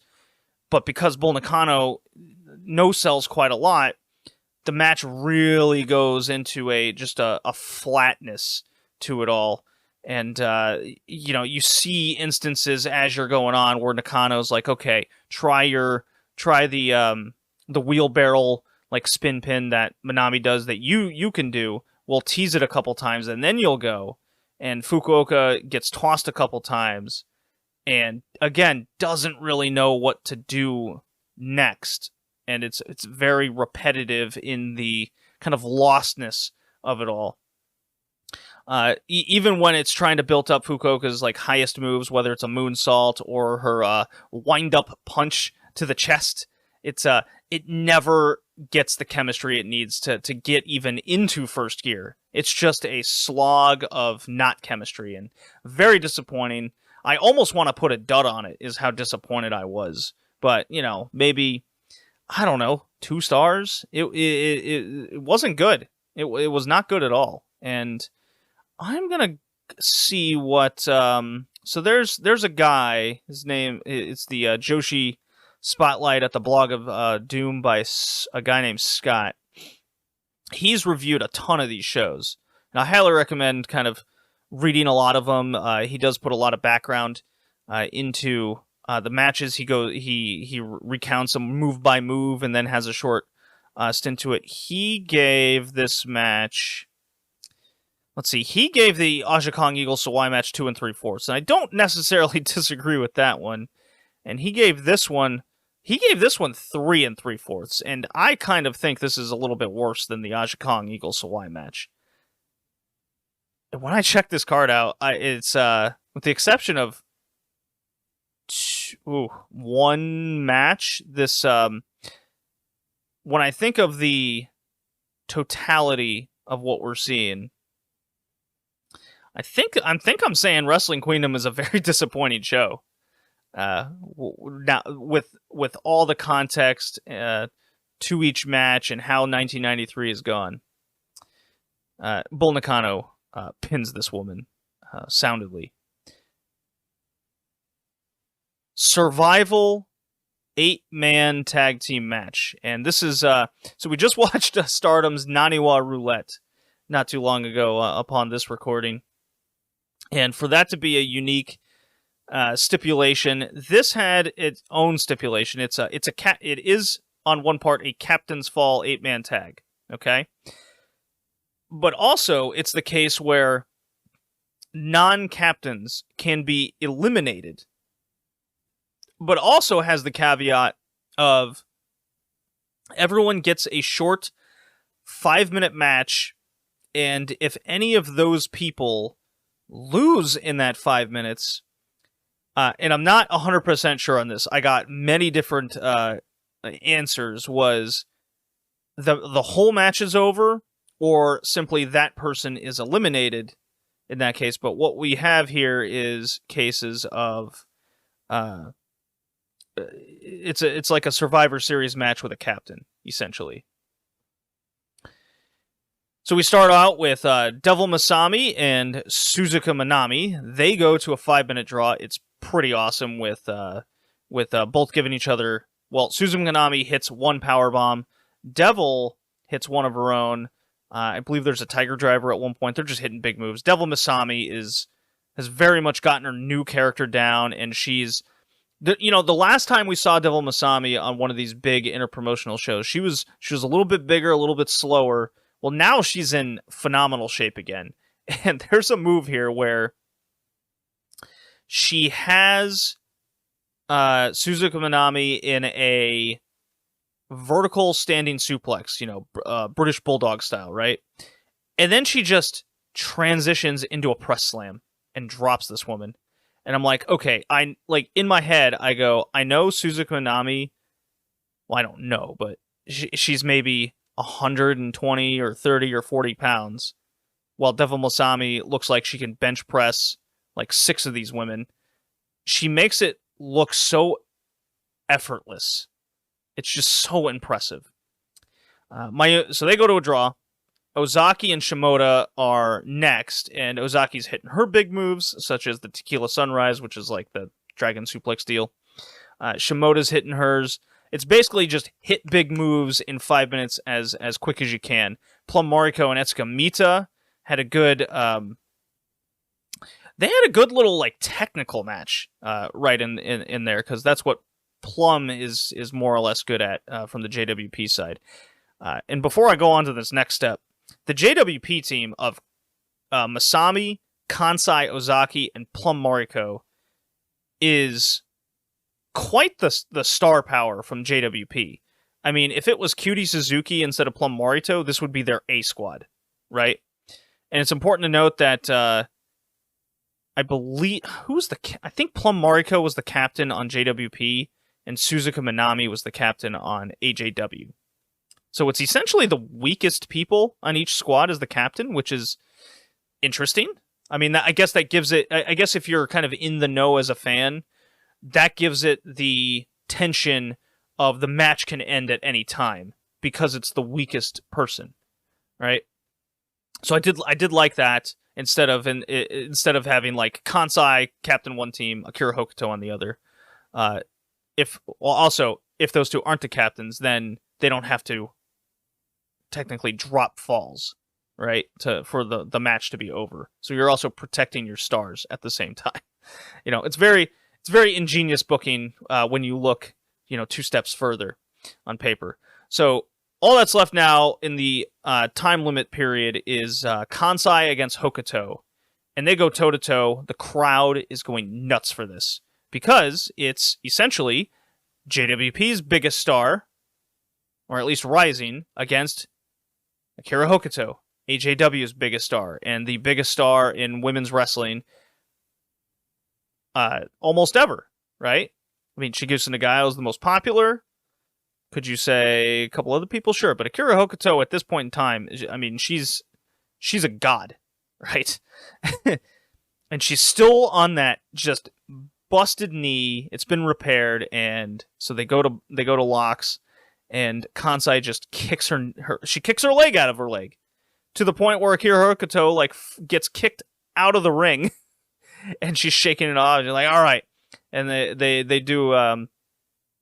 have an excellent, I would say 4 minutes, because they teased the first minute there, so didn't need to do a lot of work here for Akira Hokuto. And Kansai hits the Splash Mountain right at the buzzer. So it really makes the statement. That reminded me of when Kansai and Ozaki got like fall 1 in the 3WA tag match from earlier in the year, where Kansai hits Splash Mountain inside the first like 10 seconds and gets the first fall immediately. Did that come at Dream Slam? So many of these shows are running together now. So then it's like a free-for-all for the next... 30 minutes? 20, 30 minutes. Minami eliminates Plum Mariko with a Tiger Driver. Masami comes in, and she's cleaning house. It's like 1-on-2, but Masami advantage. And I believe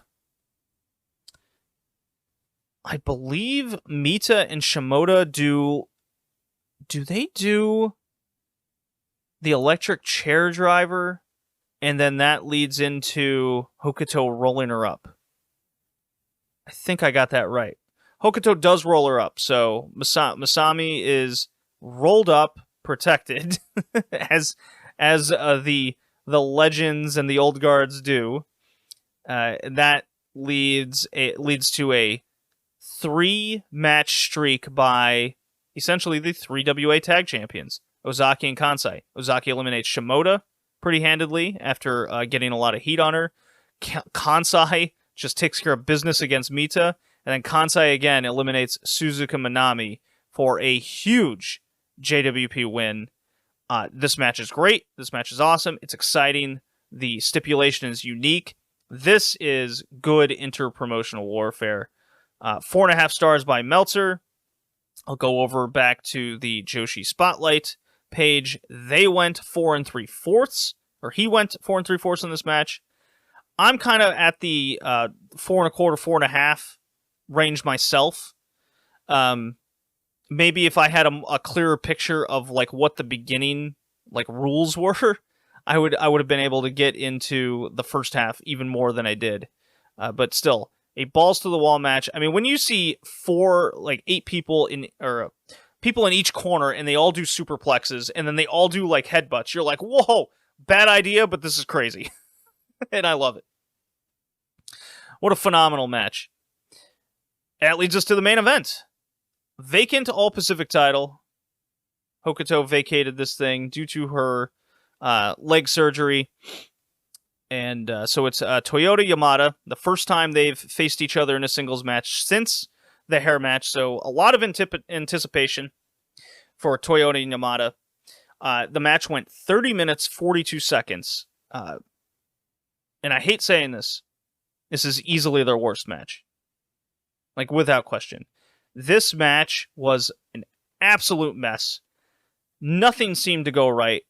And I was actually in my head comparing this match to the Momo Watanabe Saya Kamatani match that happened recently. Because they had good cardio and great ideas, but they couldn't execute them well. And that's like the definition of a lucha match. Like, if you watch lucha and they're doing crazy shit and they nail them, it can be one of the greatest matches you've ever seen. However, if they don't nail them, it can be one of the sloppiest, and you're really going to struggle with it and be disappointed. This match is absolutely on the ladder of what I just described. They're trying lots of counters late in the match, and they're slipping and kind of falling on their ass when they flip over. There's a lot of mistimed drop kicks, and just about everything goes wrong in the second half. And the first half, they try to keep a pace, and maybe they got tired a bit, and the cardio finally went out for them. But I cannot recommend this match other than the historical sense that Toshi Yamada is the All-Pacific champion, and she beat Manami Toyo to get it. In that sense, it's worth watching for the historical context. The match itself, I did not care for. I did not care for at all. And I really want to read something from...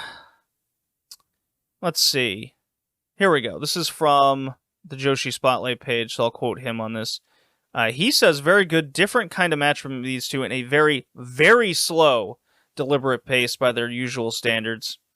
Owing to go 30 minutes, with holds taking up the majority of the first half, because nobody's sprinting through that.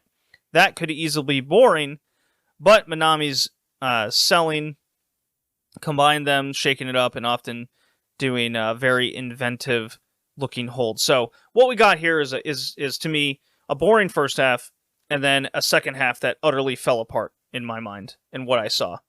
Things just didn't hit flush. Things just didn't hit smooth, and it was over and over and over again. This was a Manami Toyota miss of a match. I hate saying. And I'm not letting Yamada off the hook either, because she wasn't hitting very well either.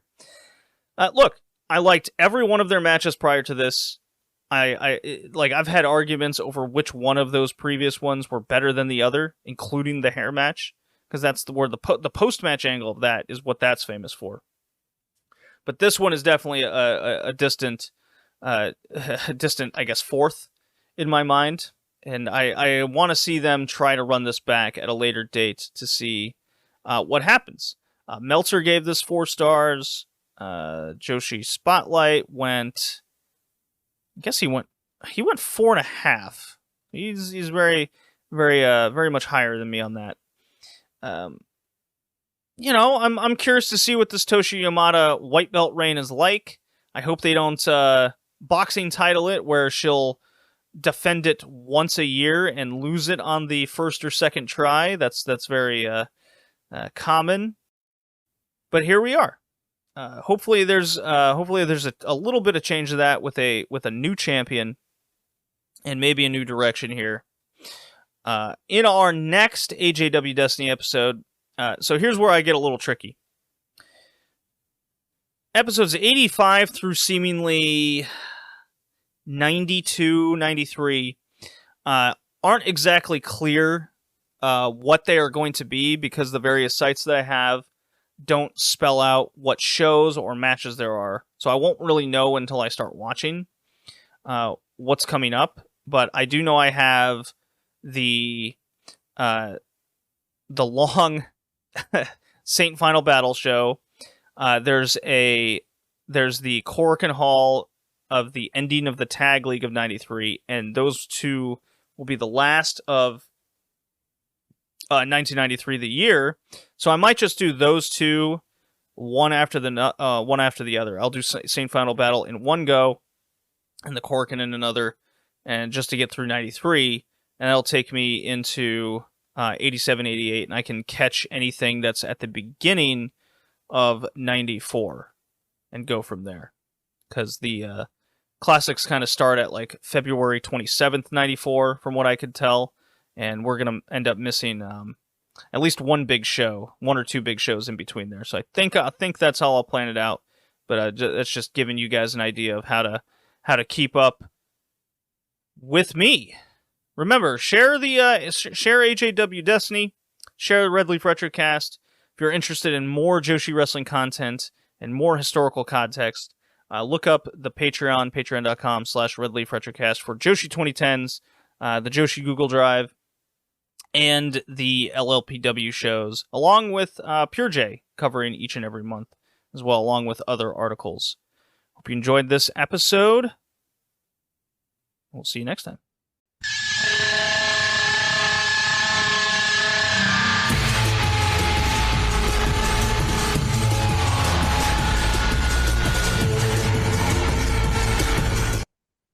And it's another WCW Nitro from 1999.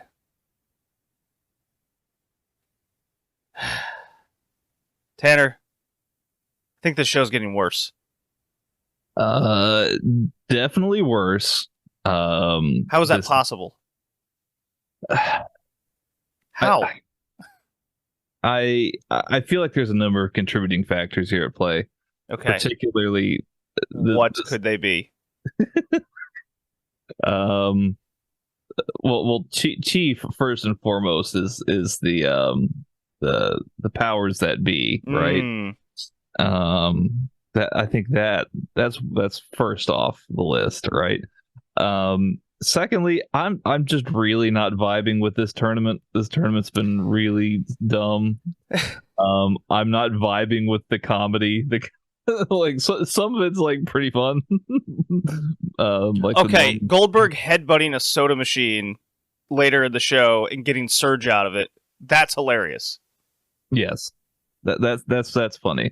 The Norman Smiley stuff every week, I find that funny, but I'm sure a lot of people don't. It's a cult kind of funny, but yeah. I knew the show was going to be bad when Tony Schiavone and Bobby Heenan are in no gives a fuck mode anymore. It's very clear. They're just doing commentary head in hands. Yeah. They've never gotten along more with the agreement that the show is terrible. And when the first thing that comes out is screaming Norman Smiley in football gear, and they have to announce Jimmy Hart is going to be his opponent in a hardcore match. And he comes out dressed as Sir Lancelot. Mm-hmm. And they go, I can't wait for what this show has in store for us tonight. I knew they were half-truth. They were half-truth telling. Because in a way, they're like, all right, what's this shit show going to be? And the other is, no way. We've got something in store for y'all tonight. We don't even know what it is. Not sure what it's going to be, but it's going to be something. So this is Nitro from November 15th, 1999, from Little Rock, Arkansas. Basically the home of one Sid Vicious, whom has an amazing promo tonight that we must discuss, or at least recap. Well, man, they say 10,000 people were in this arena. Sure, maybe. That's possible. Yeah, I guess it's maybe word hadn't gotten out to Arkansas yet that WCW very possible was starting to suck. Yeah, this. Well, I can't remember the last time that went to Arkansas as a Nitro or Thunder or what have you. But there are these occasional cities where they haven't been there in like 2 years, and people just want to see wrestling. And we know the company up north, which is constantly referenced on this show in every capacity, to make you further wish that why don't I just watch that show? Yeah. Well, and I mean, it is weird in the sense that, I guess it's not really weird, but WWE obviously had the places that it would go to. Right, it was the company up north. They would not go to Little Rock, Arkansas, but WCW would. But I don't know. I don't know if that's true or not. Right? Like there's places in the South that WWF at the time really did go into that were in the South, but and there's certainly places somewhat in the North that WCW would venture into, but I just don't know why the big 2-year gap. I'm sure the people going there were like, oh yeah, I'm going to see Hogan and Sting and Goldberg and DDP, and they're all going to be awesome. And it's just this shit. And it's pretty fucking terrible. This is also the go-home show for WCW Mayhem, the pay-per-view. Which is, I like the name, but that's about as good as I can say about it. Well, I feel like you like the name because you like the game. Well, I mean, there's that too. And obviously the game is named after this, or the vice versa, whichever way. It's, I mean, would you mind an AEW pay-per-view named Mayhem? Yes. Oh. I'm sure it'll be fine, but I feel like Mayhem describes to me like there's something so frantic about all this going on, right? Like there's like it's just madness everywhere. And I mean, I love my wrestling, but I don't know if Mayhem is the right thing. Like GCW Bloodsport, that's something, right? Like I could get on board with Bloodsport. Mayhem describes it as just like this is utter chaos and so disorganized. I might not be able to like sit through this. All right, so maybe there's some WCW PTSD going on. Some carryover. Yeah, maybe that's part of it. Maybe that's it. Maybe that's it, right? But, all right, let's go to our good friend KB Wrestling Reviews. Whew. So I didn't take notes on this. Oh my god. Yeah, even he titles it Russo's Finest. Yeah. I like his little titles. But yeah, we start with oh, wait a minute. Hold on. That's right. They recap everything from last week. And some of these things just I've totally forgotten. It's amazing how much I forget just week to week. Still watching the show. I do remember David Flair stalking Kimberly. I remember Kevin Grand Wizard Nash. But like all these angles supposedly that they threw up, like Sid Vicious and Rick Steiner, which they recap again later, among other things. I don't remember that at all. I don't remember anything because it's just 1,000 things happening at once. Did we even talk about that last week? I just don't remember.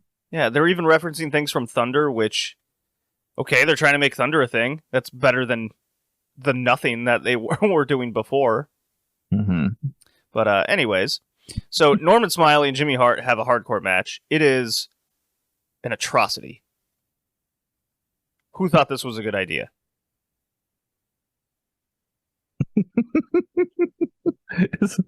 I mean, look. Again, I enjoy this kind of stuff because it's just so out of whack. But like, why is your lead-in match a comedy match, right? Like, why? We have the WCW World Title Tournament going on, but the opener is Norman Smiley and Jimmy Hart in cosplay. Is this not part of the tournament? It is not. Weird. I thought Norman Smiley was still in the tournament. No, he lost last week, I guess, maybe. That's a shame. but Jimmy Hart certainly wasn't in it. But they could have just changed things and entered him anyways, and the powers that be give him a shot. I mean, that's their logic. Sure. The powers that be can just do whatever they want because they're the powers that be. Indeed. Yeah. So, they're hitting each other with shit. It has no effect because of all the pads, and then of course, Brian Knobbs comes out for interference in a hardcore match. What a thing that was tonight. Every single match has copious amounts of interference, and the refs don't know what to do eventually. They're just like, I don't know. There's powder being thrown around, and... yeah. No, Norman Smiley takes powder to the face, and in order for him to cry, he has to actually take off his armor. He has to take off his helmet to display to you that he's crying. Right. Which is just a great added, feature of this match. The finish is pretty fun too, I suppose. Well, Knobbs tries to hit him with the chair in the back, but he's got football pads on. But then he turns around and nails him with the chair in the head. Yes. And, Jimmy Hart. No. Jimmy Hart does not win because Norman kicks out. Well, so Brian sets up a table with and Jimmy is supposed to dive onto it. Right. But Jimmy ends up diving through the table, and then Norman's able to get the pin. He sure did. And then they announced that it's going to be Norman Smiley versus Brian Knobbs at the pay-per-view in a hardcore match for the vacant hardcore title. Sign me up, man. I don't think that's going to be very good. I feel like Norman's going to come home with that title. You think Norman's coming home with the hardcore title? Absolutely. Screaming Norman Smiley. He's going to take that. Well, what sport is he going to cosplay at in... Where is Mayhem? Do we know? It's in Toronto. It's in Toronto. So he could be dressed up in some hockey gear. He'll probably be dressed up like Wayne Gretzky or something. He'll have a Maple Leafs jersey on. Or get some heat and get that Edmonton Oilers one, Gretzky. That too. So let's see here. We get the rest of the tournament brackets announced. These are the people still in it. You ready? Yes. Bret Hart, Billy Kidman, The Total Package, Sting, Chris Benoit, Scott Hall, Buff Bagwell, and The Chosen One. Did you know he's the Chosen One? He has the stroke. He is one. Double J, the Jeff Jarrett. Yeah. Not quite the final 8 that I would have booked. Interesting. But here we are. Do you think you could have booked this better? Because you, sir, are not in the business last time I checked. I can't make any promises, but all right. Gotta make sure that's clear. Yeah. I am not a professional. I just do this for fun. They do announce an interesting match to try to get us excited about this Kurt Hennig must retire storyline, because he's got to face Goldberg tonight, and if he beats him, he gets a new contract. Yay.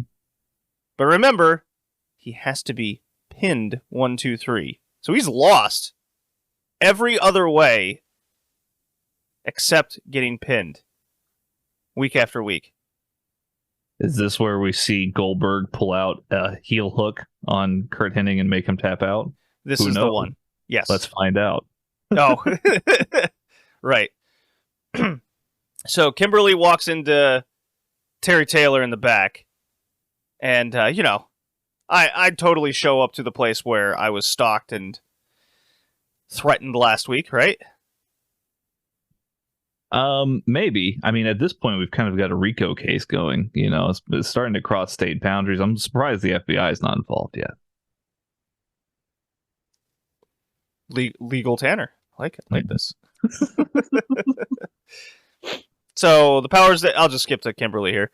Powers that be escort her into the room. There is a funny little quip or scene where Kimberly's waiting outside, and then the other guy like looks her up and down, and she gives him the ugh face, and his reaction is, "What?" And then he like smells himself. Like, okay, that was good. I'm taking what I can get, Tanner. All right. There's not a lot I can really laugh at or enjoy. We're just giving scraps from the table here this week. Yeah, my God, there's a match later on the show. It's Chris Benoit and Bret Hart. Again, no. It was Benoit and Scott Hall, right? Yeah. Yeah, it was Benoit Scott Hall. They're in the tournament, and I'm watching that match, and I'm going, "Oh my God, this is 3.5 stars," and I'm like losing my mind. Holy shit, a good match! And then I watch like New Japan, New Beginning tours, and I'm like, "Oh yeah, this is what good wrestling looks like." Bret Hart versus Kidman. Yeah, that was okay. And Benoit and Scott Hall. Benoit and Scott Hall was the 3.5 star banger. Just randomly inserted into this Nitro. Yeah. Let's see. Kevin Nash, Scott Hall go to the ring. Kevin Nash is dressed like Sid Vicious, which, very, very good little makeup job there, I will say. Right? Yeah. They go to the ring, and it's the exact promo I kind of wanted and expected, where it's Kevin Nash doing the overemphasized chin out with the underjaw, and he's going, Arkansas accent infused, I am the ruler of the world. And I was like, okay, this is good. That was good. I liked all that. And then Sid Vicious comes out. The crowd is going nuts for their hometown guy. And Sid Vicious cuts the worst promo that'll make you laugh in your entire life. Kevin, you think you're the man, but you're not half the man that I am. And you think you're so smart, but you don't have half the brain that I do. And it cuts to Nash and Hall. And they're just like, oh my God, did he just say that? Yeah, the famous "I have half the brains that you do" line is just like, oh my God. I'm like, it's on this show, the Go Home Show to Mayhem. Excellent. Now, so Sid Vicious, it has been said to, or has allegedly told that, people have this idea that this is all off the cuff and that these are bloopers. But he has said in the past that he was told to say these things and to make himself a lot more stupid than what he actually was. So I have some sympathy here for Sid in a little bit, if that story is true, in fact. But yeah, this is just like, you can see Hall and Nash are in the ring and they're barely keeping it together. Whether that's because he actually said those things or because, like they can't believe that he said those things. Well, I tend to believe Sid on this one, that he was told to say like certain lines, because if there's one thing Russo is very adamant about, it is about scripting. Yeah. Say your lines, bucko. Right. This is a TV show. We need to write it like it's fucking Yellowstone on Peacock. Right. Well, and he has no affection for anything Southern, so I mean, this probably plays right into it. Yeah. So and there was a couple of this tonight where despite these dudes having already a match on the show, they're going to be wrestling twice. I think Goldberg was wrestling twice. Sid here challenges Nash to a match, and Nash is like, I'm retired, and they just totally blow that off later, where the powers that be go, that retirement angle is bogus. It doesn't count. And then Nash just has a match with Sid later. Like, oh, okay. How would they get out of it? Maybe something creative? Nah, just, that doesn't, don't worry about it. Yeah, that doesn't need to worry you. We've got this. Don't worry about it. I'm going to run all these recaps into one with all the women on the show. So, there was a Nitro Girl catfight in the back, and apparently they're going to have a match at Mayhem. Okay. The Nitro Girls are? Is that Sure. Did I hear that right? I feel like it's totally possible. Okay. There is a Evan Courageous match at some point on the show, and Medusa is on commentary going, "Oh yeah, I like him. I want to fuck him." Like on commentary with the deep, sexy voice. Wow. Yeah. So that's happening. Kimberly has to now wrestle, and she's got to wrestle Asia, who was all over the show. And it's weird, because at times, these like buff women, where Asia or the woman that helps Booker T out, they are jacked and they look strong, but as soon as a guy puts their hands on her, they're down for the count. It's very strange, little dichotomy there. The women are made to look strong, but at the same time, still very weak because they're women. Tori Wilson is set to be the special guest referee of Asia Kimberly, and she has to wear the teeny tiny itty bitty bikini with zebra stripes on it. And there's a cat fight that ensues. David Flair gets his nuts kicked a couple times. That was cool. And was there any more women's segments on the show? I think that's about covers it, eh? I think so. One thing, making note, the woman who does appear to help Booker T, that is Midnight. Okay. Because she doesn't have a name yet. Yes. From I don't know, but that would be her, based off of our conversation last episode. Okay, got it. All right, I will go down to Booker T in a handicap match against Creative Control. Before the match, Chavo was trying to sell shit, and then there's also random things in the back with janitor Hacksaw Jim Duggan just walking around the back, being a janitor of every arena that they go to in WCW. I don't get it. Yeah, I mean, you'd think that they would have had like paid staff from the arena do that.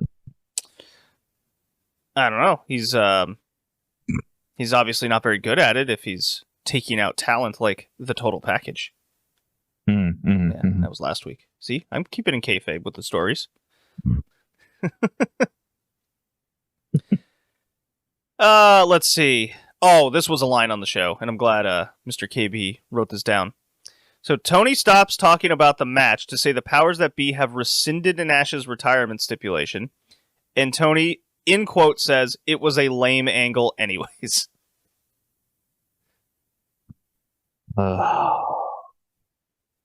Like, I get it. I do get why. But there's just like a certain point, and AEW does do this to me as well. But like, there's a certain point where it's like, okay, you guys are like way too like upfront about all of like the behind the scenes and like the insider terminology stuff. It's just, yeah, there's a line you just shouldn't cross when it comes to wrestling. I agree. Yeah. And Russo crosses it every time they can. like to play with it is fine, but to be like so public and open about it is just like, come on, this is, I don't know. Let's see. A little swearing on the show tonight, wasn't there? A little bit. Sid Vicious said something. What did he say in his goofy promo? I think did he say ass, or I think he did, and he was bleeped out. I think Booker T said something like during the match that you could hear. Right? I think so. Yes, there was a little bit of swearing. I couldn't hear it over how awful the show was, though. No. Okay, so at the end of the match, with Booker T winning, sure, we'll go with that. and he's getting beat up by by Creative Control, the tag team. The lights go out and a gong hits, and I went, "Oh my god! Can we have a show about WCW and not about WWF?" Because it was clearly made to be The Undertaker. Well, it's midnight. Yes. Yeah. So the gong goes off. Well, and yes, I guess there's obviously a reference there to The Undertaker. But I mean, I will defend them in the sense that the gong goes off because it's midnight. You know, it's midnight. Mm-hmm. You know, I get it. Yeah. But when you do things like this, it's just continuing to make. Get out of here, Cat. He's on the mic stand. I mean, I can totally see where you're coming from in that, like, oh, the gong strikes and people automatically think like The Undertaker. Yeah, right? People they think a star is showing up and it's from the other show.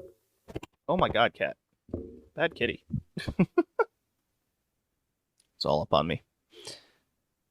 Oh, let's see here. Russo's getting more and more involved. So we got, all right, Evan Courageous, Johnny Boone, whatever. And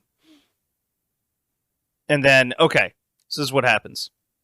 Russo's in the back. We still haven't seen him on camera, but he's getting more and more involved with his voice being on screen and that he's the booker and he's all this. There is a bunch of luchadors in his little office, and he's got a piñata. Who has a piñata? I think Juventud has a piñata. Yes. Yeah. And he goes, all you guys are going to fight with a piñata on a pole match, and there's 10 grand in it, and they all get excited. Mm-hmm. So he goes, I don't care if you want to whack each other with sticks, whack the piñata, go out there and go kill each other for 10 grand. And I guess the idea is these Mexicans are cheap, and they will do that, and they don't care how culturally insulting this all is. And about 15 seconds in this match, the piñata falls down from the pole, and they just continue to have a match. That should have been foreshadowing for all the pole matches that we would have in the future. Yeah, this is already the second one. Ooh. Seems like our Zoom call will have to go out and come back in. Okay. Yeah, we got 10 minutes on this. I really wish your Discord situation would work out better.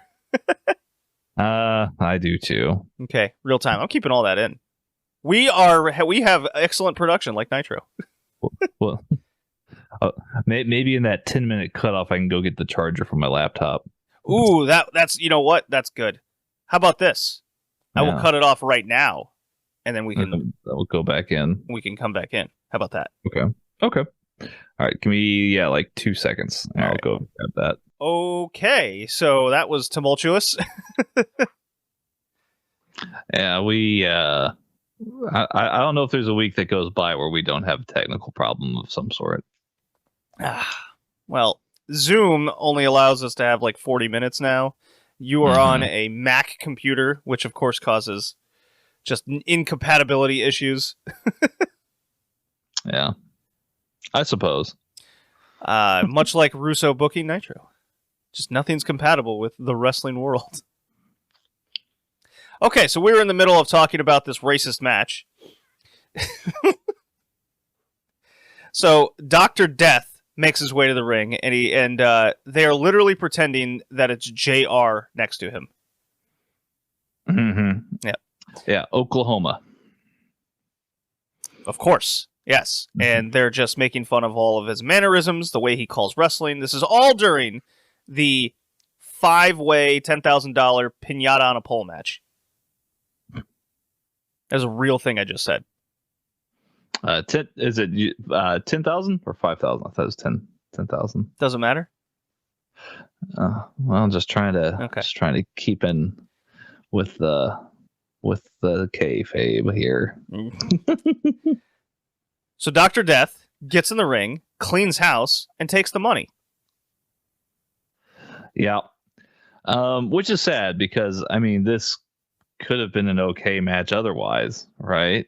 It could have been fine without the pinata and without the stupidity, without Oklahoma being there, without Dr. Death. But hey, you know what? I guess they made Dr. Death look like a big time player. He took out 5 unsuspecting luchadors.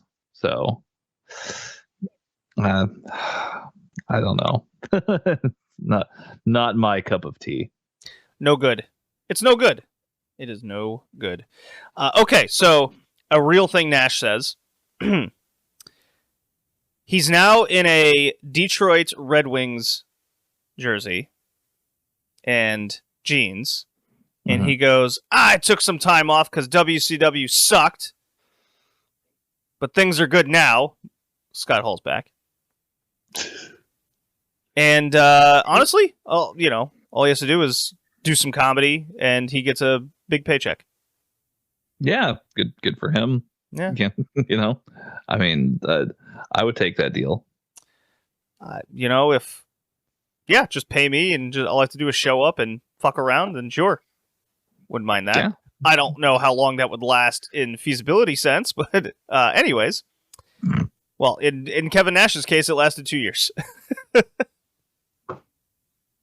Goldberg versus Kurt Hennig. They tried to have a match. Just didn't work out so well. No. What was it, like 4 minutes?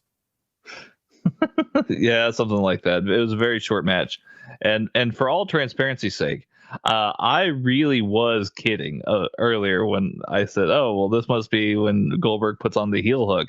I had no idea that that's what actually was going to happen. Yeah, so Goldberg lays in the leg lock heel hook thing, and Hennig taps out.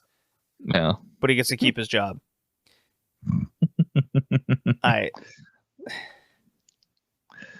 It's I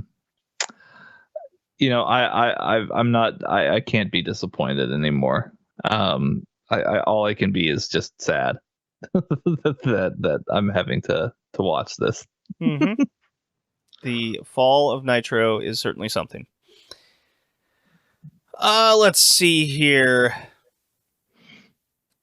I don't even remember this part where Creative Control tells the Filthy Animals they're fired if they don't produce Tori because they can't find her. I didn't even know that. Must have missed that part. That's okay. We get a whacked out match of Vampiro and the Misfits against Berlin and officially The Wall. He has a name now. The big bodyguard. This match made no fucking sense to me, but shocker. Why would it? Apparently they're building up Berlin and Vampiro for a chain match at the pay-per-view.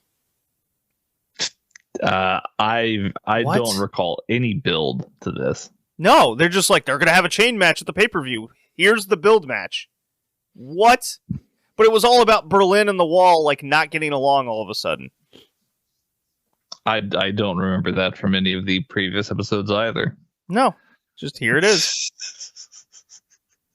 Yeah, so the Misfits and I guess Vampiro look like fools because the Wall just beats them up really easily. Berlin wants to pin, but then the Wall wants to pin. And then the Wall gets the pin anyways. Who cares who the legal man is? Because they clearly don't. Did not matter. And then Berlin in post-match beats up Vampiro with a chain. They have a match at the pay-per-view. Sure. This was terrible. Yeah, not very fun. Yep. Yeah. It's just really this is all downhill. Very, very much so. Mm-hmm. Yeah, we get that Rick Steiner Sid Vicious match next, though. Sure, we did. I mean, it was a good angle, I guess. If we were leading to Rick Steiner and Sid Vicious with something in the future, but I'm very positive that they don't have a match on the pay-per-view. Because aren't they doing something with Vicious and Goldberg again? But it's not exactly clear. Well, I mean, there's this huge kerfluffle between Hart, Hall, Goldberg, and Vicious over the U.S. title. Everybody lays claim to it except Bret Hart, who also believes that Goldberg lays claim to it. Right. So, even though Scott Hall has it, and he never shows up with the actual title. No, they left it at home. It's on his dresser. Yeah, you can't be a belt mark. That'd be silly. Rick Steiner, Sid Vicious have an angle. Basically, they beat each other up. Sid Vicious powerballs him through the stage, and he gets stretchered out. So, if this was leading to something that we would could look forward to and be positive that it would actually happen. It was for the TV title, by the way. Okay. Yeah. What does that mean for the TV title? I don't know. Probably vacation. Mm-hmm. Wasn't Rick Steiner also helping Sid Vicious but 3 or 4 weeks ago? Yeah, don't worry about that. Okay. just wanted to make sure. Okay, this was so random. The camera follows into a boiler room, and it's Jerry Flynn standing there like he's starting a Mortal Kombat simulation, and the Barbarian, and they just start having like a thing. I don't get it. they're just having a knockdown, drag out fight in this boiler room. We have Russo in these vignettes talking about it's all about the ratings. It's only about the ratings. We're going to make so much money. Shivani is on commentary at this time going, just talk about the ratings this is going to bring in. How many people are going to watch this now? Like, well, nobody. It's declining every week. That, and I don't know. Every time I see Jerry Flynn, I'm reminded that he's not Jerry Lynn, and I get very, I don't know. It's just upsetting. I can't. Yeah. We already talked about Asia and Kimberly. We talked about Goldberg headbutting a surge machine and getting a soda. I do like that. Yes. The Chris Benoit Scott Hall match turned out to be really good. Yeah, I mean, obviously Scott randomly Hall on the show. Yeah, Scott Hall has the ability to pull out a great match if he's really driven to, and I think that kind of understanding who Chris Benoit was, I don't think there's any chance that he would have allowed Scott Hall to just skate by, phone it in. It's like, no, brother, yeah. we're going hard. Yeah, you're in the ring now, so yeah, I mean, again, a nice bright spot here in the middle of Nitro. I hate saying that about a Chris Benoit match in 2023, but well, I mean, he was a good wrestler. Sure. Yeah. Yeah. So I did think the finish was a little too much. So what happens is, so Kevin Nash and Bret Hart are ringside to kind of keep each other in check. So I like that because it does have a lot to do with connecting stories and rivalries that are ongoing. You mentioned that the U.S. title thing is probably the most interesting on the show right now, instead of the world title tournament, which the same people are also involved. Doesn't make much sense in that, but it's tragic, really. Yeah. So what happens later after they beat each other up for a while is Benoit and Nash just kind of get to fisticuffs on the outside. They're literally punching each other, and the ref is like, "Hey, wait a minute!" And yet there's still like ref distractions and whatnot. Well, Sid Vicious hits the ring because he's connected, and he's he was called a dummy earlier on the show. He can't do that. He's the ruler of the world. Can't all right? stand for it. And he power bombs Scott Hall, and I was like, "Ooh, that's going to be the finish." So Benoit hits his headbutt, and I thought, okay, DQ, because Nash was like right there in camera. Scott Hall just kicks out, and I'm like, "Oh, okay, that's interesting." There's another interference spot by Nash, and then it shows. This is where it kind of goes a little overboard. It shows Scott Hall getting the knucks out of his trunks, little rubber knuckles, Mhm. and he's going to punch Benoit, and I go, okay, so this is how they're going to get him out. And Benoit just gets him in the crossface, and Scott Hall taps clean. Yeah. It's good. Little too much, but they actually got me like 2 times over because I just have no confidence in this show. I'm like, when am I getting fucked? That's the first thing that comes to my mind every time now. And I didn't feel cheated on this match. This actually made a lot of sense, and it's Attitude Era booking, so I kind of put my mind in that sense. You know? Like, we're supposed to be getting the good matches on the pay-per-view, and TV is to build it all. I was like, I thought this built everything well between the group of people involved. Yeah, it's interesting that there are times where, and very, very rare does it seem, but particularly with Benoit and Hart, if there's Russo seemingly is okay with letting them do good wrestling television. Yeah, and this in particular is an example of what worked in WWF at the time, and this is a very common critique with, at least in the positive sense, of Russo, was he would have these kinds of angle ideas to get multiple people involved in a storyline involving, and so what would happen is you'd let them cook in a match, and you'd build to a finish where everybody involved would hit off against each other, and then that would spider into other things that would build. But if you don't like really nail it down or reel it in to have a hard stop line, then it becomes way too much, which is what we frequently see on WCW. And I can't believe I'm saying this. That's what McMahon would hardline stop the Crazy, believe it or not. Yeah, that is the common exception to what this kind of booking was and is in this era. But I guess the question more or less is, and I don't know why we're having a philosophical debate. I feel bad for bringing it up personally, but I guess who is in WCW that would make that happen to Vince Russo? Well, nobody. He is the guy. Right. There's no one having that stop line.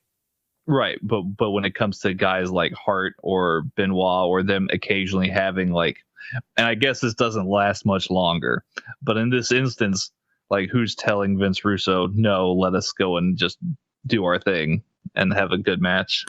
I think this was just Russo's idea of he's clearly really into Benoit right now, and he's clearly really into Bret Hart, like wrestling, and he saw the success. Well, in this sense, but he saw the success of the Benoit Bret Hart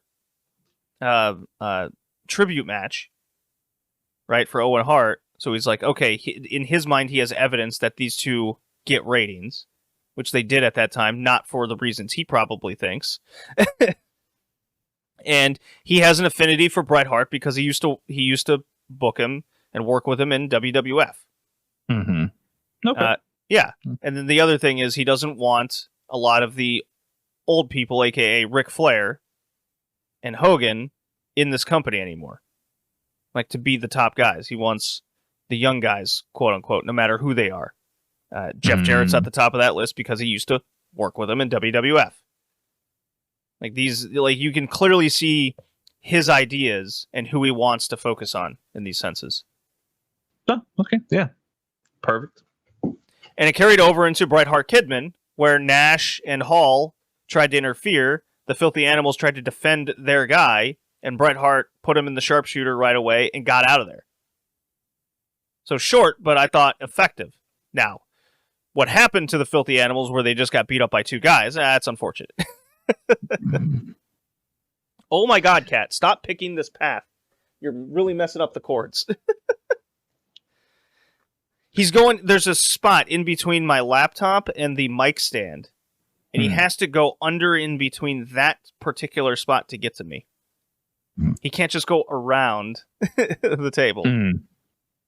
Yeah, I've had to corral my dog quite a few times on walks recently. She just gets, I don't know, she gets interested in things, and it's just like, okay, well, come on, let's let's figure this out. Why did you wrap yourself around, the light pole with the leash? Like, Right. I don't get it. Yeah.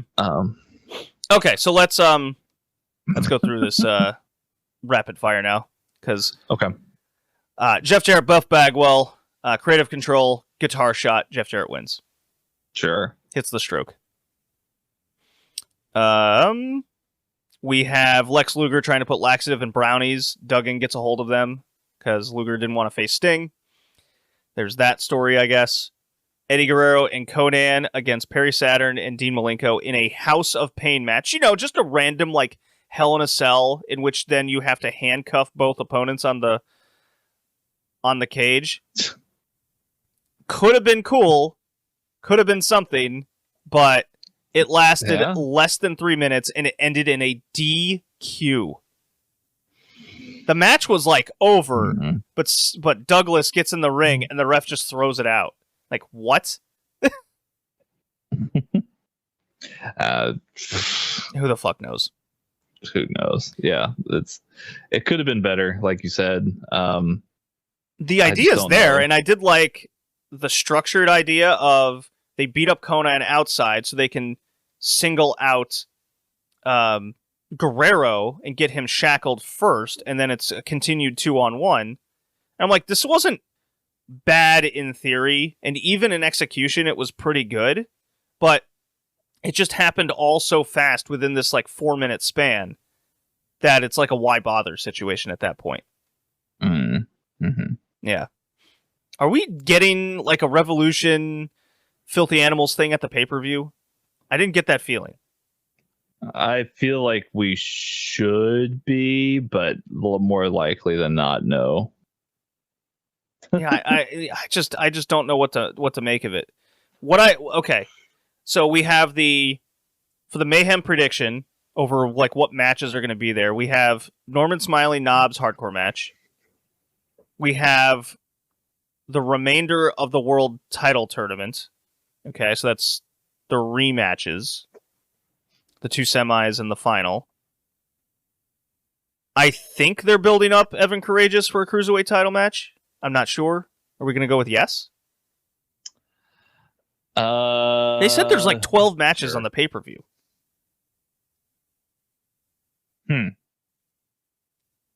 Yeah, I mean, that would make sense. But maybe not maybe cruiserweight title's just a step too far at this point, maybe. I don't know. The Vampiro Berlin chain match randomly. David Flair against Kimberly. Kill me. Yeah. So that's 6. I remember that. I think a Nitro Girls match. So that's 7. Yeah, I guess the 2 girls who have been feuding. I guess we'll go with the Filthy Animals Revolution, right? If they didn't tell me 12, I would have kind of just stopped at 7. I remember saying they're going to have like 12 matches. So that's 8. Are they just going to put... you know what? They'll probably just put 4 random matches on there after that. Norman Smiley. Well, I said Norman in that list. Oh, okay. Yeah. That's all I got. 8. I can only think of 8. And 2 of them I'm not even sure. It'll be a surprise. It'll be a surprise. Let's see here. Sting does not beat the total package because he gets maced by Elizabeth. Yeah. Also, I don't know if I can't remember if you mentioned this or not, but they had those laxative laced brownies, and they were intercepted by Jim Duggan because he felt like he deserved the brownies more. I did say that, but I didn't say the fallout to that, where it was Duggan taking a shit in Russo's office. And the camera was in front of the door, and you're hearing him shit. Defecate. Yeah. Okay. Main event. God. We're out of here. Kevin Nash against Sid Vicious. Street fight. Apparently. Yeah. This feels like it's been in the making. So there's a lot of no selling in this match, and then a lot of selling at the same time. So they sold for the first half, and then they no sold the second half because they had to go home, brother. Yeah, man. Big. I mean, it's kind of your what you would come to think of a big man match being. Big moves, and then I don't know. I really didn't see like the no contest coming, though I should have. I should have seen. Always that assume how can they fuck you over. That's the rule, right? I guess more or less, we hadn't seen Goldberg at all since his match earlier in the evening, and then he comes out and cleans house, which a poignant ending to the match. He's got no love lost for Nash, and obviously he's not a fan of Sid's at the moment, right? But it's weird because in the match, Scott Hall comes down, gets involved. Mm-hmm. That's fine. Fans chant for Goldberg. Goldberg comes down. That's a problem. Now it's just let's throw this street fight out. There's just now too much interference. Mm-hmm. Mm-hmm. I don't know. It's fucking Nitro. That's what they do. But they did this last week as well. They had the Falls Count Anywhere match with Bam Bam Bigelow, and he gets just counted out. Walked off. Yeah, he walked off, and it's like, okay, well, cool. What? I mean, for all we know, that match is still going on today, just because this hasn't been resolved. Yeah. So that's the go home show for Mayhem. Yeah. We get to watch Mayhem next episode. I'm thrilled. The downfall of WCW is so fascinating mostly because I've just never seen this. And when people say like one segment on Dynamite's bad, or even a modern Raw or SmackDown, I'm like, no. You have no idea. When you actually watch, like, not one episode, what we've done is we've watched like all of them. And, yeah. Now, don't get me wrong. For a stretch, there were some really bad Raws, and I don't know. There's been some episodes of Rampage that I've found to be quite questionable as well, but nothing to this degree. I don't think there's any comparison. I think that the scale of bad has changed. Raw got close at some point. Oh, sure, there were some pandemic shows that were, but man, awful television, and that'll do it. Yeah.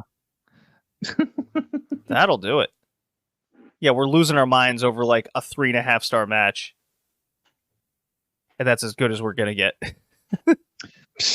Yeah. How long was that? Look, that match went. That Benoit Scott Hall match went 9 minutes. More than double the average. Yeah. Match. 2 and 3 minutes were the others. Mm. Fuck. All right.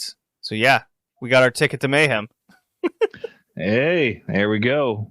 Well, get ready, folks. It's gonna be a fun ride.